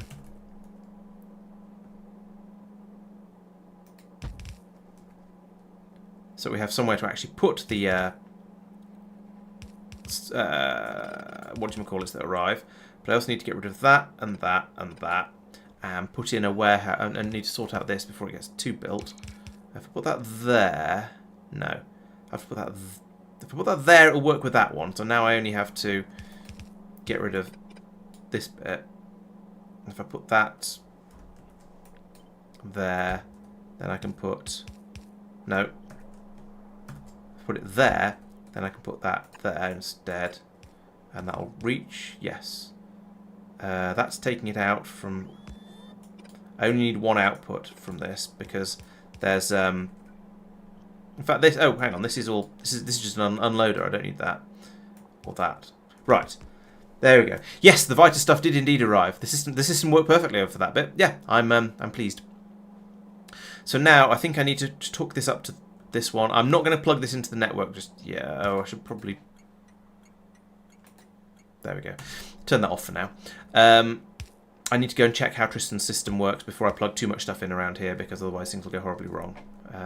Because I've pulled up bits and pieces and I haven't thought the system through yet. Oh yeah, that's the ask for stuff if there's only none in there, and we've got 2 in there for. Oh yeah, they were caught up in the pass-throughs. Right, so I think the way this works is we look at the number in there. If there's none, then we output 1 quantum processor signal onto the network, and that calls the train to come over and unload a quantity of quantum processors into it. That seems pretty simple, but I'm going to go and check the one on the bus just to make sure I haven't missed some sort of subtlety. So over here it is... Oh no, so it's also plugged into the station. And the station is saying, if quantum processor is less than 10, then enable... Okay, I see. So I need to plug it into the station as well, and tell it to enable the station when there's an appropriate number there. And then over here, we use this thing to send a signal out to... Yep, okay, that's that. Yep. I understand. The station number can be higher than the... Yes, amount. And in fact, it was there. Yeah. Is that going to reach? How many? The station is how many you want to have before any is allowed to turn up. Yeah. The other is how many there has to be. Yeah. Before it actively requests it. Let's set that to 100 for now. I'm not sure how many I'm going to get through, so we'll set it to 100 and see how it goes. And I'll set the station to 150 because that is also a number. But I need to wait for that. I need to wait for this pylon to be delivered first. I'm going to assume that means good night, Sophia. So, same to you. And the good thing about saying same to you is if he's being rude to me, then I'm being rude to him back. Alright, so I can now run a red cable from there to there to there and tell you to activate when that is less than 150. We will now request Space Railway on Norvis if we don't have any. Cool. Awesome. Thank you. Right, so am I now actually ready to start thinking about making nanomaterial at 11:30 at night? So I have heavy composite. Well, I don't actually have these things yet because we don't have the rail down on Norvis yet. That's why. We do. It's all built. Oh, all right. Oh, In that not case, down here. in that case, my train something is. Oh. Ooh, metafusion. Oh, the train has just arrived while I wasn't looking. Okay, I take it all back. Right, so we now have stuff up here. I need to turn all of these round. They're going to output things I don't want them to output, but they kind of have to do that while I program them. So we're going to say, well, since stuff is just pouring in, let's pick the things that are actually arriving. We'll say you can be cryonite, you can be thingy crystals, you can be composites, you can be bulkheads, and therefore you get to be twirlies. Sorry? Ashkutan, so we don't care. Okay, good. It does bother me a little bit that we're going, that we have all these things that we don't care about. So we're going to kind of yeah. Boy that cried wolf, the alerts. Not a fan of that, but oh well. Right, have I got everything? So here we go. We need the we haven't got the thermofluid yet, so I'll check on that in a moment. The particle stream. Oh, I haven't even put in the station for the particles. Yes, I have. Here's the station for the particle stream. No, here's the part. This is also asking for thermofluid. What? Oh, it's got a silly name. Okay, good. So you're going to be particle stream drop that, and we also need to then program that to say particle stream rather than thermofluid. Okay, so so you can catch up on the warp stream. Yeah, fair enough. All right, catch you later, Sophia. Thanks for joining. So particle stream should in theory be on its way over now. Vitalic epoxy has arrived because that worked. Aeroframe bulkheads have arrived. Heavy composites have arrived. Dynamic emitters we need to make, but we've got the holmium solenoids, the quantum processors, we've got 2 of them. We've got the cryonite, we've got the immersite crystal, and we've got particle stream.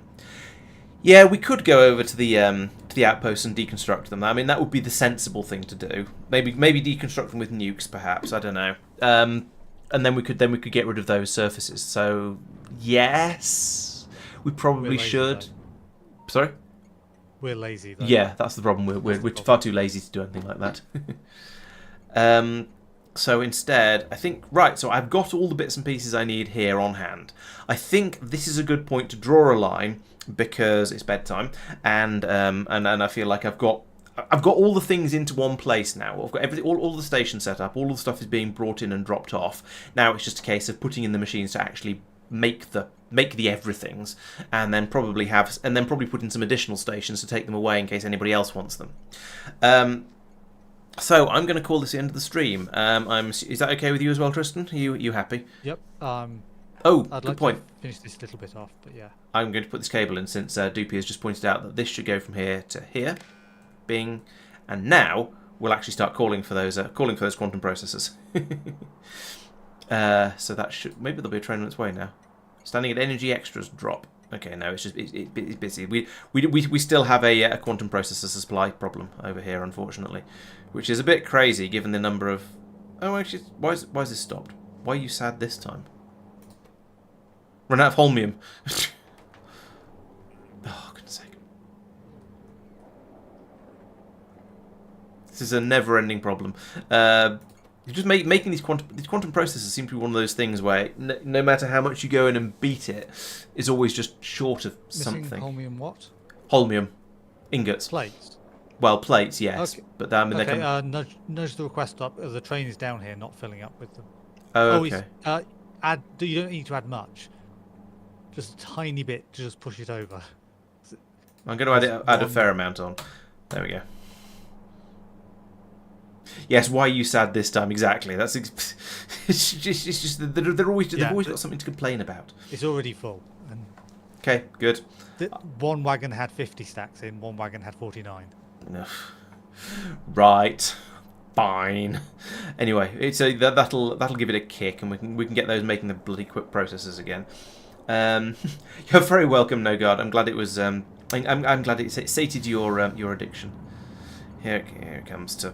I've got a load of rail coming through as well because I built some more space trains up and stuff. Yes, all these machines are just attention seeking all the time. They're going, oh, I'm going to fall over, so you have to come and play with me. There we go. So now we've got the ingots flowing out up here, the plates flowing back in, and now a nice stream of the plates coming out down here. And going into wherever plates go. Good.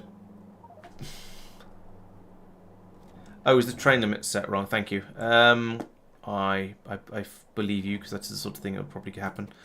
Oh yeah, yes, I did that to stop the train turning up. Thank you. That would have taken me a while to puzzle out. It feels like the train started going. Oh yes, it did start going to quantum processor drop when I did that. Yeah, that makes sense. It's a weird system, but it makes a sort of weird sense. Right, so that does mean I will now have, well, more than 2 quantum processors, so I'll be able to actually start making things next time.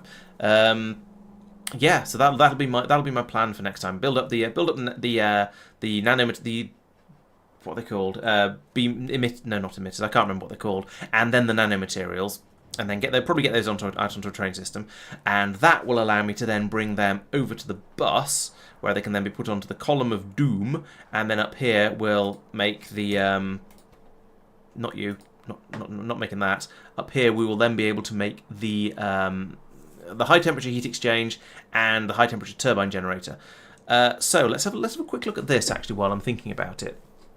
So nanomaterial is the thing that I'm making. Heavy composites are a thing that we have, so that should be all right. Lattice pressure vessels we do not have. Sorry, no, lattice pressure vessels we do have here because Marc made them last week. Space pipes. I mean, Are we making them anywhere nearby? Am I going to bot those in, and is everyone going to mock me mercilessly when I do? Because I... Oh, hang on. No, here are space pipes. We do have space pipes. Okay, excellent. That's going to be that's going to be fine then. We can bring that all the way up, and heat shielding easy. Over here we have superconductive cable, which we need to... No, we are making that actually. We're making that down in the matter area, so I need to then start shipping that out in order to bring it over here to the bus as well. Holmium solenoids we should have. Nanomaterial we've already discussed. That'll be brought in. Heavy assemblies. So we are in theory making those. I don't know if we're making them in practice, but we are in theory. And the other three we've already discussed. And then, so yeah, exactly. I'm prevaricating a little bit. So because this is entirely because Tristan said he had one more thing he wanted to do, of course. So the heavy assemblies are being made over here, except they're not because we don't have any We don't have any big electric motors over here. And we don't have big electric motors over here because they're not being dropped off by the train here. The train's on manual mode. Off you go. Make me some heavy assemblies because we are going to start needing those. Warehouse at the other end is full. Yeah, the train was in manual mode, possibly because nobody wanted to turn on the making heavy assemblies until we actually needed them because they're expensive. I'm not sure. But now we have all of that iridium that Mike has been generating. I'm sure it'll all be fine. So that'll mean I'll need to put in another station down here for the heavy assemblies to get them shipped passed up. In fact, it might be intended to be this station. Yes, it is. So there is already actually a belt for the heavy assemblies to bring them up. It just has never had anything on it, I strongly suspect. Because I don't think we've made any heavy assemblies yet. Anyway, so we can use that to bring them all. Oh, are there? Okay. There were a bunch in the warehouse in the station. Were there? Down here? 29 stacks. Oh, yeah. Okay. How odd. I wonder why that train was on manual I then. assume that the train was in manual because it had been sent over once manually or something. Oh, maybe. I guess. I don't know. Right. So yes, that's the other thing that we need for that. So we're going to need to start shipping all this stuff up to space, getting it onto the column of construction and the bus before that as well. And then we can build those. Then we can make the deep space spaceship. Then we can go off to Stardust, which has I looked at this and went this is rubbish. There's no decent Naquium patches. We've got 500,000 here. We've got 750,000 here. 1.4 over there. That's not too bad. Then I explored this way a little bit, and there's 5, 3, 1 over here. So we start on this 5. Grab the other 2 as well. Probably start training some stuff in, and then I will have to start thinking about Naquium processing. That is going to be a thing. It's going to be several things, I think, actually. So we'll have to see how that one goes. Yeah. So we shall see. But that's why we started a new series, because we know this is all going to be a big thing, and it's going to be it's going to be an adventure. Let's look at it that way. So that is all to come next week, and the many weeks to come after that. So thank you for watching. I hope you've enjoyed the stream.